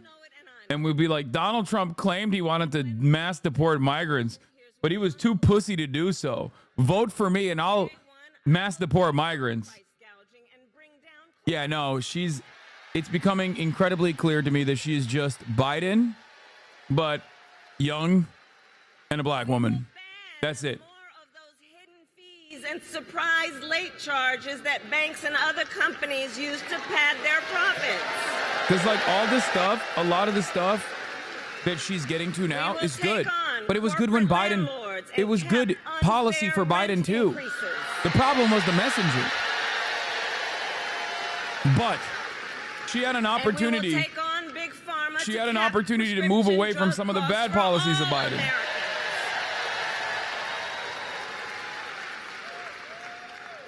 Our plan will lower costs and save many middle-class families thousands of dollars a year. Like it or not, black people care about the border. Man, shut the fuck up. Black people care about the border. I don't give a fuck what black people care about or what you think black people care about, okay? I'm talking across the board. The Democratic Party literally is going to fucking lose. And even if they don't lose, move the country to a significantly more right-wing position, okay? Oh, black people care about this. Black people care about that. Like, shut the fuck up. That's not how politics works, okay? I hate that. I hate this, like, shield, okay? I hate this fucking idiotic shield, okay? Oh, well, Hasan, how dare you? Like it or not, black people care about this issue. It's like, it's such a fucking stupid stance, okay? It's such an idiotic stance. Nobody operates like this, okay? Black people don't operate like this either. Shut the fuck up. Stop using this as a fucking shield. Children with asthma, breast cancer survivors, grandparents with diabetes. Georgia, America has tried these failed policies before, and we are not going back. We're not going back. We're not going back.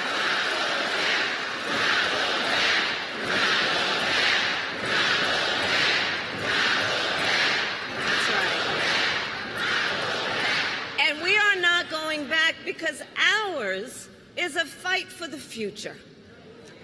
And it is a fight for freedom.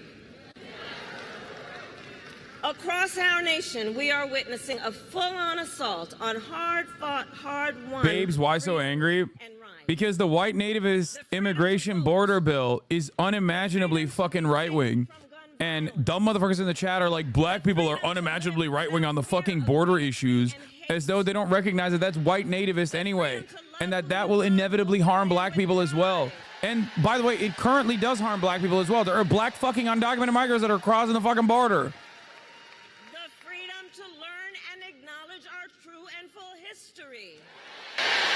It's one of the dumbest ways that the Democratic Party operates on a regular basis. I had Ested on specifically to talk about this. It's this shield that, like, oh, if you're advocating for the Democratic Party, that means you are actually a black person. Even if you're a white person, you're actually advocating for the needs of black people. It is this gross and so transparent race peddling that Democratic Party defenders engage in, so much so that they literally did that to defend Joseph Robinette Biden, a white man, as opposed to swapping out Joseph Robinette Biden, a white man, with a fucking black woman by the name of Kamala Harris. They were like, oh, you want to change the president, but black people love Biden. Black people want Biden. What are we doing here?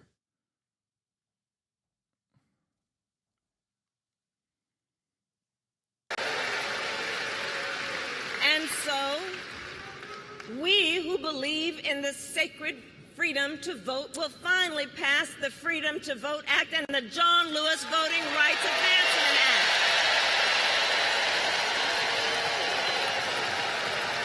26-month subscriber, bro's never seen me angry. Christ, you're angry. To live safe from gun violence will finally pass universal background checks, red flag laws, and an assault weapons ban. Why being black is so political? As a young black guy just getting into politics, I find it really gross and upsetting. I hate being seen as a black, if that makes sense. Being black is political because America's white supremacist. passes a law to restore reproductive freedoms, as said- President of the United States, I will sign it into law. America is a white supremacist nation.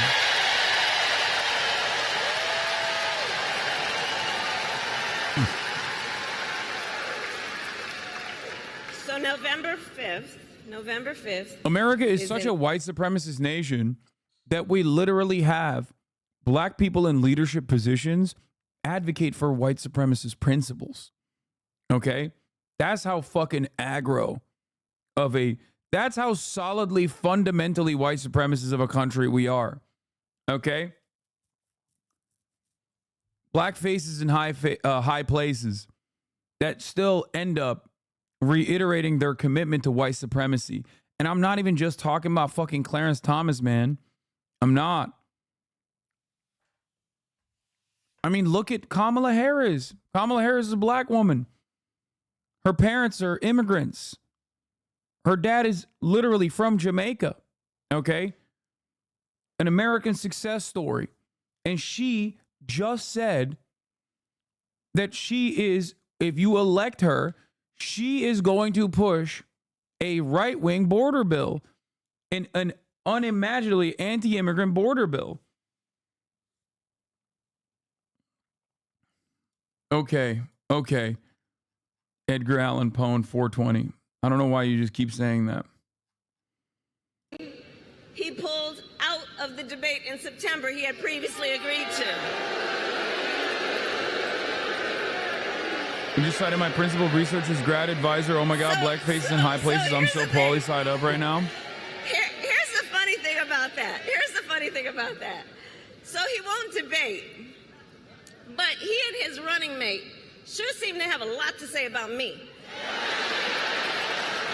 Yeah, they keep saying that you're going to run the 3-minute ad break at the top of the hour at 4:25 because you forgot to run it. Oh. Yeah, that's right. And if you no longer want to see those ads, all you need to do is subscribe for $6 or for free. Here's the 3-minute ad break now.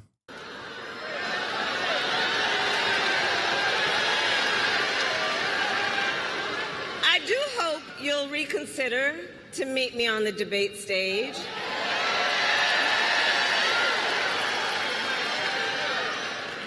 Because as the saying goes, if you've got something to say, I don't get what is bad about protecting the country. Protecting the country from what? Yeah, for the record, that's what Nazis said about the Jews. I don't get what's so bad about protecting the country against the Jews. Okay? The fuck do you mean protect the country? There is no, like, border security is a non-issue. Immigrants are not responsible for a larger share of the crimes. They actually commit crimes at a smaller rate per capita than natural-born U.S. citizens do. Okay? It is completely fucking overblown. It's a lie. It's a hysterical lie told by the Republican Party. so Georgia, in the next 98 days, we have our work cut out for us. And this is not going to be easy. This is hard work, but we like hard work. Hard work is good work. So, Georgia, today I ask you, are you ready to get to work? Do we believe in freedom? Do we believe in opportunity? Do we believe in the promise of America? And are we ready to fight for it?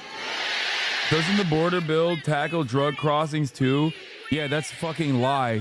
Drugs come in through regular points of entry. The border bill has extra protocols, supposedly R&D, for CBP to actually develop better measures of like tracking down drugs. Not so certain on how they're going to do that. Not so certain how they're going to fucking upgrade their infrastructure. But ultimately, you're talking simply about like drug sniffing machines, right? Like machines that figure out when a car crossing over the border has drugs or not. Following that What the fuck is incredible this? rally we all just watched in Atlanta. God, I can't. Democratic Party operatives make me so angry, so unreasonably angry. Anyway, Outside of that border tangent was good. Yeah, but the border tangent is important because that's what I'm looking at to see if she deviates away from Donald Trump. Your criticism is so stupid. How can you both say that America's a white supremacist country because then Kamala would fucking win by a landslide by being xenophobic and racist? You fucking tanky. What?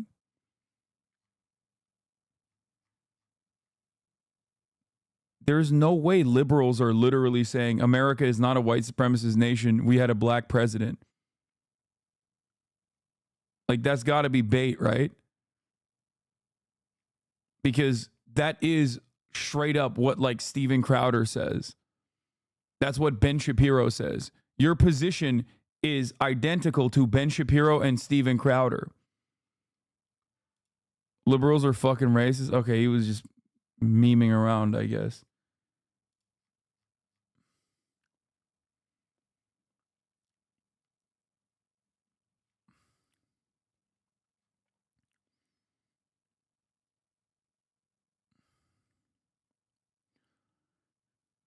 Anyway.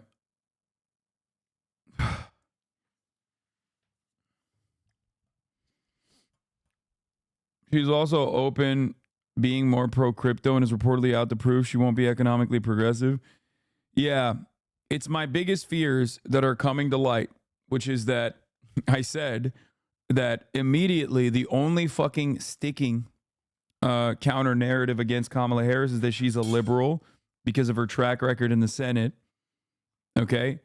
And that I fear that she's going to do the classic Democratic Party shit that Joe Biden didn't even fucking do, which was to recenter her messaging on how she's not a fucking liberal. Their logs are them hallucinating a position you do not hold. Wait, what? You are so fucking stupid. She's talking to all the racist and xenophobic liberals. Your criticism is so fucking stupid. Wait, what? Liberals are fucking racist? Oh, I thought this guy was joking. You seriously think there are no racist liberals? No, I think that there are a shit ton of racist liberals. What is wrong with you? Take your fucking meds, man. Huh.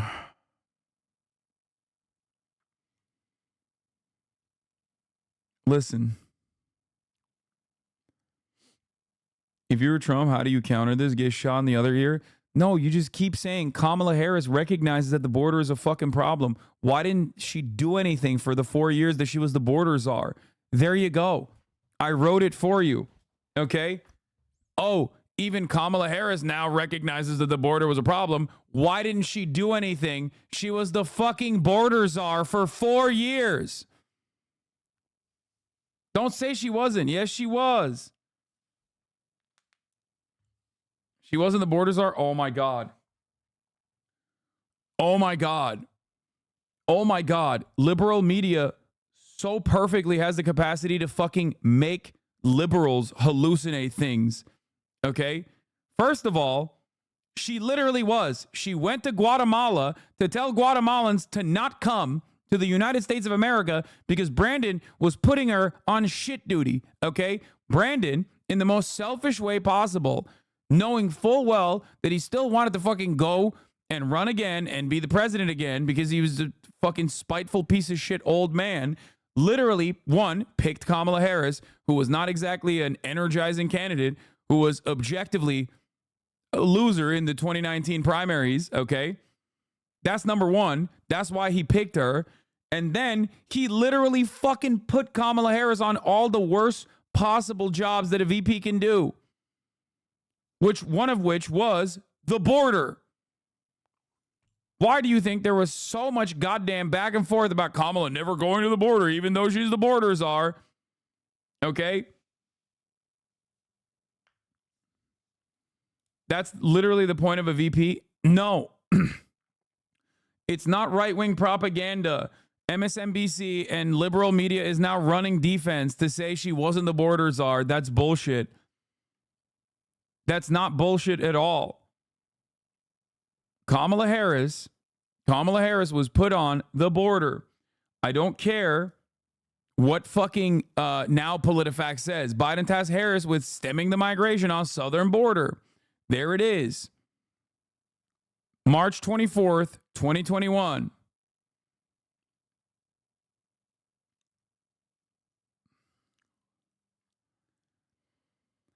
Oh.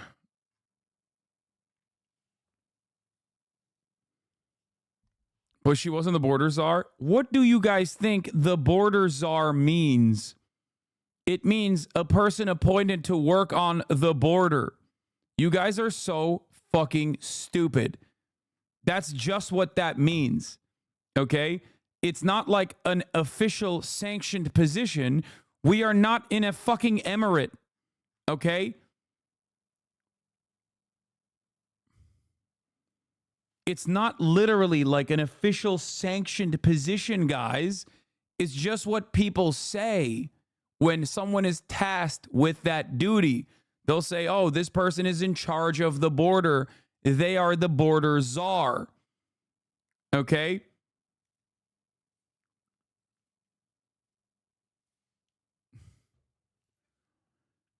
Oh, my Lord. Czar isn't a real title. Why are you using right-wing language? No, I'm not using right-wing language. I'm using what was colloquially utilized early on by everyone. Only now it is seemingly politically not great to say so because the right-wing are pointing to that to be like Kamala Harris was tasked with the fucking border.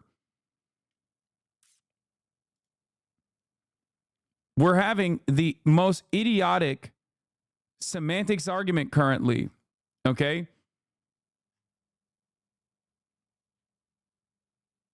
She just openly endorsed the right-wing legislation and we're circle jerking over semantics of her role as VP. I know. And the reason why liberals are doing that is because they are coping. Okay?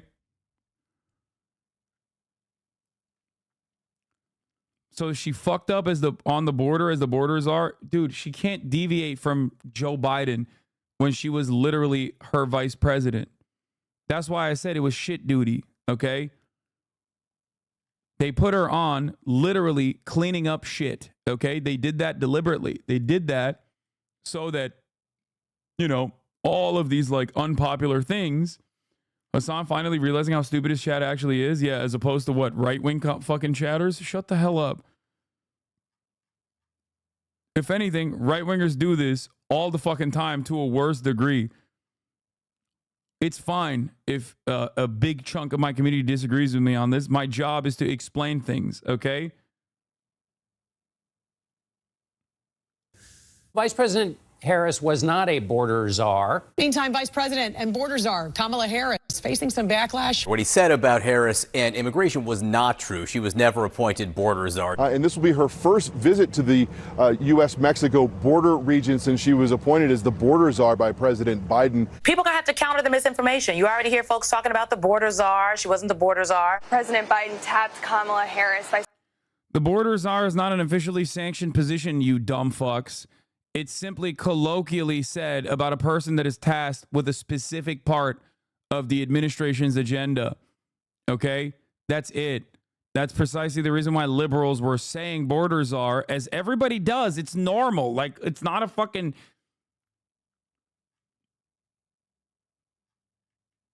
Like, it's so stupid. Then why say it? Because... Wait, what? Now you're making up words? Because that is what the colloquial adoption of the word is. That's what it is. That's what it is. When someone is fucking tasked with a job in the administration, you say, oh, that's the drug czar. That's the border czar. Like, that is a normal fucking term that people utilize. It doesn't mean anything beyond the fact that they are tasked with that role in the administration. The fact that there is now a semantics argument back and forth in this circumstance is so stupid. It's an informal term, exactly. Is employed in media and popular usage to refer to high-level executive branch officials who oversee particular policy field. There has never been a U.S. government office with the formal title czar.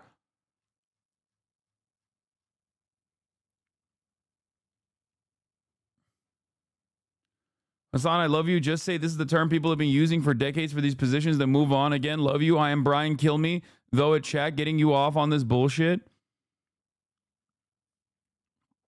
Anyway, whether you like it or not, this semantics argument over, oh, Kamala Harris was never the official border czar, and that's not a real position, and the media never referred to her as such, will only allow you to look like a fucking dumbass on this issue by the absolute, like, sub 10-point IQ Republicans who are fucking remembering to breathe manually because of how stupid they are. They can just point to this compilation and make you look like a fucking asshole. My job here is to be fucking honest, okay?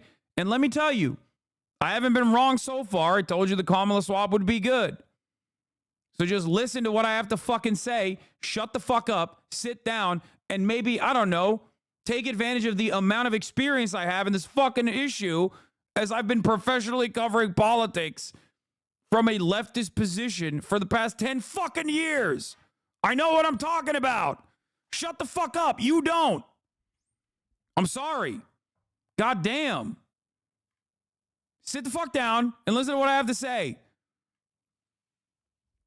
The only thing the Republicans have to do in this situation is basically turn around and go, Kamala Harris is the border czar. Liberal media is now lying and claiming she wasn't when they openly said she was the border czar, which is, by the way, again, an informal position title. It's not like a real title, but like she was tasked with the immigration position, okay? And she lied about how big of a problem immigration is for the first 4 years when she could have done something about it. And now when the election comes around, she openly recognizes that the immigration problem is a massive issue. Well, guess what? We've been saying immigrants are rapists for years. Who are you going to vote for? These fake ass phonies who are advocating for shutting down immigration now, or the real ones who've been fucking advocating to shut down immigration and is running on mass deportations? That's what the Republicans are going to do. It's a fucking gift wrapped, basically a fruit basket to the Republican Party. Joe Biden was significantly closer to Donald Trump on the issue of immigration in terms of the percentage points, okay, when he ran to the left of Donald Trump on immigration in 2020. Joe Biden running to the right of Donald Trump on immigration, trying to be the real fucking immigration is actually a matter of national security and not like a problem with the economy, that immigration actually has to be processed through this lens of national security. That kind of hysterical pandering is never going to work to win people over to your side. It simply makes people on your side also regurgitate right-wing positions on immigration, positions that are not born out of reality, positions that are born out of the hysterical pandering of right-wing charlatans. Oh, don't you think Trump blocking the bill is good for the Dems to expose? Okay. Let me put this in terms that you might understand. Okay? If you like Medicare for all, let's say, okay? And let's say Donald Trump, as a last-ditch effort, puts together a Medicare for all proposal in the year 2020 as the election is nearing. Okay? If Donald Trump turns around and says, I'm pro Medicare for all, and I want to fucking push, and I want to push the country to the left, and I care about Medicare for all, and I actually am the Medicare for all candidate, do you buy in to the idea that Donald Trump is now really officially the Medicare for all candidate? Or do you go, well, what the fuck are we talking about? There's literally a guy who is not, who has been saying they're pro Medicare for all. You go for Bernie Sanders. It doesn't change your mind at all on the issue. You are now more committed to fucking Bernie Sanders.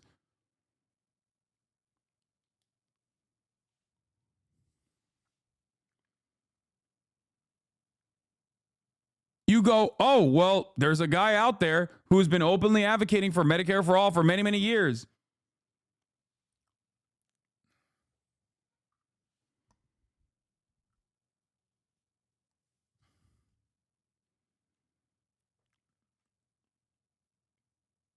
Anyway,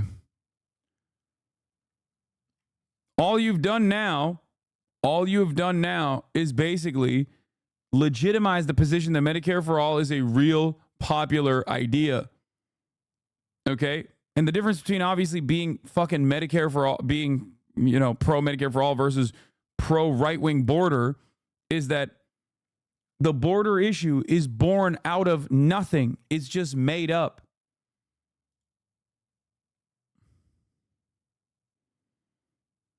Yeah, PolitiFact. Mostly false.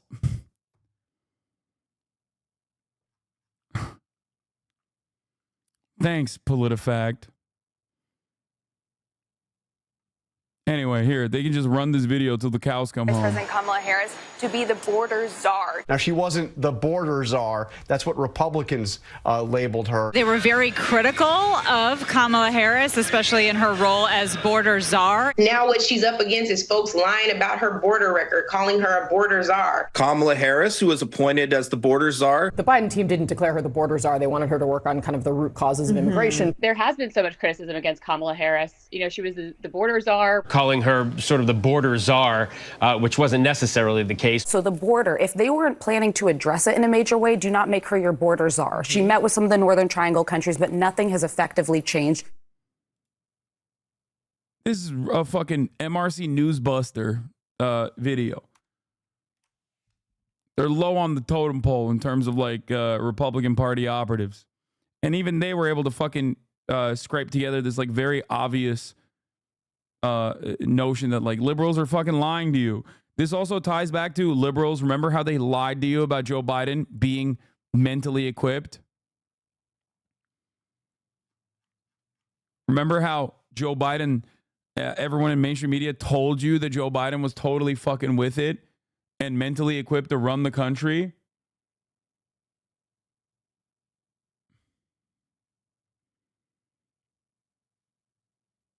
It perfectly plays into that. You can just turn around and be like, oh, yeah, there it is. In the fucking tank. Liberal media in the fucking tank for whoever the liberals are. Whoever the liberal candidate is.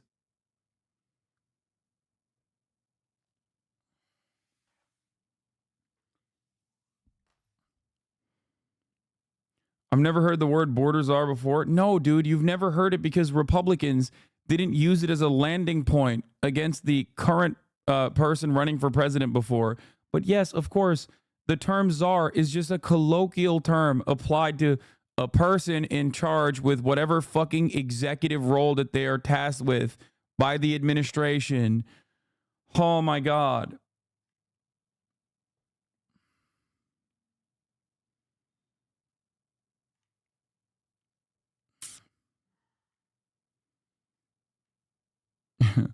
It's like saying Bernie was never known as the Amendment King because we don't have kings in this country. Yeah, it must be Russian disinformation. Bro, you're still on this shit? I am still on this shit because this seemingly is a position that liberals want to fight on, which is very stupid.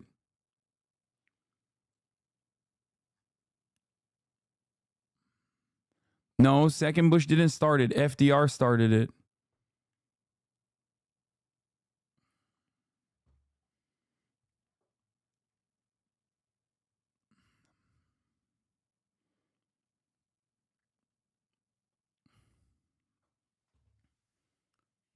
Anyway. The messaging is easy. The Republicans are politicizing another informal thing. That's weird again. No, it's not. They're not politicizing an informal thing. The point of contention here isn't what Kamala Harris is called. The point of contention is what Kamala Harris's task was. This will be used against her. Started with the last administration, but it's our responsibility to deal with it humanely and to stop what's happening. And so this increase has been consequential. But the vice president's agreed, among the multiple other things that have happened in the meeting, and I appreciate it, agreed to lead our diplomatic effort and work with those nations to accept the returnees and enhance migration enforcement at their borders. We're already talking with Mexico about that. She's already done that. We're going to be dealing with a full team now that we have to be able to deal with the problem here at home, but also to deal with it now in terms of in country. And I can think of nobody who's better qualified to do this than this is a woman who ran the second largest Attorney General's office in America after the United States Attorney General in the state of California, and has done a great deal of upholding human rights, but also fighting organized crime in the process. So it's not her full responsibility and job, but she's leading the effort, because I think the best thing to do is to put someone who, when he or she speaks, they don't have to wonder about, is that where the president is? When she speaks for me, doesn't have to check with me. She knows what she's doing, and I hope we can move this along. So, Madam Vice President, thank you. I gave you a tough job, and you're smiling, but there's no one better capable of trying to organize this. Well, thank you, Mr. President, and for having the confidence in me. And He's so coherent now. Guys, this is from 2021.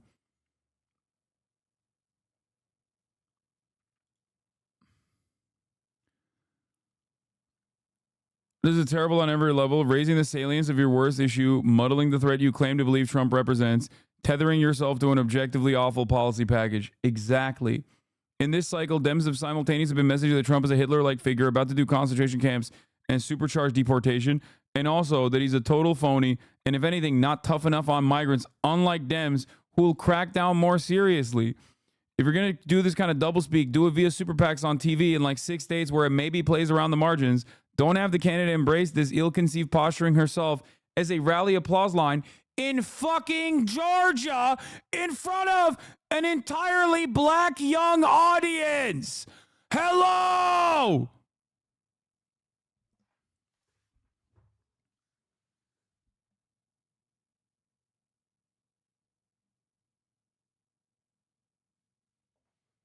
What do you want? Do you want everyone in the Democratic Party to also be like, yeah, you're right, immigrants are fucking rapists, drug dealers, and we got to put an end to that? Do you want that? Why are you helping the Republican Party? How is the entire Democratic Party just completely so broken, fundamentally, so insane on this issue, on every issue, really?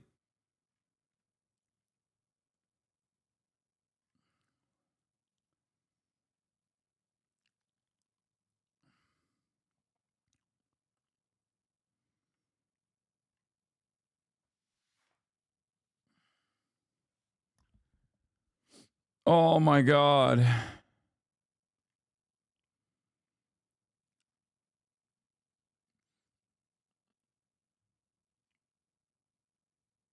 Please end this stun log with a video of the Aussies on stream poking fun of you. No.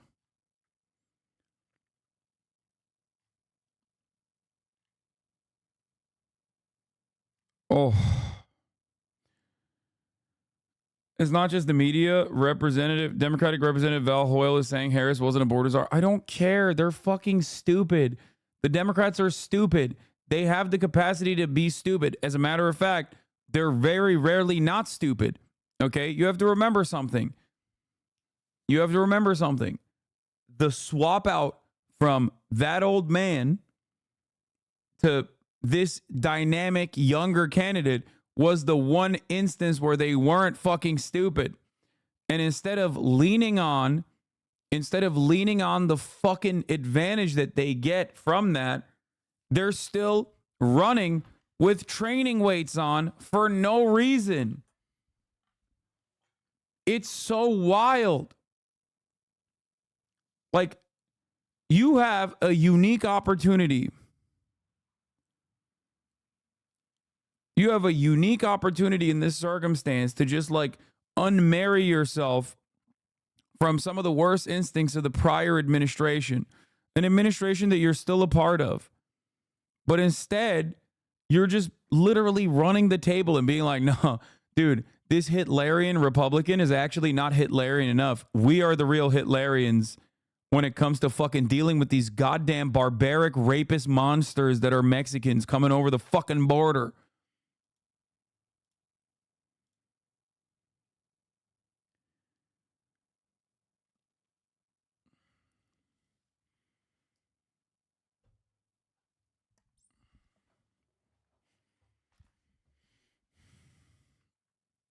And now these dumbass liberals are going to run around trying to posture on this fucking, oh, well, that's weird. That's weird. This is weird. That's weird. And they're going to fuck that up too.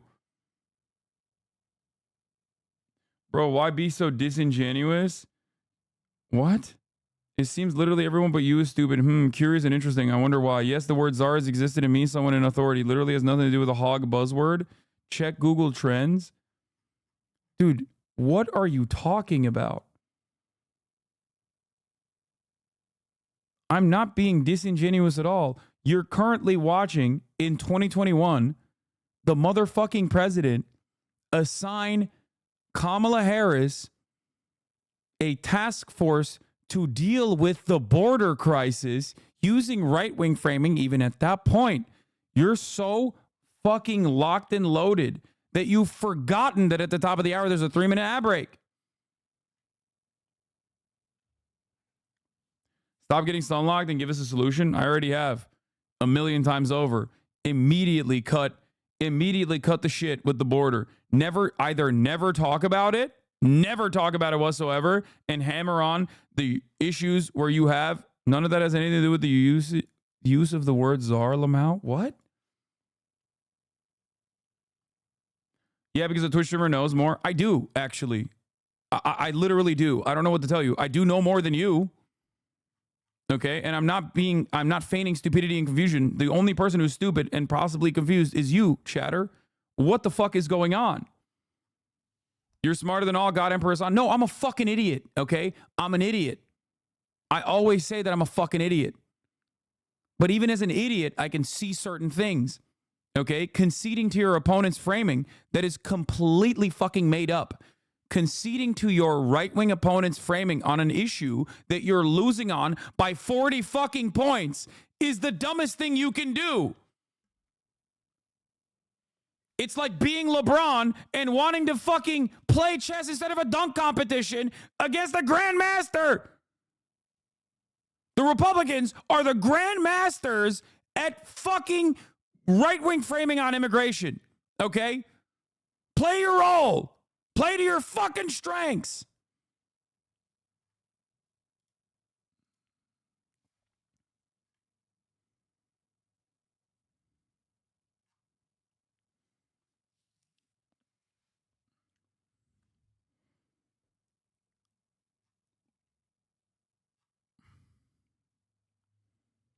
Bro, LeBron never won the dunk competition? Yeah, but who do you think would win in a dunk competition? Him or Magnus? The fuck?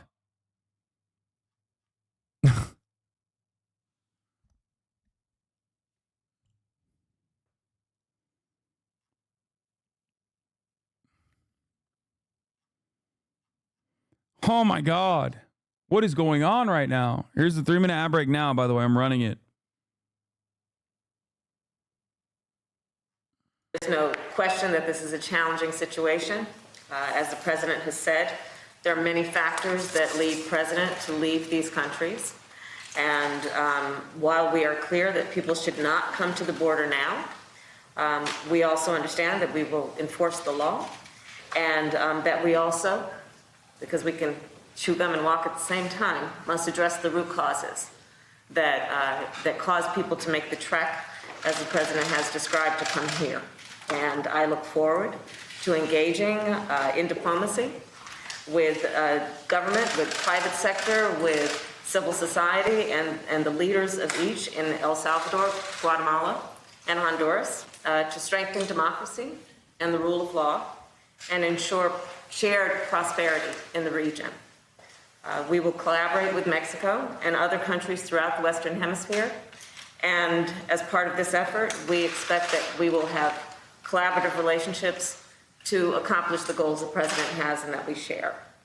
I also look forward to working with members of the Congress who I think share our perspective on the need to address root causes for the migration that we've been seeing. And Needless to say, the work will not be easy, but it is important work. It is work that we demand and the people of our countries, I believe, need to help stem the tide that we have seen. So thank you, Mr. President, for your confidence.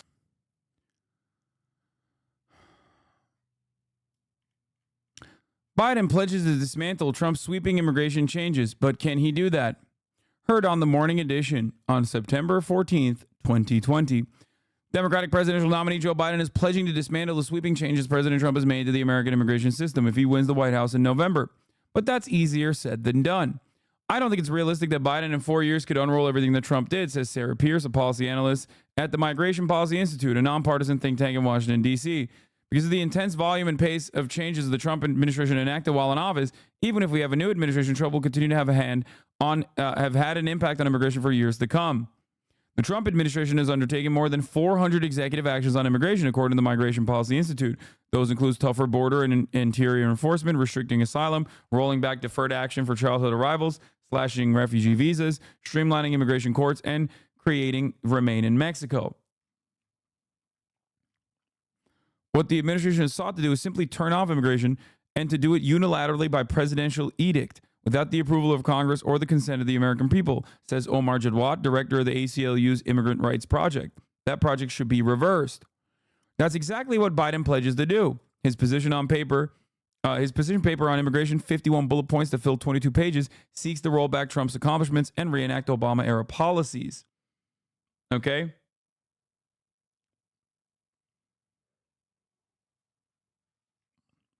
If I'm elected president, we're going to immediately end Trump's assault on the dignity of immigrant communities.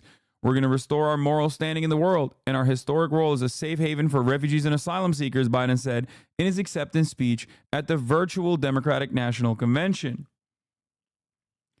The former vice president has an exhausted to-do list. Within his first 100 days, Biden says he would implement a wide range of policies, not another mile of border wall.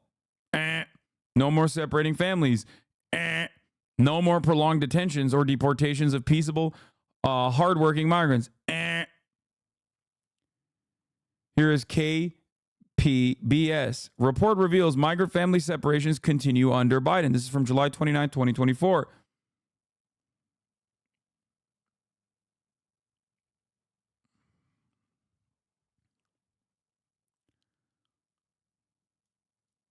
The border proposal that Kamala Harris just fucking flaunted as a signature policy achievement that she will have if elected president literally continues building Trump's wall.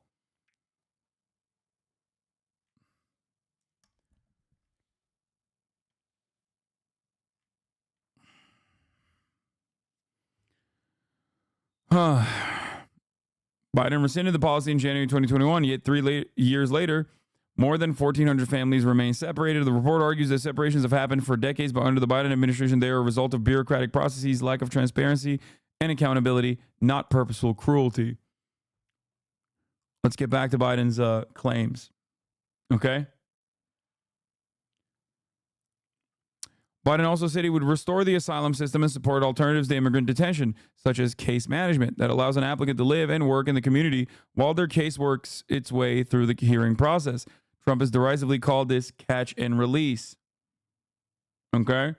And Biden would fully reinstate DACA, which allows migrants brought into the U.S. illegally as children to live and work without fear of deportation. But if he's elected, Biden would face a host of obstacles that could slow his immigration counter-revolution. Okay? They don't want to create such a chaotic situation at the border by welcoming or incentivizing another massive influx from Central America, says Jerry Kramer, who's affiliated with the Center for Immigration Studies. The fucking Center for Immigration Studies being presented as a think tank which favors restrictions on immigration is insane. It's basically a Nazi operation. Okay? The Center for Immigration Studies is literally VDARE, but a think tank. So the fact that like NPR is doing both sides are saying a lot of things is crazy. Okay? Remember, just because something is presented with neutral tone doesn't change that reality that they are still very much advocating for Nazi shit. This is a fucking Nazi think tank. Let's continue. Federal border officials are worried what would happen if Biden cancels bilateral agreements with Mexico that have dramatically slowed the migrant flow. Okay? Why am I talking about all of this? Because I hope at some point in this fucking article they will show what the percentage points Biden was close enough to on Donald Trump on the issue of immigration in this election cycle, because he was performing significantly better than he was before he dropped out on the issue of immigration in 2020. I believe that in 2020, Biden was much closer to Trump. Trump was still beating him on immigration because Republicans are fucking incredibly well equipped to deal with this with reactionary posturing. Okay. Yeah. CIS is literally founded by eugenicists and white supremacists. I know. It's fucking insane. Anyway.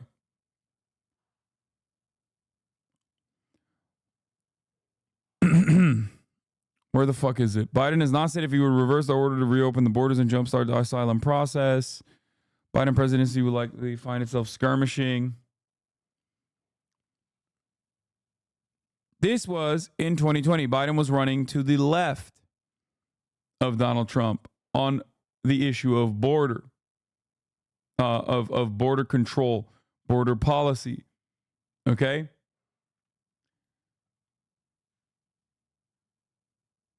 Where the fuck is it?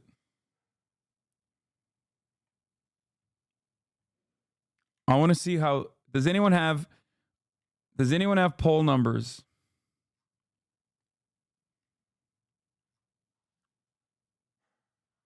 From 2020.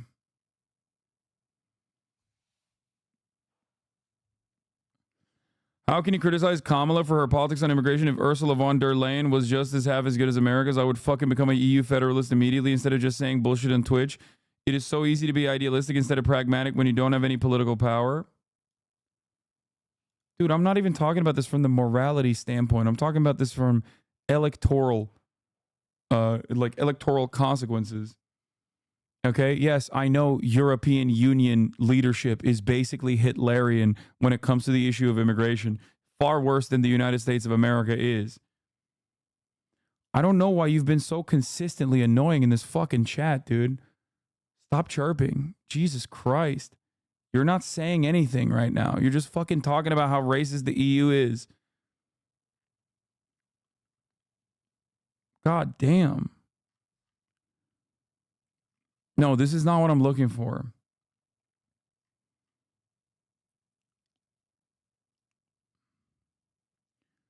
What I'm looking for is how Biden running to the left of Trump on the issue of immigration, where he was on the issue of immigration, where Biden was on the issue of immigration, like where he was seen on the issue of immigration alone, okay? Not forecast, nothing like that. He was still losing to Trump on the issue of immigration, but he was significantly better performing on the issue of immigration than he was in 2024, okay? Anyone to the right of HasanAbi is Nazi shit? No, dude. Like mass deportations or the fucking crime panic born out of like migrants are coming in to rape our children is Nazi shit. There's no other way to fucking analyze it. That's it. It's fucking objectively fascist. What do you want me to do? What do you want me to say? You want me to lie to you and be like, no, actually, migrants are actually interested in invading the country and raping our women, our beautiful white women. Is that what you want me to say?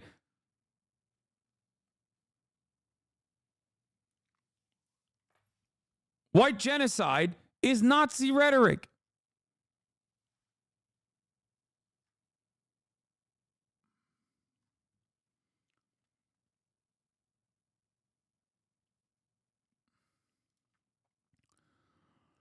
No, this is not what I'm looking for.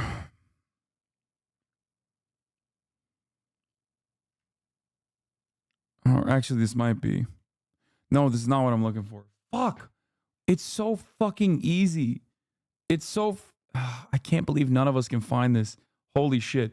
I'm simply looking for... You know how they will match up on policies? You know how they will fucking match up on policies? individual candidates. Okay. And they'll be like, Trump is, or Biden is outperforming Trump in the 2020 election by fucking 30 points on the issue of protecting women's reproductive rights. No, this is from 2024, but this will be important in a second because the point I'm trying to make, the point I'm trying to prove to you is that I recall on the issue of immigration. No, this is not it. Oh my God, I'm going to fucking Brian kill me. I'm Brian kill me. I'm fucking Brian kill me. I'm Brian kill me. Oh wait, this might be it. Hold on. No, these are just polling Americans. How sympathetic are you, say, to people who rotated? Very sympathetic, very unsympathetic, somewhat sympathetic or very sympathetic to the people from other countries who travel to the U.S. in an attempt to enter the U.S.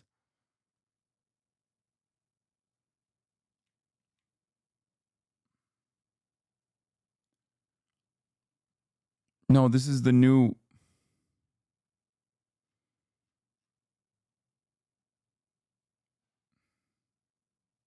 This could be used potentially. Night and day. Okay. Biden to reverse course. No, this doesn't show poll numbers.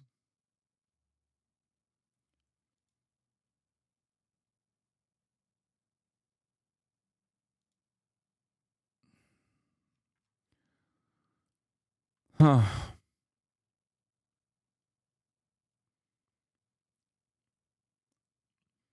Okay, genuinely though, why are you trying to explain it? We know what you're trying to say. She needs to go to the left, not more right. No, liberals need to see the data.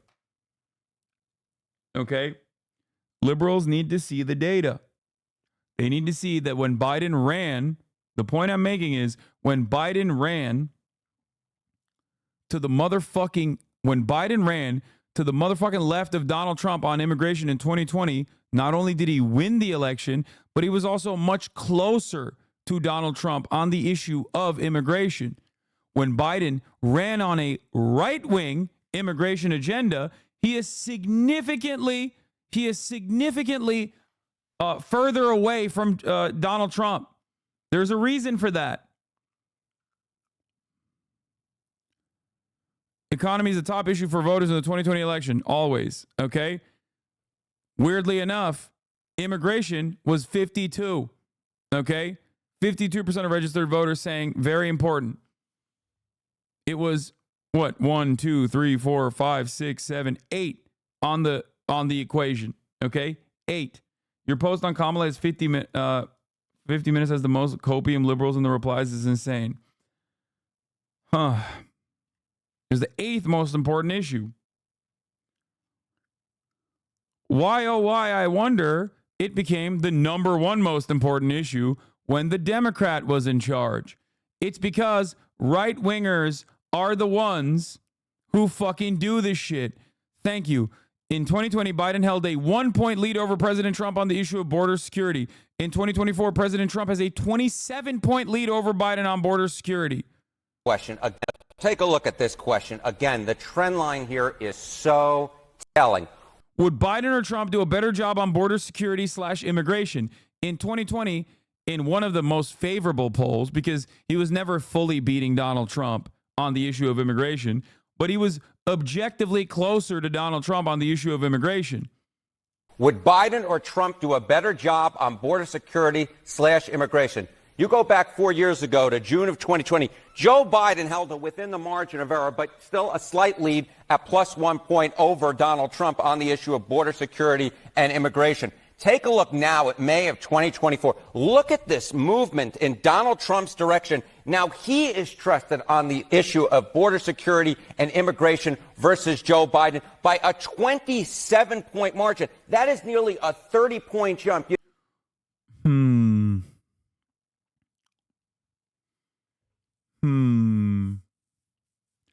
I wonder what this means. Maybe we should go further right into immigration. That will certainly help our chances.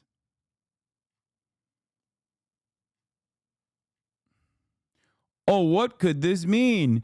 On June 2020, Biden was advocating for a significantly more progressive policy on immigration, and he was 1 point higher than Trump in the eyes of Americans on who will do a better job on immigration between him and Trump.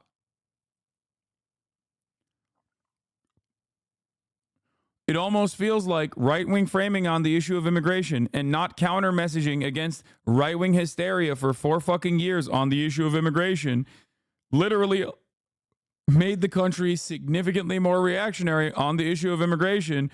And now the Democrats are capitulating to the right-wing framing on the issue of immigration, and the Republicans are fucking putting their nutsack all over the board on the issue of immigration.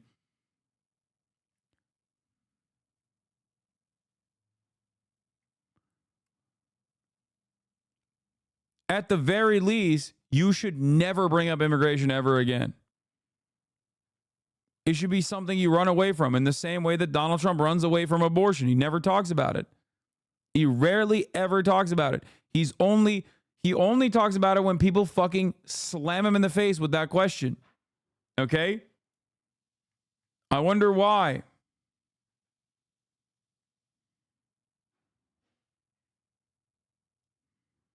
This is from 2020. New polling. Trump's immigration policy is a clear political loser. New election night polling released today by Public Opinion Strategy shows the president's position on immigration was a net negative with voters, and the administration's positions on providing a pathway to citizenship for undocumented immigrants, DACA, and family separation at the border potentially pushed away key voter groups like independent men and women and suburban voters, groups that the president failed to score well with.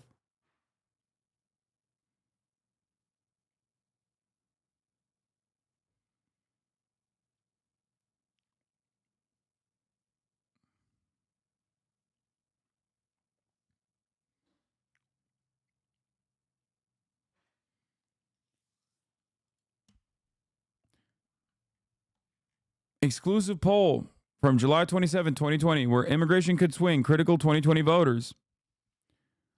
Survey found weaknesses on immigration messaging for Trump among some of the voters, including white, non-college educated men who put him over the top in bare victories in 3 of those 4 states in 2016. It's a vulnerability for Democrats not to talk about immigration, said Tyler Moran, executive director of Immigration Hub, which advocates for immigration and is run by several Democratic congressional staffers. Okay? Ceding it to Trump is leaving votes on the table. Nearly 3 in 10 Wisconsinites would be more likely to vote for a Democrat if shown certain pro-immigration arguments, according to Civi's predictive model. The same is true for a quarter of the Michigan and Colorado populations, but less than 1 in 10 in Pennsylvania. To help determine which voters were persuadable, survey participants were shown 1 of 3 immigration-related ads. 1 from the Trump campaign, 2 pro-immigration ads from Immigration Hub featuring a veteran and an elderly American who relies on an immigrant health worker.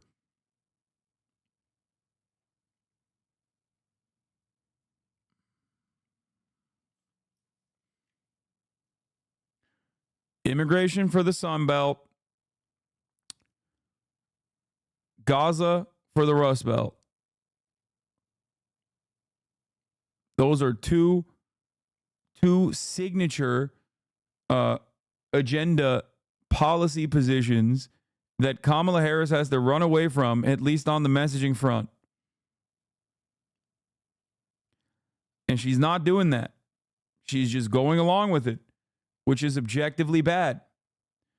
And because I am the most annoying, stubborn asshole on the fucking planet, I will never be swayed away from my positions on this because I know they're correct. And it doesn't matter if like all of the fucking Mamala riders that leave when I start criticizing Kamala Harris, they leave and look for another fucking independent outlet that will give them the MSNBC style commentary that they want to fucking hear. Make no mistake, I talked about Israel-Palestine for fucking 10 months straight, okay? You will all come back when you find out that I was fucking right. This isn't me saying, oh my God, I fucking hate Kamala Harris. She's the absolute fucking worst. I'm never going to vote for her or anything like that. This is me simply saying that if Kamala Harris, follows Joe Biden's track record on this shit, and simply relies on being youthful and younger than Joe Biden, she might still win, but the margins will be far worse Okay?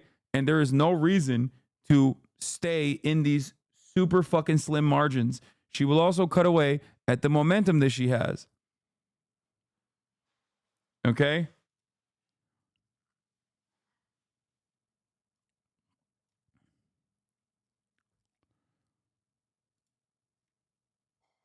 The former VP picking up a major endorsement this morning from the Detroit Free Press, which writes, Biden is the antitoxin America needs. This, as a new NBC News Wall Street Journal poll out this morning, shows after a tumultuous month, the state of the race remains relatively unchanged.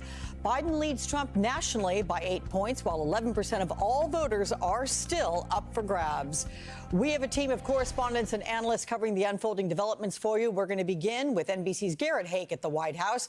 Garrett, big welcome to you on this Sunday. So I want to start with the new poll numbers. When you break them down, where does the Biden advantage over Trump come from?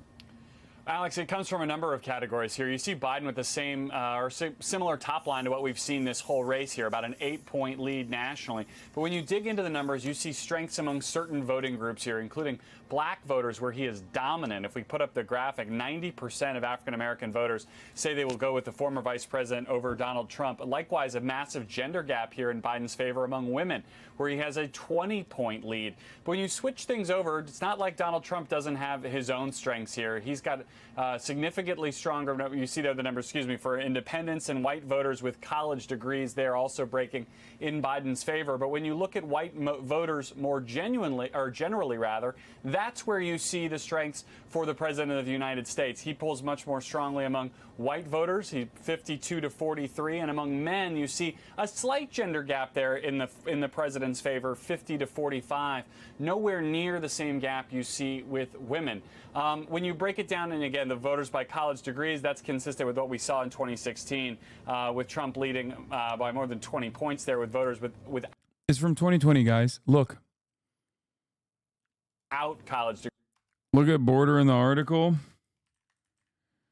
Trump continues to lead on the economy. Biden holds the advantage on coronavirus. Trump is leading 16 points on securing the border and controlling immigration, 49% to 33%.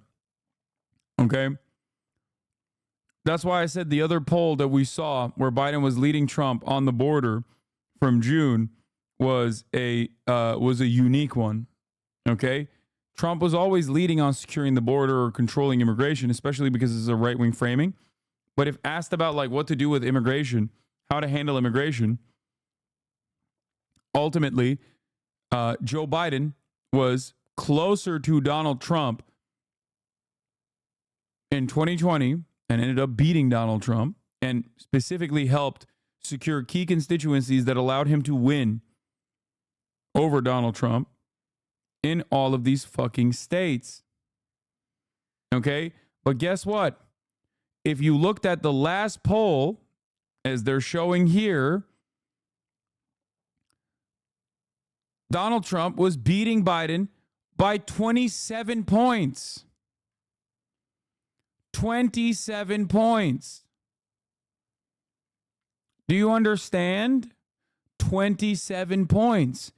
Because they leaned into, in the most idiotic fashion, first, they never played defense. They never counter-messaged against the right-wing hysterical pandering on immigration, which allowed the entire fucking media apparatus to run with right-wing framing on the issue of immigration. Then they saw that the polls were shifting and the people were desperate for blood in terms of immigration. So then they capitulated to the right-wing framing on immigration and said, oh, we are going to be the ones who actually are going to control immigration. Yeah. Here's a video from Narrative 2021. Is incredibly annoying from the media, by the way. They are absolutely feeding into this. And they're going to cause the Democrats to behave in a totally, even in a more reactionary way than they were already going to behave. It is so incredibly manufactured. There's always been a crisis at the border. When there are humanitarian problems occurring at the border as a consequence of the conditions there, 120 degrees they have to traverse in the desert, all that sort of stuff. And then also the American government adding on to the cruelty with the way that they choose to deal with people that are crossing the border, that are seeking asylum. There is an extra crisis on the border. There's always a crisis on the border. It's never stopped. The problem is the way media covers it. You can either cover it like you do under the Trump administration, which is somewhat honestly, from a moral grandstand point of view, like an actual honest point of view, by saying this is really messed up, this is really horrible, the way that we are treating these people is absolutely ridiculous. Or you can treat it in a way where you look at the border and you say, there's a gigantic crisis happening in the border currently, and it's really bad because so many people are coming in. So many people are coming in. What are we going to do? Depending on who is in charge, we either deal with it from the point of view of reactionary garbage, claiming that this is a huge issue, not taking an actual stance on it, but just simply channeling the right-wing agitations as they have done. Just covering it as, many Americans are concerned that the border is turning into a pylon with hundreds of thousands of migrants coming in through the floodgates. Like, that's no different than what Fox News says. No different than what Fox News says. When MSNBC is saying it, or whenever, the Associated Press is covering it in that way, they're doing a disservice. If they truly have a left-wing point of view in the way that, like, so many imply, then they have to recognize that simply offering contentious coverage on a particular matter does not mean that you're doing honest coverage on the issue. So, House GOP leaders head to the southern border as Democrats ready immigration bills. So Democrats are putting forward some immigration bills right now, and the hilarity here is what Kevin McCarthy, California Republican and House Minority Leader, is decided. He's going to do a news conference about the U.S.-Mexico border policy outside the Capitol on Thursday, or did one, and has decided to do a field trip to the border. Remember, these guys are the same guys that laughed at AOC when she went to the border camps and cried, right? So now they're going to do the exact same thing, but from the Republican side. Now they themselves are going to go and be like, oh my God, a brown person walked through an imaginary border that we had set here. Obviously, this means every American is going to be raped. All white Americans are about to be raped and murdered. We need to literally start shooting people. So that's where we're at right now with the border crisis. And damn, dude, this guy has sound political instincts. That's crazy. How did he predict that the Republican Party would run on the most unimaginably vitriolic rhetoric on immigrants that would sweep the nation if left unchecked by the Democratic Party? We certainly shouldn't. Oh my God. Oh, wow. Who is this guy? I should have him on the broadcast. Who is this fucking guy? I should probably have him on the broadcast to hear his perspective.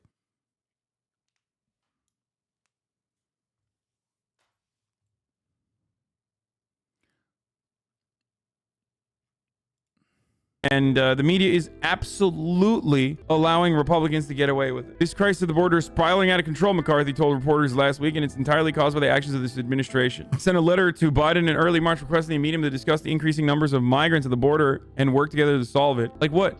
What are we going to do? What are the Democrats going to do? Work together with Kevin McCarthy? Like what? How are they going to work together? They're already, overflow facilities and all this other cruel shit that Democratic administrations rarely ever scale back. Wait, what's going on at the border? Absolutely nothing that is different, okay? That's the whole point that I'm trying to make here.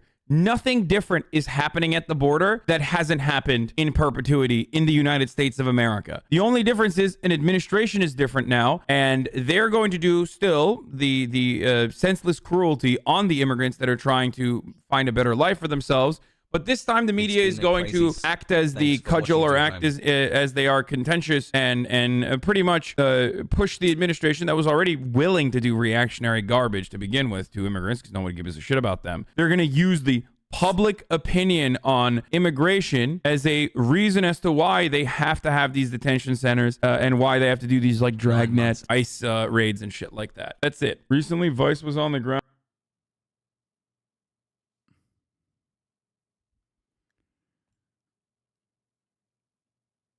Back then, did you think their lives would ever get as insane as they are now? They were saying hundreds of thousands for a while, but now they're just saying 20 million, which is fucking crazy.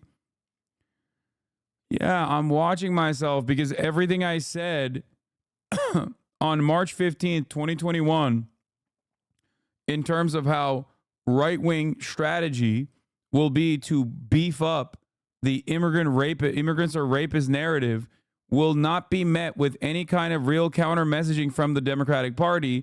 And if they don't actually counter message against the Democratic Party, if they don't actually counter message against the Democratic or the Republican Party, that they're going to lose on this issue dramatically. And the media is going to absolutely fucking beef up that narrative in an effort to be contentious. Around at the border, the reality of reversing the Biden-Trump policy. Okay, well, I'll watch this. So ultimately, the biggest change here with Biden's administration versus Donald Trump so far has been processing asylum seekers and allowing them to come into the country again. Right? The Trump administration was like, nope, it's done. It's over. Because of COVID, we're like totally ending it. And even before that, they were like, if you come here, we're going to murder you. Okay? We're going to lock you in fucking jail for an extended period of time. You're going to have to do slave labor. Sorry, sucks to suck. And we're going to separate you from your children. We're going to do senseless cruelty to you if you try to come into this country. So the big change there is the Biden administration has said, we are processing asylum seekers. So there's still so much more going. What do you think the media would do for the next 2 months if Kamala came out in favor of the immigration stance you want her to take? Not trying to be snarky, like legit, what's your media analysis? I think Kamala Harris has a very tricky, and I said this already, I said that Kamala Harris has a very tricky situation ahead of her because she can't separate from Joe Biden so dramatically on the issue of immigration. But on the messaging front, she can at least be a little bit more tolerant and drop certain aspects of the Biden campaigning. For example, a fucking right-wing, white nativist immigration bill. Never talk about that ever again. Forget that it existed. Forget that that was a talking point. Forget that the Brandon campaign put that forward. Don't do that. Don't ever do that ever again. Okay? Just move the conversation away from your weaknesses. Okay? Move the conversation away from your weaknesses and redirect the attention back to your strong suits. Okay? Talk about how Donald Trump wants to do mass deportation. Okay? Walk people through the steps on how mass deportation will happen. Because no matter what, Americans lack the vision. They do not understand. They think it sounds good, but they don't understand how fucking psychotic that process would be. No American, as demonstrated under the Trump regime, likes the idea of children in concentration camps. Explain to them that this is exactly like that, if not worse. Mass deportation implies dragnets.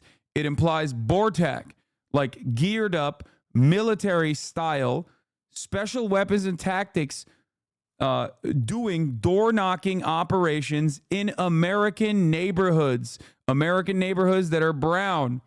Okay. Donald Trump has routinely brought up Eisenhower's Operation W Word. Okay. Operation W Word. I won't say the word.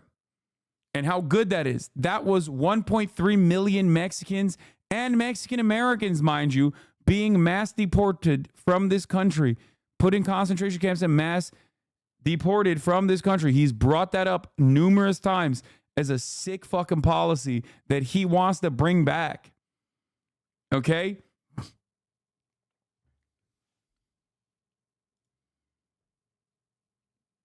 soon as we grab, perhaps we take a woman with 2 children, 3 children. She shouldn't be here, but she's a nice woman. The children are beautiful. And all of a sudden it ends up being a front page story of the liberal newspapers. And you're right. It's a hard thing to do. Harder than a long time ago with Dwight Eisenhower, right? A lot harder. Nobody complained. In those days it was, we had a country that was much different.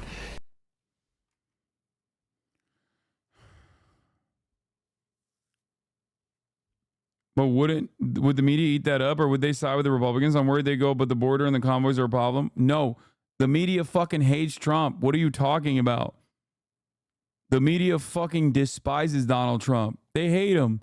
They love shitting on him. Do you not remember what it looked like? Do you not remember what it looked like when he was president? The media was talking like they were fucking.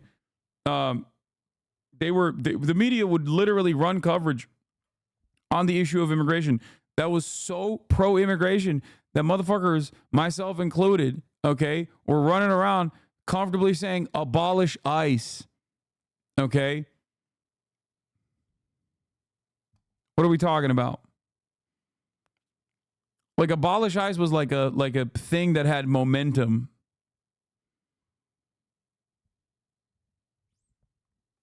It's crazy. That wasn't that long ago. That was like 6 years ago. It feels like it was a lifetime ago.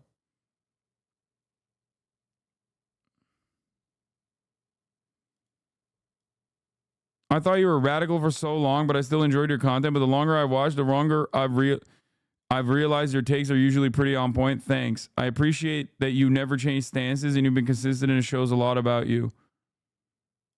Yeah, a lot of people claim I'm radical because this society is increasingly more and more sick, okay? And getting worse.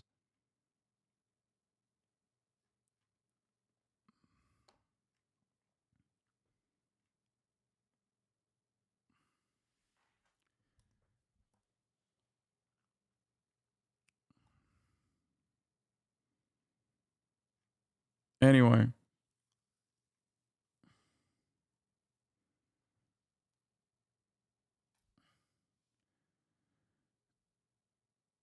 Doesn't the border bill tone down that extreme position? No, dude. The border bill capitulates to the right-wing framing at the heart of that insanely extreme position. Okay? You cannot fight, especially because it's also built around lies. That's what makes me so mad. Because the entire story about immigrants being rapists and drug dealers and murderers is a fucking lie. Okay? I'm over here begging that people in the Democratic Party at least say the truth. That's how far gone we are. Like, say the fucking truth about immigration. Say the fucking truth. Yeah, we already read this article earlier. Say the truth. Immigrants are not a burden on American society.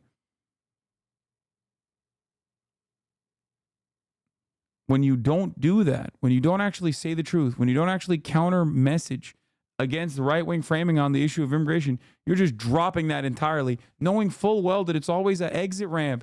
People make jokes about this. Everybody knows, oh, it's so...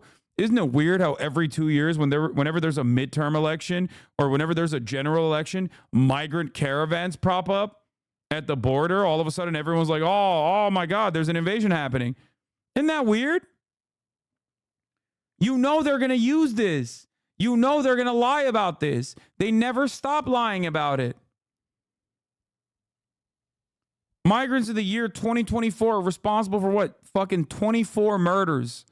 Okay? Not hundreds of thousands in the way that Trump is suggesting over and over again.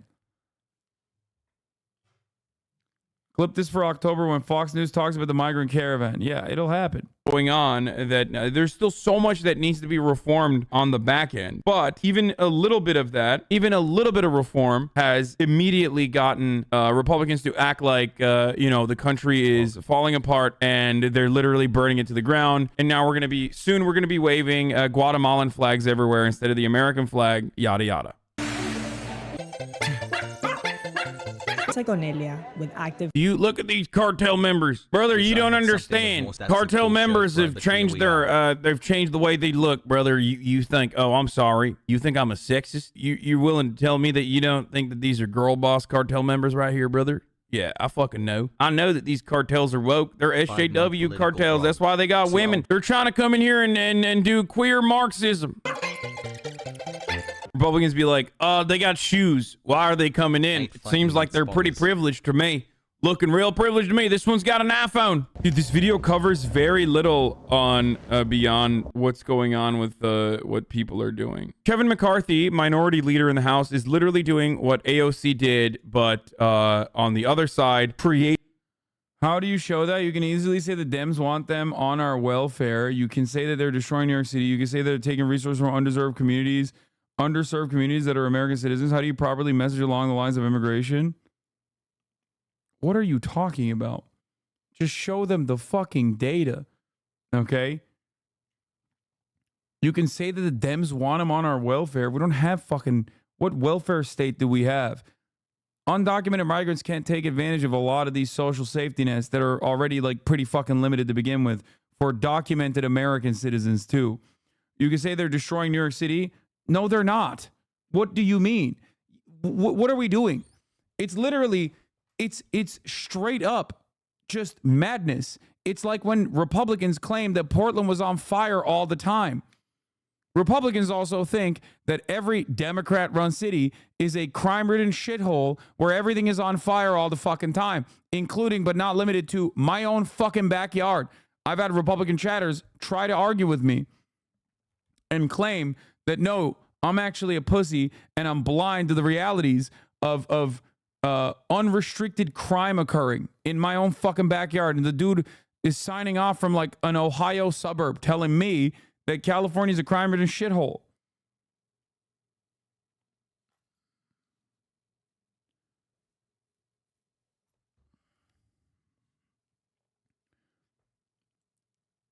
Once again, these are all long and hard-fought right-wing hysteria that they have worked tirelessly to cultivate over the course of the past 4 years. Capitulating to that framing only puts you on a defensive posture on a losing issue. This is my point.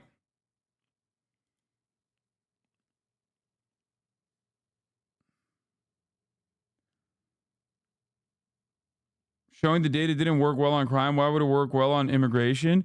What do you mean showing the data didn't work well on crime? The fuck are you talking about? No, once the media started talking about like, oh, actually the crime panic was like a little bit too much. It literally, you're so wrong. There was never a moment where the Democrats showed data. They literally leaned into the crime panic narratives as well. It almost cost them the fucking New York gubernatorial race.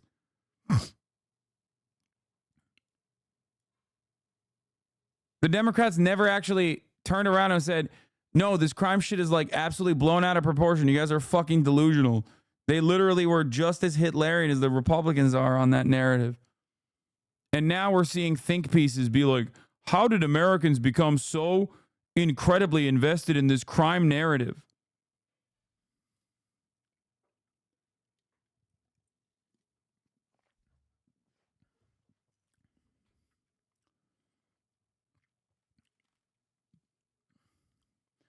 It's hard to when you see vids of inner city America. Oh my God. Yes, dude, I know. Anecdotes are more powerful than data analysis. I know this. I understand. The job of our leaders is to actually fucking reason with unreasonable people. You can't say Democrats pushing data didn't work when they didn't do that. They just leaned into the anecdotes and they got scared. How do you guys not understand that this way of thinking leads you down right-wing reactionary rabbit holes in general? Well, everyone believes it, so I guess we have no other option but to lean into it, is unironically a losing posture on every issue. It means you're giving the game to the right wing to dominate the conversation and then playing catch up by leaning into the right wing framing on issues.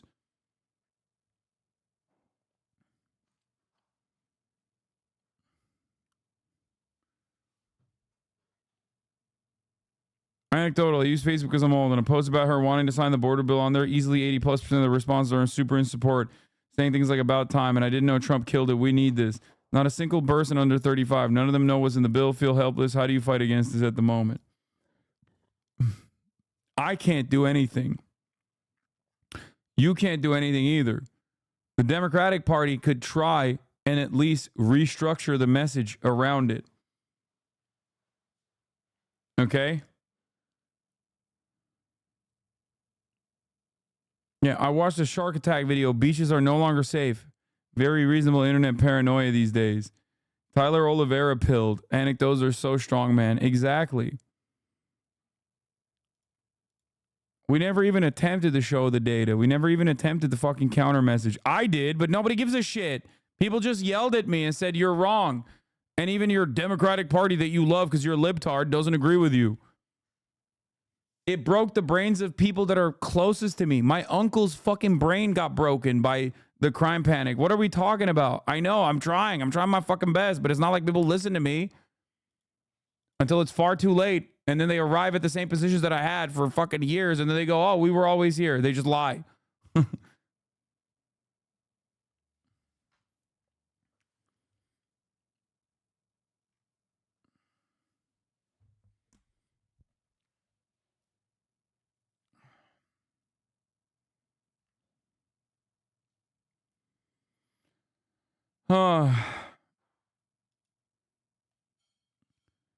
Scoop. Kamala Harris is expected to announce her running mate by Tuesday when she will hold her first rally pig with her pig in Philadelphia.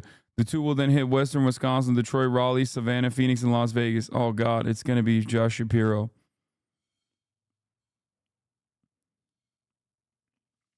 A campaign aide cautioned against reading too much into the first stop, however.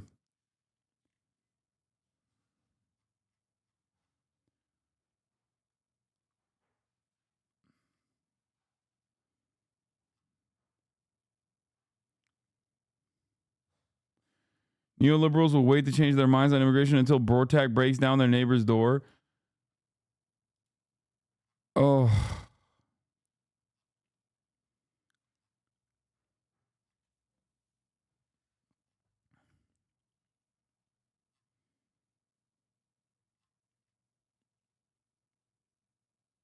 Anyway. Look at how much I had to use. Look at how much data I had to fucking use to like explain such a simple position. That's why it's so goddamn hard.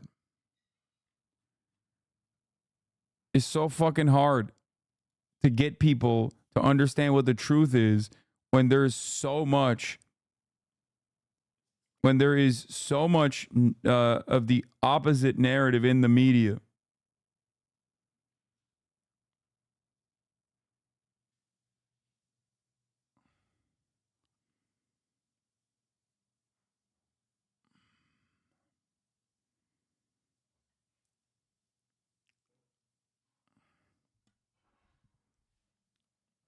To show kind of a new Kamala 2.0.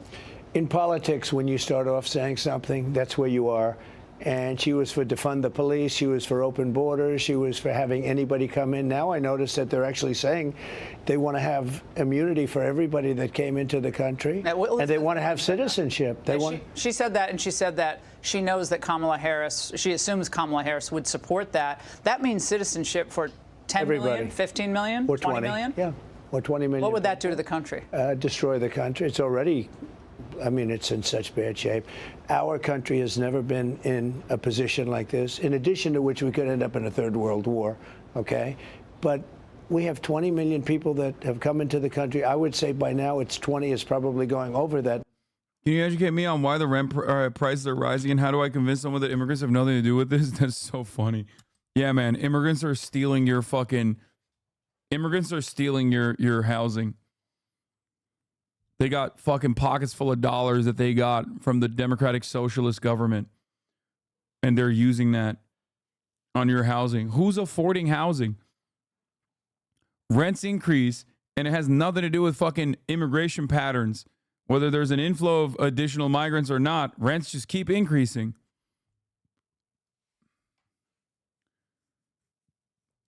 Number. We have another 4 months to go, but really it's another 5 months, 5.5 months to go. So that number is going to increase very substantially. They're pouring in, and they're coming from prisons. They're coming from mental institutions, insane asylums. I always say that's a step above a mental institution. And we have a record number of terrorists coming into our country, and only bad things are going to happen. Nothing good is going to come out of it. A big news today is President Biden announced. Do you agree that the immigrants are utilizing local resources from the government that should be allocated towards its citizens? What? There are no fucking local resources, dude. What are you talking about? No. You see like one school for one afternoon be repurposed as a fucking shelter for a bunch of dudes living in fucking tents otherwise because there's a goddamn hurricane happening, and you think, oh, damn, dude. Guatemalans are just fucking taking. You just linked me a New York Post opinion post. Why don't you just fucking send me directly a Der Strömer article, dude? What the fuck? What are we doing? You are a 10-month subscriber in a fucking socialist community sending me a New York Post opinion piece. Are you fucking insane? No, time for the fucking Daily Stormer, dude. Fuck it. Come on. Go ahead. Start posting Groyper memes, too. We're cooked. We're fucking cooked.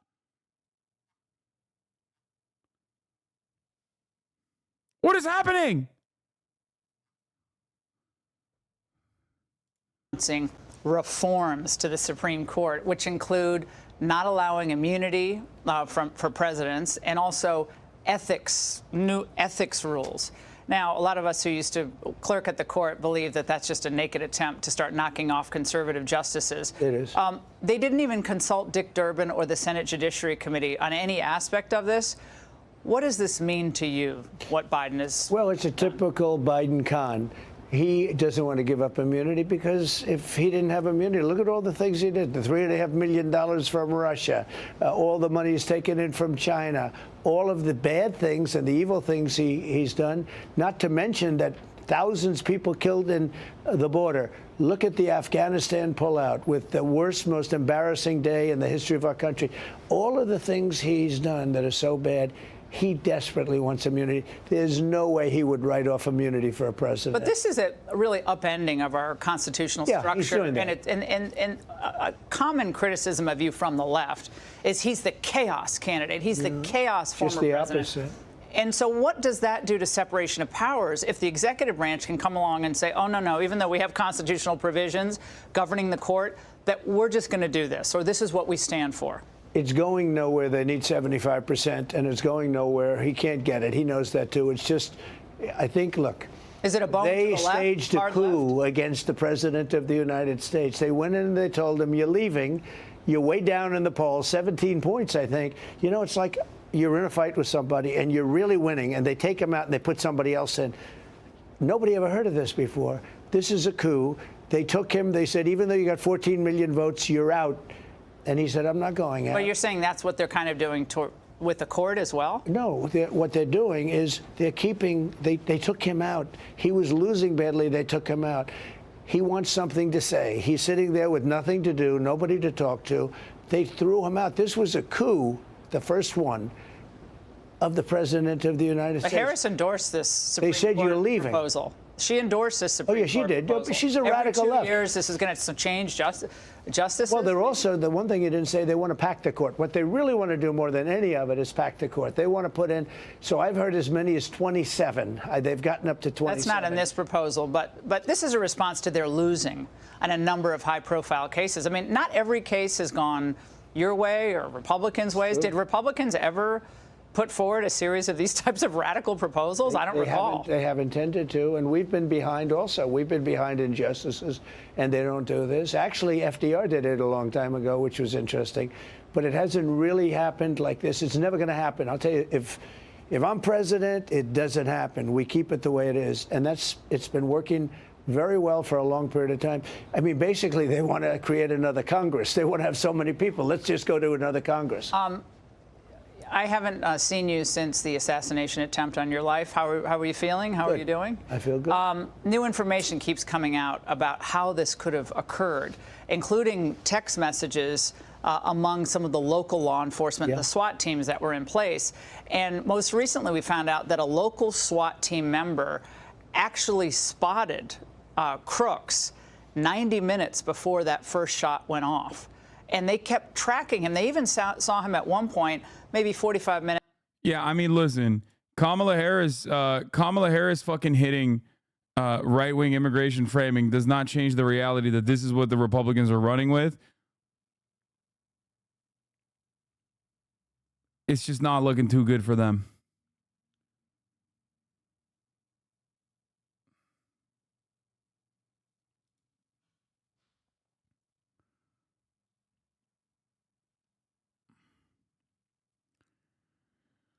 Yeah, well. Turns out the Trump shooter was not only a registered Republican, but also a racist, anti-immigration, right-wing, radicalized extremist. Abadi said in his opening statement that the FBI uncovered the social media accounts that displayed about 700 extreme comments made around 2019 and 2020.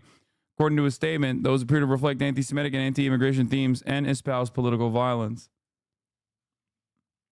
We're gonna look at the updates in a second. False flag, brother, is just a government psyop to make the right-wing racist Republicans look right-wing and racist. I hate it when they do that. God damn it, I hate it.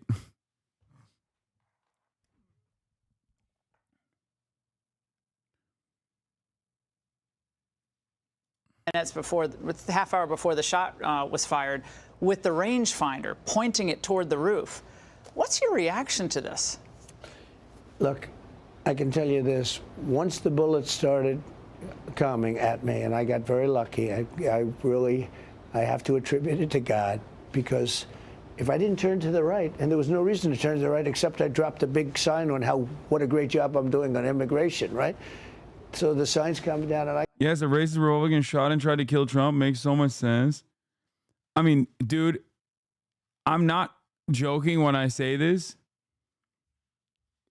It is literally more likely for a right-wing person to feel like Donald Trump is not sufficiently Nazi and lap Donald Trump on that front and want to try and kill him than it is for a liberal to pick up a fucking gun and be like, I'm going to take matters into my own hands. Statistically speaking, it is incredibly more likely that you are more likely to fall victim to right-wing acts of domestic terror in this country than left-wing acts of domestic terror in this country. Okay? Would you also say the right wing are more violent than the left in America? There is no left in America for the most part. Okay?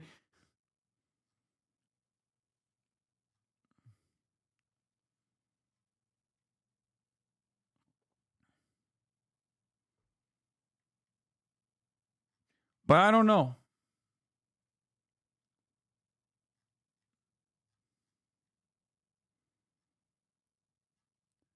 Also, if you think that there's a serious left-wing movement in this country, look no further than the last 2 hours. I've served 2 3-minute ad breaks at the top of the hour in the process of like explaining that Kamala Harris shouldn't form a right-wing white nativist immigration agenda as a talking point to the most criticism that I've faced thus far in the past couple of months. Okay?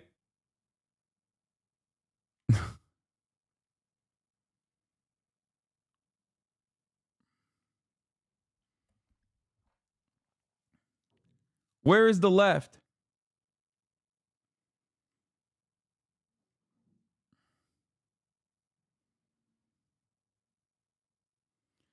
Where's the left in this goddamn country? Here's the 3-minute ad break now, by the way. Kai's addressing the situation. What situation? What does his situation happen now? Alright, all that shit is confirmed. And I'm just sick and tired of having to do shit like this. Because it's like, damn, my nigga,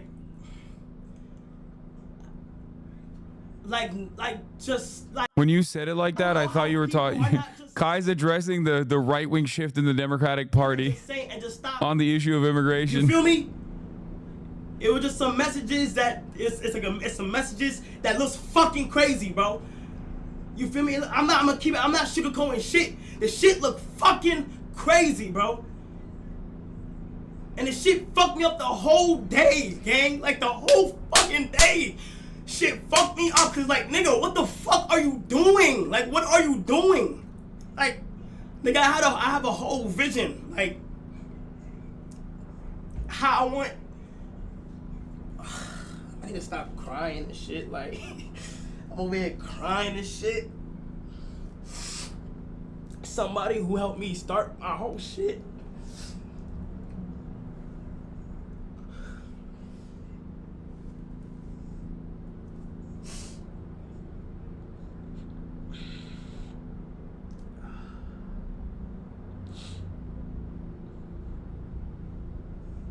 Can someone provide context? I think Kai Cenat's cameraman was exposed messaging a minor sexually. The minor, who is now 19, released screenshots alleging that Chris knew she was 17 years old at the time. Lamafael, you cool, but respectfully, I'm actually 17. My friends told me to say I'm 19, but you know I gotta let you know the truth. Nah, that's crazy. I respect you telling me no cap. Yeah, I didn't want you to do you like that. You cool though, good vibes, lol. I was actually serious though if you was 19. Lamafael, ow. You had me confused though. What do you mean? That's like...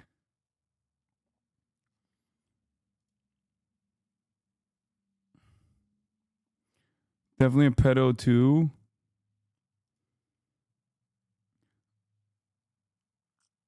Like, people recognize me all the time, but I don't know why it caught me off guard. Yeah, first time I ran into you guys and I have to skip, my friends were like, oh shit, that's crazy. Y'all was on Discord. What do you mean I got Discord? I play video games, so yeah, of course I'm gonna have Discord. So they say normally only girls who are into video games know about Discord. Will you be playing? What?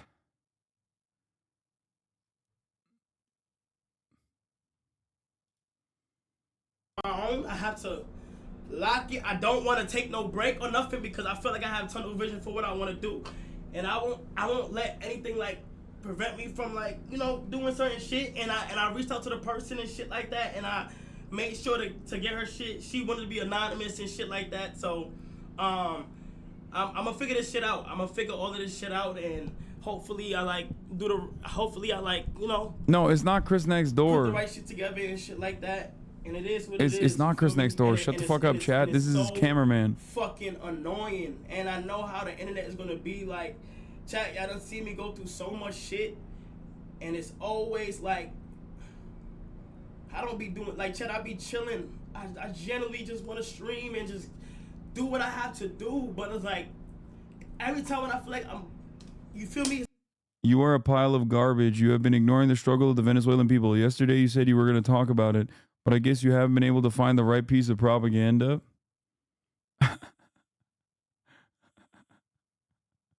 I don't know.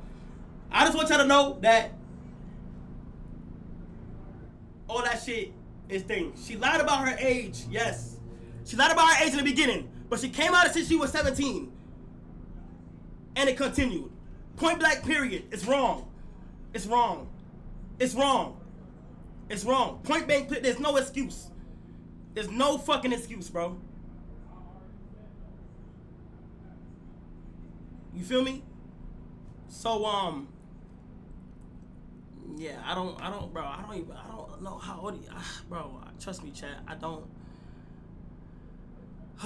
trust me, chat, I don't know how certain, like, fucking, how old was he, though? I think he was, like, Chris is, like, 24 now, so I think he was, like, 21 going into 22, it's December. Nigga, the shit's is literally, like, December 15th and then January 1st, like, he's like, you feel me? So it's just like, it's like, bro, like, it's bad. I feel like it's bad, bro. It's bad. You gotta things. And no, it's not AMP Chris. No, it's not AMP Chris. It's not AMP Chris. It is Chris, my videographer. It's not AMP Chris. Okay? Yeah, it's not AMP Chris. It's his cameraman. He also filmed with AMP and shit like that. Cameraman, but I'm cutting all of that. I'm cutting all of that. I'm cutting all of that. I'm cutting all of that shit. I don't condone it. I don't give a fuck, bro. Shit is whack, bro. It's whack. It's whack. It's disappointing, nigga. That shit is like, what the fuck? But all I could say though, chat, is that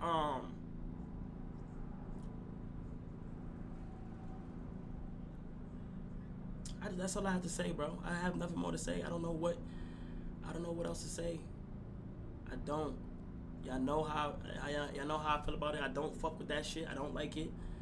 That shit is crazy. That shit is fucking crazy.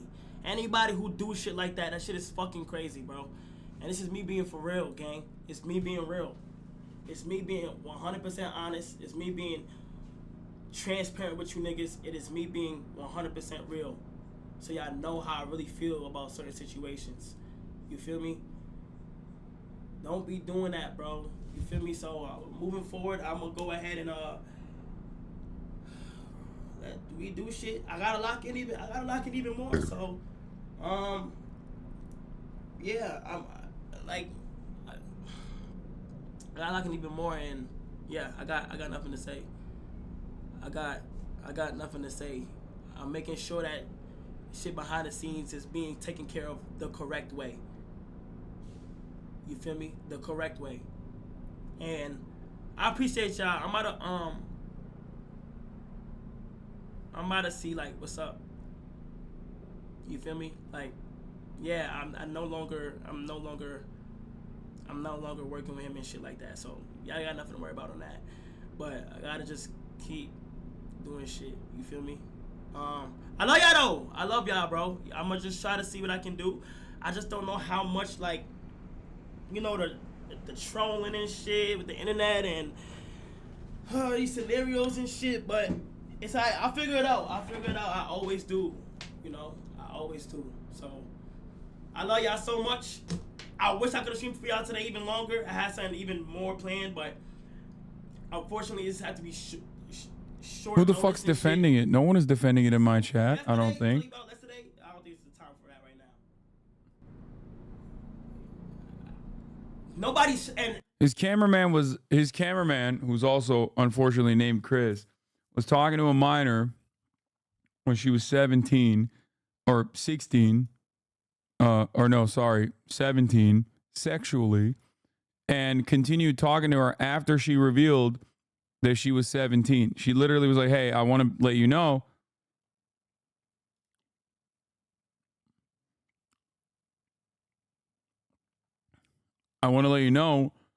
that I'm 17 years old.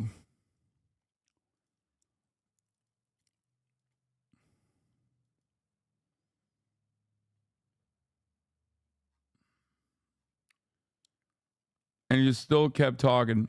He was 22.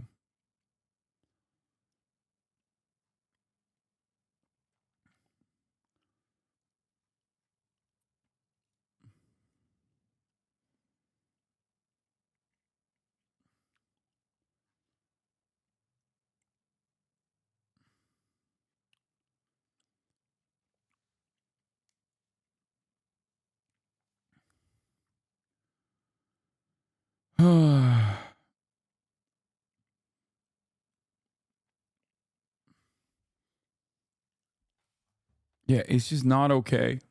I don't know why people are even remotely trying to defend it. It's ridiculous. In terms of like what people think,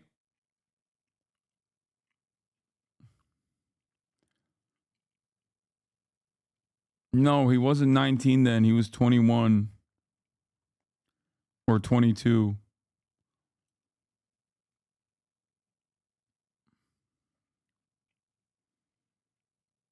Yeah, she was 17 and is now 19. He was 22 and is now 24.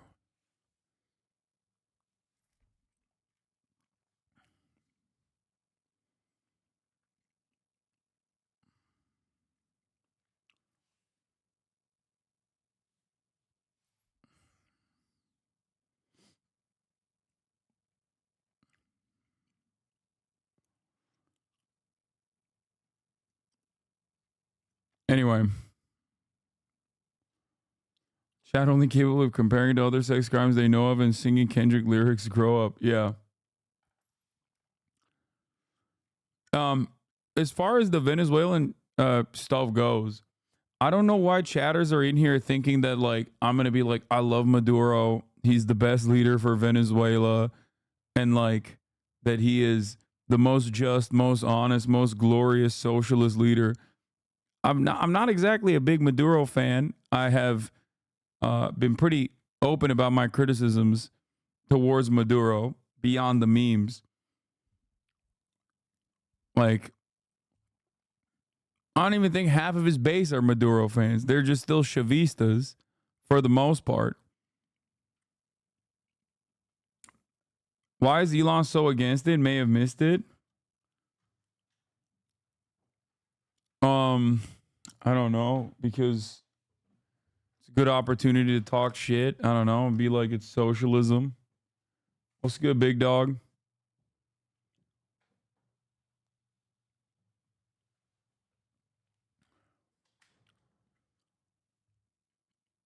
We spoke about it in this stream from 2 years ago, and I think it's still spot on.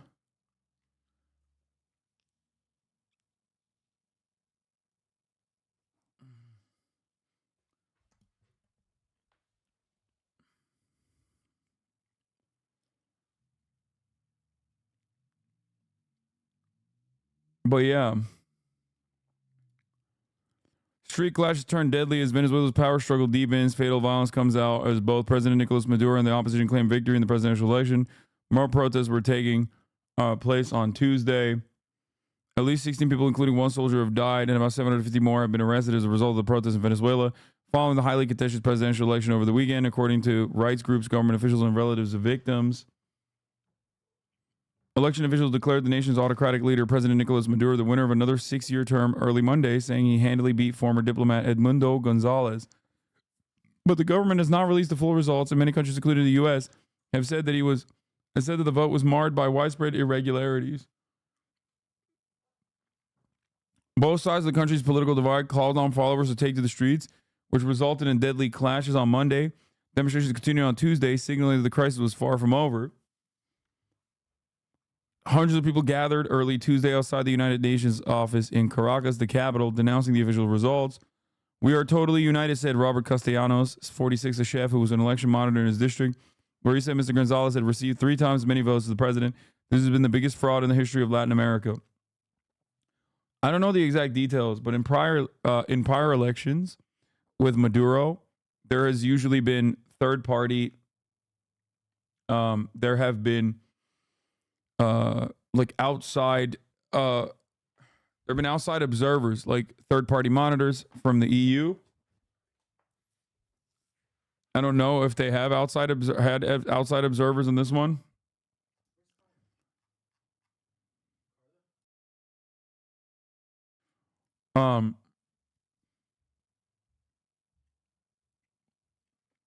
The opposition leader Maria Corina Machado released data on Tuesday night that she says she showed Mr. Gonzalez, the candidate she backed, winning the presidency in a landslide.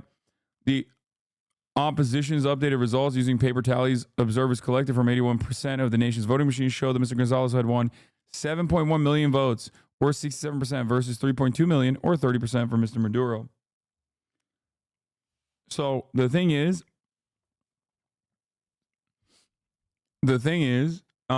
I don't trust the American State Department or the Office of the Americas. Okay, OAS, the State Department, is basically never going to be honest about this sort of shit. Historically, they're never honest about this sort of shit. But this actual election does seemingly have a lot of irregularities that are that haven't been present in previous that haven't been present in previous elections in Venezuela even. So we shall see. But if they had third-party observers, National Lawyers Guild electoral observers praised fairness, transparency of Venezuelan election process, condemned the U.S.-backed opposition's refusal to accept the outcome of the democratic election. But like I said, we shall see. Clicking this link is a bad business decision. What breakthrough news? Here's what the media isn't telling you about the Venezuelan election. They'll probably say the same shit that I said. Or they might go a little bit further beyond, and say that it's actually the best election that's ever happened.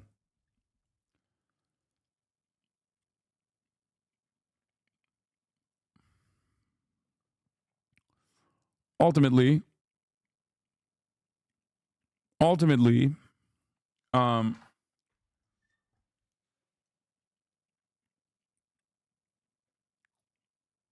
I don't know exactly what the details are. I do know that there are obviously people with interests, in a changing of the guard in Venezuela, specifically the American government. Having said that, Maduro is not necessarily a good person, nor a good leader. Let's be for fucking real. He's just not. He is, I would say that he has relied on Hugo Chavez and Chavistas to maintain his grip of power. He's pretty fucking aggressive, to say the least. And ultimately, I don't know what the actual decisions are here that happen, but I do find it rather ironic that so much of the narrative here in terms of in the United States of America, the narrative with migrants are actually Venezuelan migrants, which we have offered temporary protective status to for political reasons, because we want to launch a Venezuelan opposition here in America like we have one for Cuba. And part of the reason why those people are fleeing Venezuela, aside from the political repression of the Maduro regime, is also the crippling sanctions on the Venezuelan country. Okay? So the irony is, like, we're creating all of the immigration, the migration patterns into the United States of America, but this one we're directly responsible for. But yeah, Maduro has also, on the issue of foreign policy, alienated other Latin American socialists and socialist adjacent left-wing administrations, including talking about invading Guyana. Classic. Just a classic thing that people that are losing their grip of power like to do to galvanize nationalistic sentiment. So there was that. So it's a situation where I think the Venezuelan people are stuck between a rock and a hard place ultimately. But I don't really know what happened. Despite the soundness of the electoral process, the U.S.-backed opposition. I mean, a delegation of 5 election observers, dude. 5? That's crazy. Come on, dude. Monitor the presidential elections in Venezuela that took place in July 28, 2024. The delegation observed a transparent, fair voting process with scrupulous attention to legitimacy, access to the polls, and pluralism. I don't know. Maybe there were UN observers. I don't think there were this time. There were last time. Last time around, they did actually have like European observers there as well. Despite the soundness of the electoral process, the U.S.-backed opposition, with support from anti-Maduro Western press, has refused to accept the results, undermining the stability of Venezuela's democracy. The president of the Consejo Nacional Electoral, Elvis Amoroso, called upon the Attorney General to investigate the attacks on the electoral transmission system. The delegation strongly condemns these attacks on the electoral system, as well as the role of the U.S. in undermining the democratic process. The official election results were announced shortly after 12 a.m. on July 29th. President Nicolas Maduro had been reelected with a 51.2% share of the vote. His leading challenger, Edmundo Gonzalez, took 44.2% of the vote, with turnout approximately 59% throughout the country, with a voting electorate of over 21.3 million people. The delegation visited several polling sites in Caracas and La Guaira and shared notes and information with the 910 electoral observers present from 95 countries and many organizations, including Carter Center, the United Nations, the African Union, and the Latin American Council of Electoral Experts.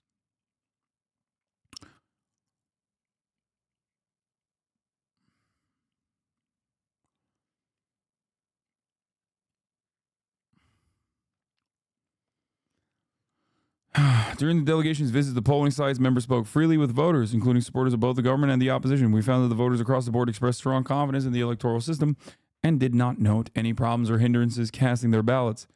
The electoral system was highly transparent and well facilitated, overseen by the Consejo Nacional Electoral, the 5th branch of the Venezuelan government, which manages the electoral process. The voting system in Venezuela, dubbed the best in the world by former U.S. President Jimmy Carter.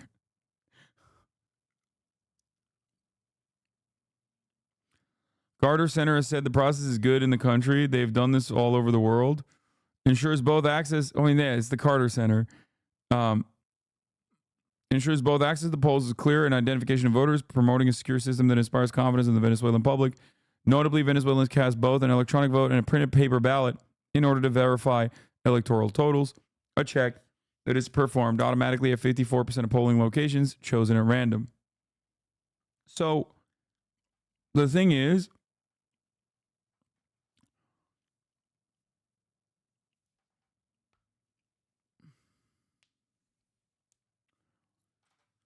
the thing is, the numbers sound legit. There are too many outside observers with varying interests who have been manipulated. Yeah, I mean, if there are outside observers, as there were, this gives me a little bit more confidence about the election results. The percentages, however, for the record, being so close, actually also, once again, spell a shit ton of trouble for the Maduro administration, especially because he's losing his grip on power. He is no longer he is basically relied on.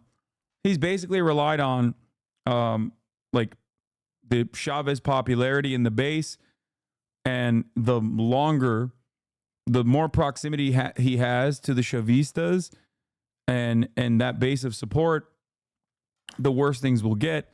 And it's actually significantly worse. It's getting significantly worse because he's going to have to be more and more brutal in terms of suppressing the opposition, while also the people keep getting more and more reactionary, more and more aggressive, understandably, because the material conditions are worsening.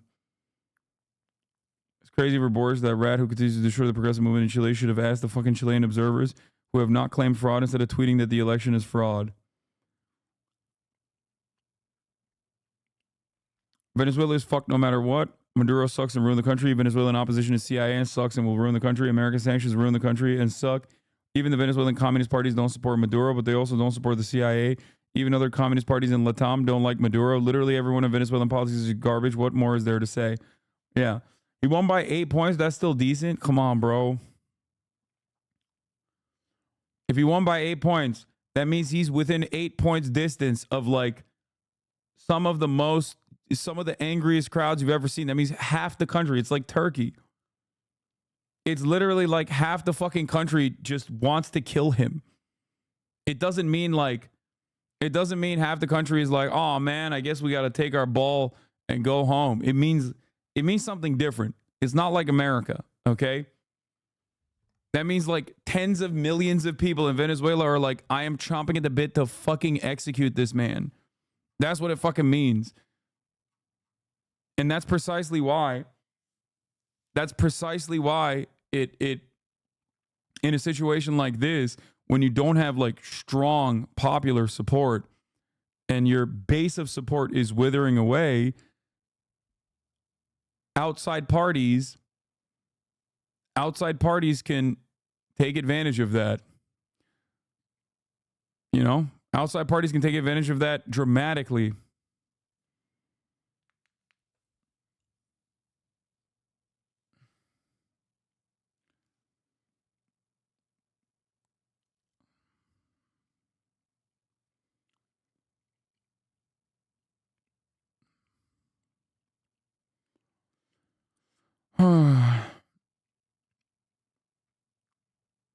I mean, anytime there's shit that happens in Latin American countries, in South America, or even in North America, beyond the Southern American border, okay,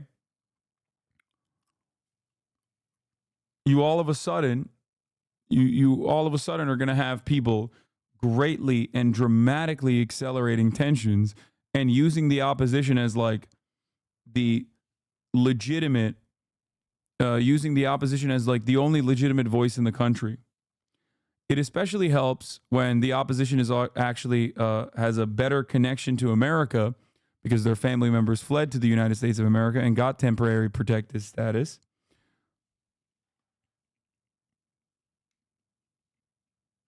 But I don't know. I don't think he's very popular in Venezuela. I don't think Maduro is very popular in Venezuela. But I think the alternative, the American government-backed alternative, is also not going to be good for Venezuela either. So it seems heartbreaking that the people of Venezuela are stuck between U.S. sanctions, the CIA, and a despotic leader who is desperately clinging on to power, which, historically speaking, never really work well for the people at all.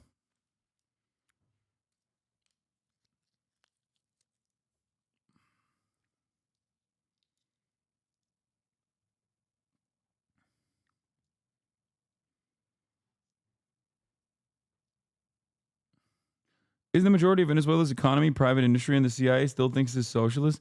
No, it's not even about fucking socialism at that point.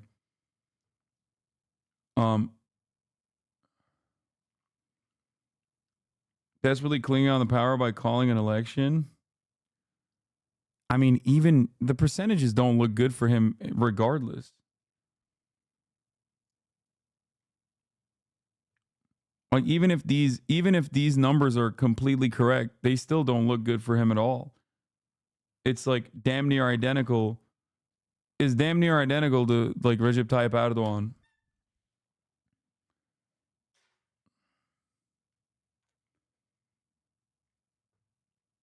Anyway.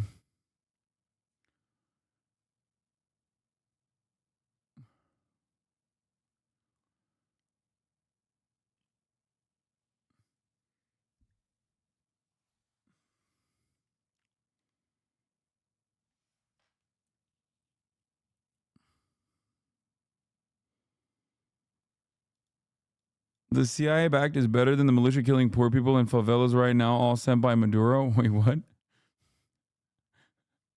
Yeah, no, you're right. When the CIA goes into the favelas and kills everyone, then it's good. When the CIA backed militias,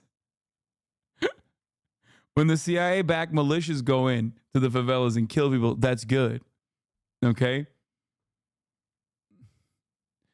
Favelas.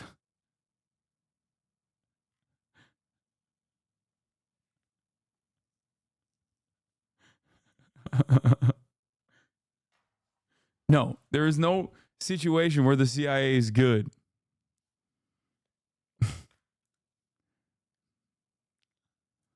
Especially in Latin America. You laughing because of ignorance? No, I'm not even denying that the Maduro is brutal.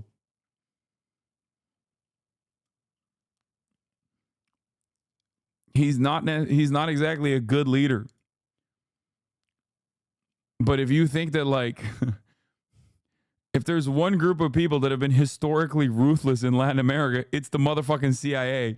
I'm laughing at you saying, no, you don't understand. The CIA-backed leader would be better. It's also additionally funny because you're saying that, you're saying that to a Turkish dude who, you know, hates the current administration in Turkey.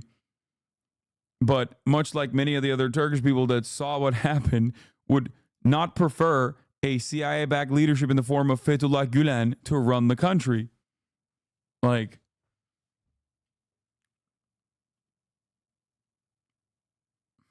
anyway.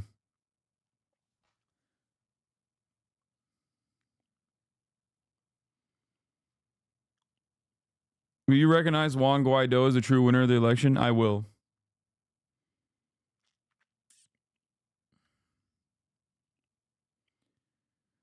Hi, Hasan. I'm Venezuelan, living in Venezuela. These protests were backed by the working class. Petare, the biggest slum in Latam, protests yesterday and today.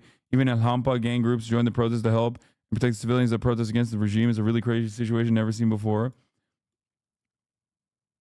Carter Center left the country before releasing their preliminary report. Wait, why would they fucking release their report? Why would they leave the country?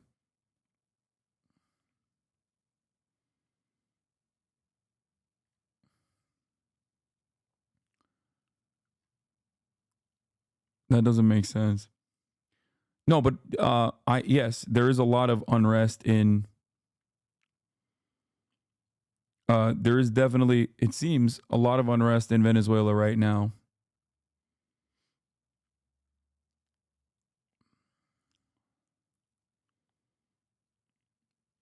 And that seemingly in situations like that, the Venezuelan government in general will very aggressively clamp down. Pro-coup protesters in Venezuela have torn down the statue of the historic indigenous chief Coromoto and shouted, "Long live Christ," as they dragged it through the streets. Racism has long been a feature. I mean, guys, how many times does this happen? Like, not every fucking protest, especially in Latin American countries, is going to be entirely CIA backed or led by right-wing fascists. Does this mean that there aren't right-wing fascists that are anti-Maduro? Of course. Of course there are right-wing fascists that are anti-Maduro. Okay? Right-wing Christo fascists that are anti-Maduro. They are protesting most likely alongside other groups that are not right-wing fascists that are anti-Maduro. Maduro is not a very popular person. Okay?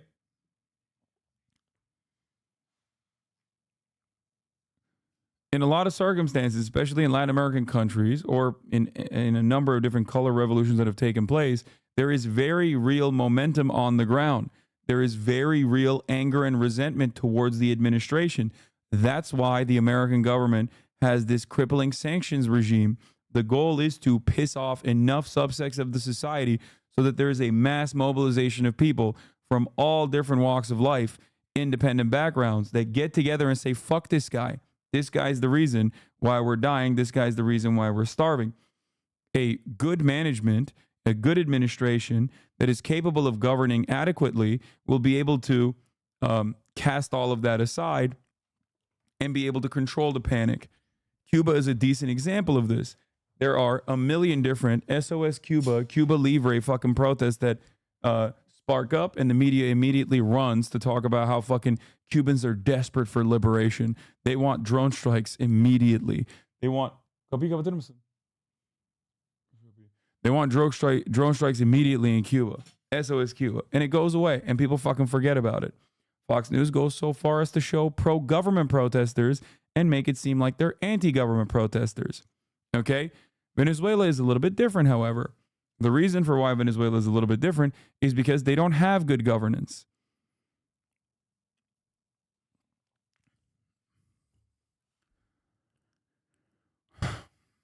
I don't know how Venezuelans get out of this. I don't know how Venezuelans actually I don't know what the best possible outcome is. But I do know it's not going to be a fucking American State Department crony.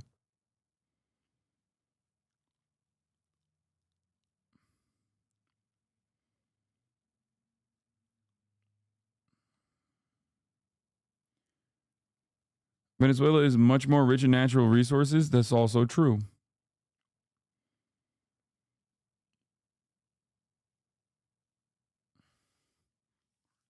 Something to also remember, something to also consider is that when Juan Guaido, the real leader of Venezuela, my favorite leader of all time, was running and campaigning, instead of running the country in Venezuela, he was coming to the United States of America and talking about, one, reaffirming his commitment to the state of Israel, and two, privatizing the oil fields and the oil refineries. Why was that the number one and number two? Why was that the number one and number two policy prescriptions that would help the Venezuelan economy? I do not know. Why did he run on that message? Why did he run on that message in the United States of America? I do not know. It seemed rather odd. That's all I'm saying. Another aspect of this, beyond the election results, the government didn't allow a bunch of opposition leaders from being on the ballot, a thing that Lula did criticize them on for obvious firsthand experience. Yeah.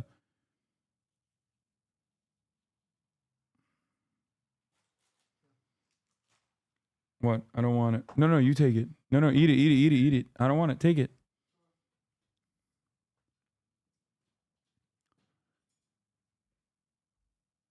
Anyway.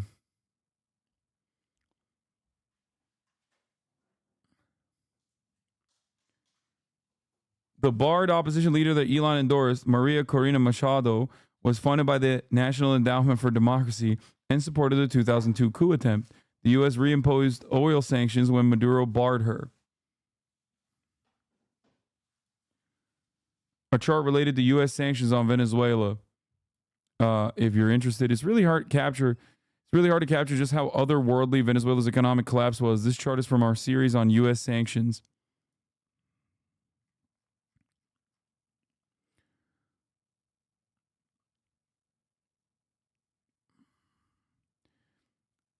it's worse than peacetime in terms of peacetime economic decline from 2012 to 2020. It's not just sanctions, by the way. Sanctions play a big role in this, but it's not just sanctions. It's also the fact that they're like a single resource economy, and there was much cheaper oil available elsewhere. But it is wild that it's worse than fucking wartime economic decline in Yemen. Okay? When there's popular resistance against a U.S.-backed candidate, there will be radio silence by Western media. Yeah. There's a multitude of different reasons, but sanctions would certainly ease the process. There's corruption, there's incompetent leadership, but obviously the most significant aspect of this is still sanctions. Not diversifying its economy is a major L. And they did try, like Chavez tried, to incredible opposition from private industry ownership over the economy and private like supermarket grocery store owners and agricultural business producers were heavily against Chavez and refused to lean into the diversification efforts.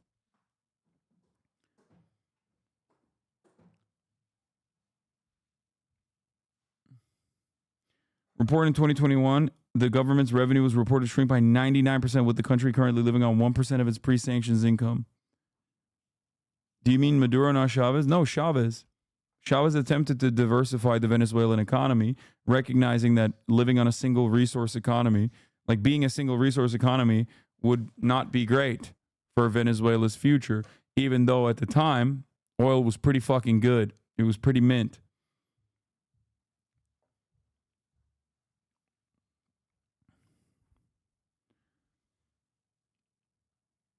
Problem is, a lot of the industry titans at the time, Fox News was writing articles about how Venezuela is more capitalist than France. And the reason why they were writing that is because, one, it's fucking true.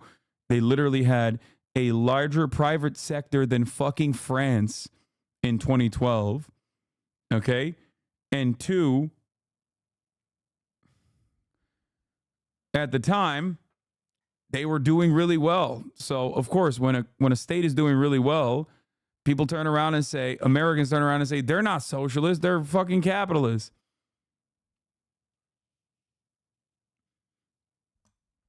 And then they make sure that the state is not doing well.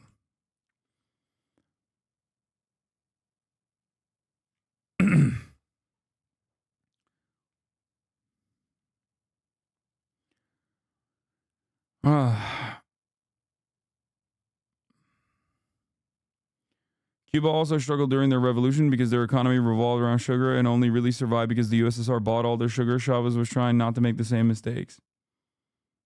Yeah.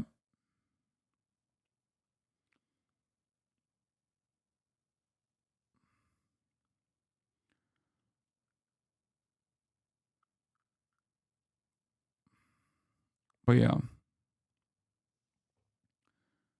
You got to put two moves in perspective at the same time. U.S. shale boom was government policy to engineer a collapse in global oil prices, and at the same time, the U.S. blocks Venezuelan diversification efforts. They knew what they were doing. Sure. Anyway, what?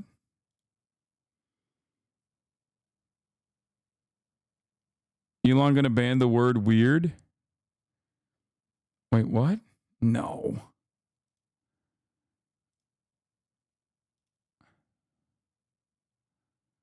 Oh, Adin Ross announced to be streaming with Donald Trump on August the 5th. What the fuck? I gotta pee. Just say, from the bottom of my heart, I wouldn't be here without you guys, and I'm really, really blessed and happy to be in this situation. What I'm about to say. August 5th, which is next Monday, I have a stream with the President Donald Trump. We've been working on this for weeks, months. It's officially locked in. We will have a live stream with President Donald Trump on August 5th. It's gonna be insane. It's gonna be probably around like 1 p.m. Eastern time. I'll have a stay up to date on my socials, but it's 100% locked in. And I just got the clearance to announce. And I just want to say thank you so much to the Trump team and everyone that helped me get involved with this. I want to shout out a lot of people as well, but I will towards towards closer to that stream. Yeah, I'm just super pumped. Thank you so much to Dana. Dana White really helped me align this together. Thank you so much, Dana. I really appreciate it, man. This could be by far one of the most important streams I've ever done in my life. I also want to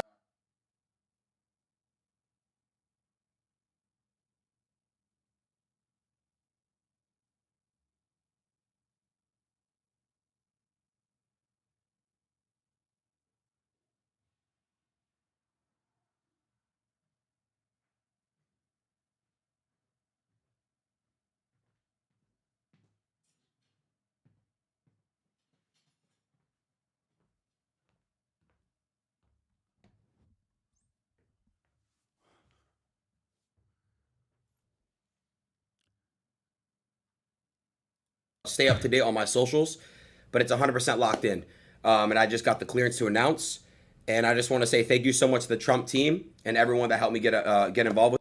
This is awesome.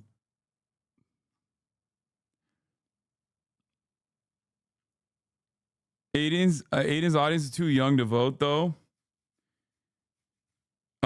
Yes. Also, there is going to be an insane amount of media. I don't think Adin Ross understands. Like, he thinks that Twitter is mean. Okay? Wait until fucking Washington Post gets a hold of who Adin Ross is, specifically to shit on Donald Trump.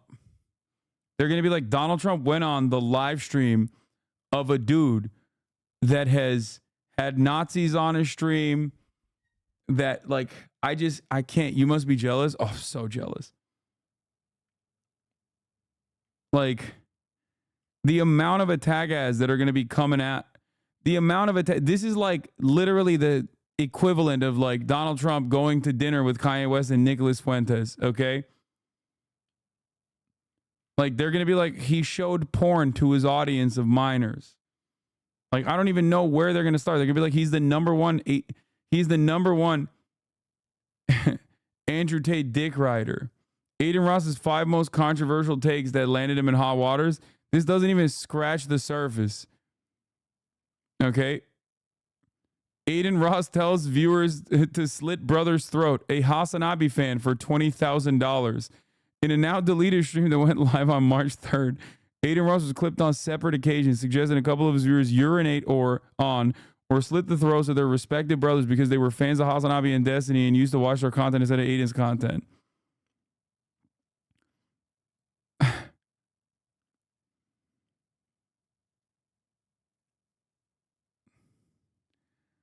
Act Black.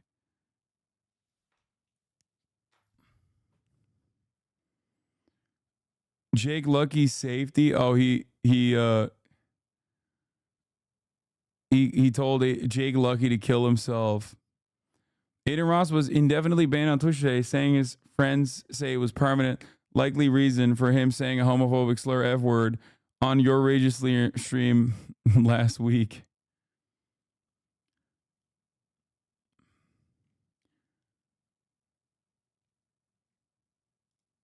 This is like an unimaginable amount of media attention to both Kick and Adin Ross. 2 things that I promise you they do not understand will be really fucking bad. Okay? I don't think that Adin Ross is thinking about how bad this will be for him.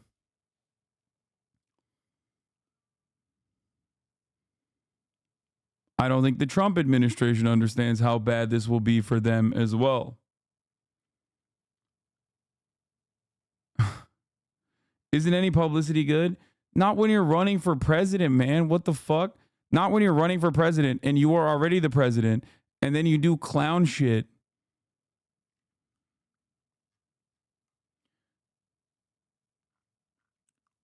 I, on the other hand, am looking forward to this piece of incredible content. We will be eating good. So I'm excited.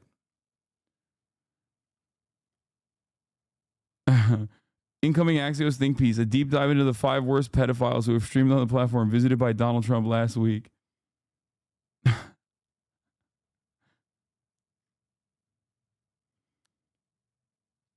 It's definitely going to be an impersonator. I'm calling it. Yeah. But I mean, who knows? Donald Trump has literally linked up with the Nelk boys many times. Donald Trump has personally gone on,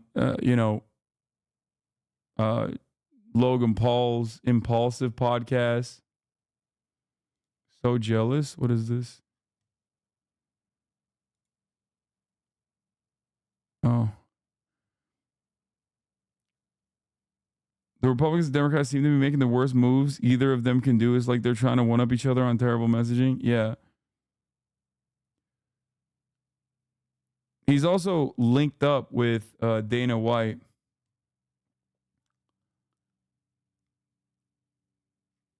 So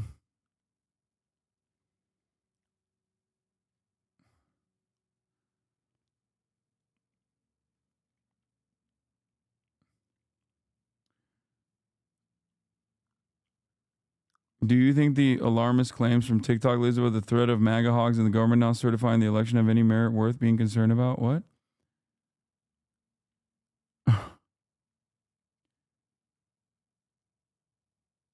Trump doesn't have pronouns? Oh, I saw this. This is so stupid. Twitter bio, which I never noticed until this morning, states her pronouns as she/her. What are your pronouns? I don't want pronouns. I don't want pronouns. I saw that. So you're fluid? What is that? Nobody even knows what that means. Ask her to describe exactly what. So you're fluid? I don't want pronouns. I saw that. So you're fluid? What is I'm calling it. I'm calling it. That's my ace, bisexual, non-binary, the emperor. Okay?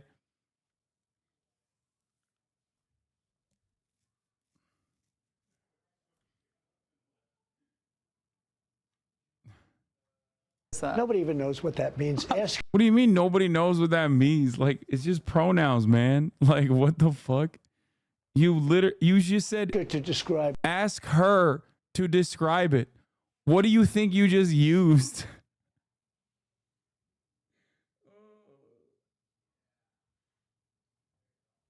You literally just used her pronouns. That's just what it is. Like, nobody knows. What is grammar? Many people are saying grammar is wrong, and I agree with those people.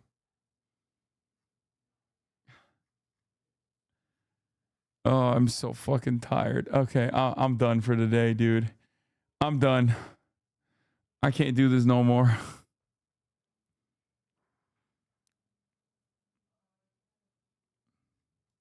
Exactly what that means. What is that? Why are people Nobody doing knows. that? Well, what is Live.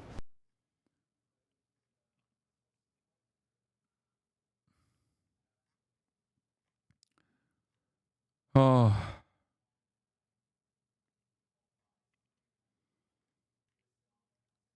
Anyway. Yeah, nobody knows what pronouns mean. Like, at all. Okay.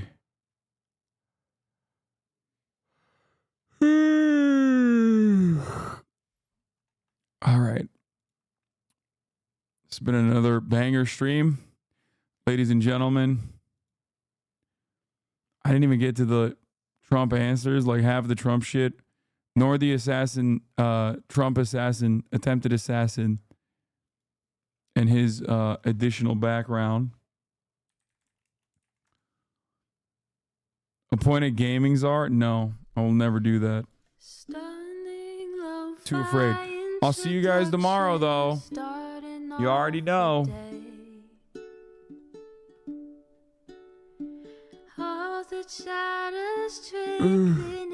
Peace, everybody. Bye. Sunny Los Angeles, California, says Hasan. The starlock to the topic just begun. There he is again, Hasan is streaming. Hasan is streaming. There he is again, Hasan is streaming. Hasan is streaming. Reviewing the P.O. box, Uncle Uyghur's face. Sudden discord agitprop, great names take embrace. Tiny Bernie Sanders, LGBTQ Air Force. The whole left at your fingertips, Ane at your door. The H3 crowded debate, the Young Turks online show. 3 full fucking years of this, plenty more to go. 90-day fiance talks of champagne bourgeoisie. A Trump rally live reaction, a mass riot at DC. There he is again, Hasan is streaming. Hasan is streaming.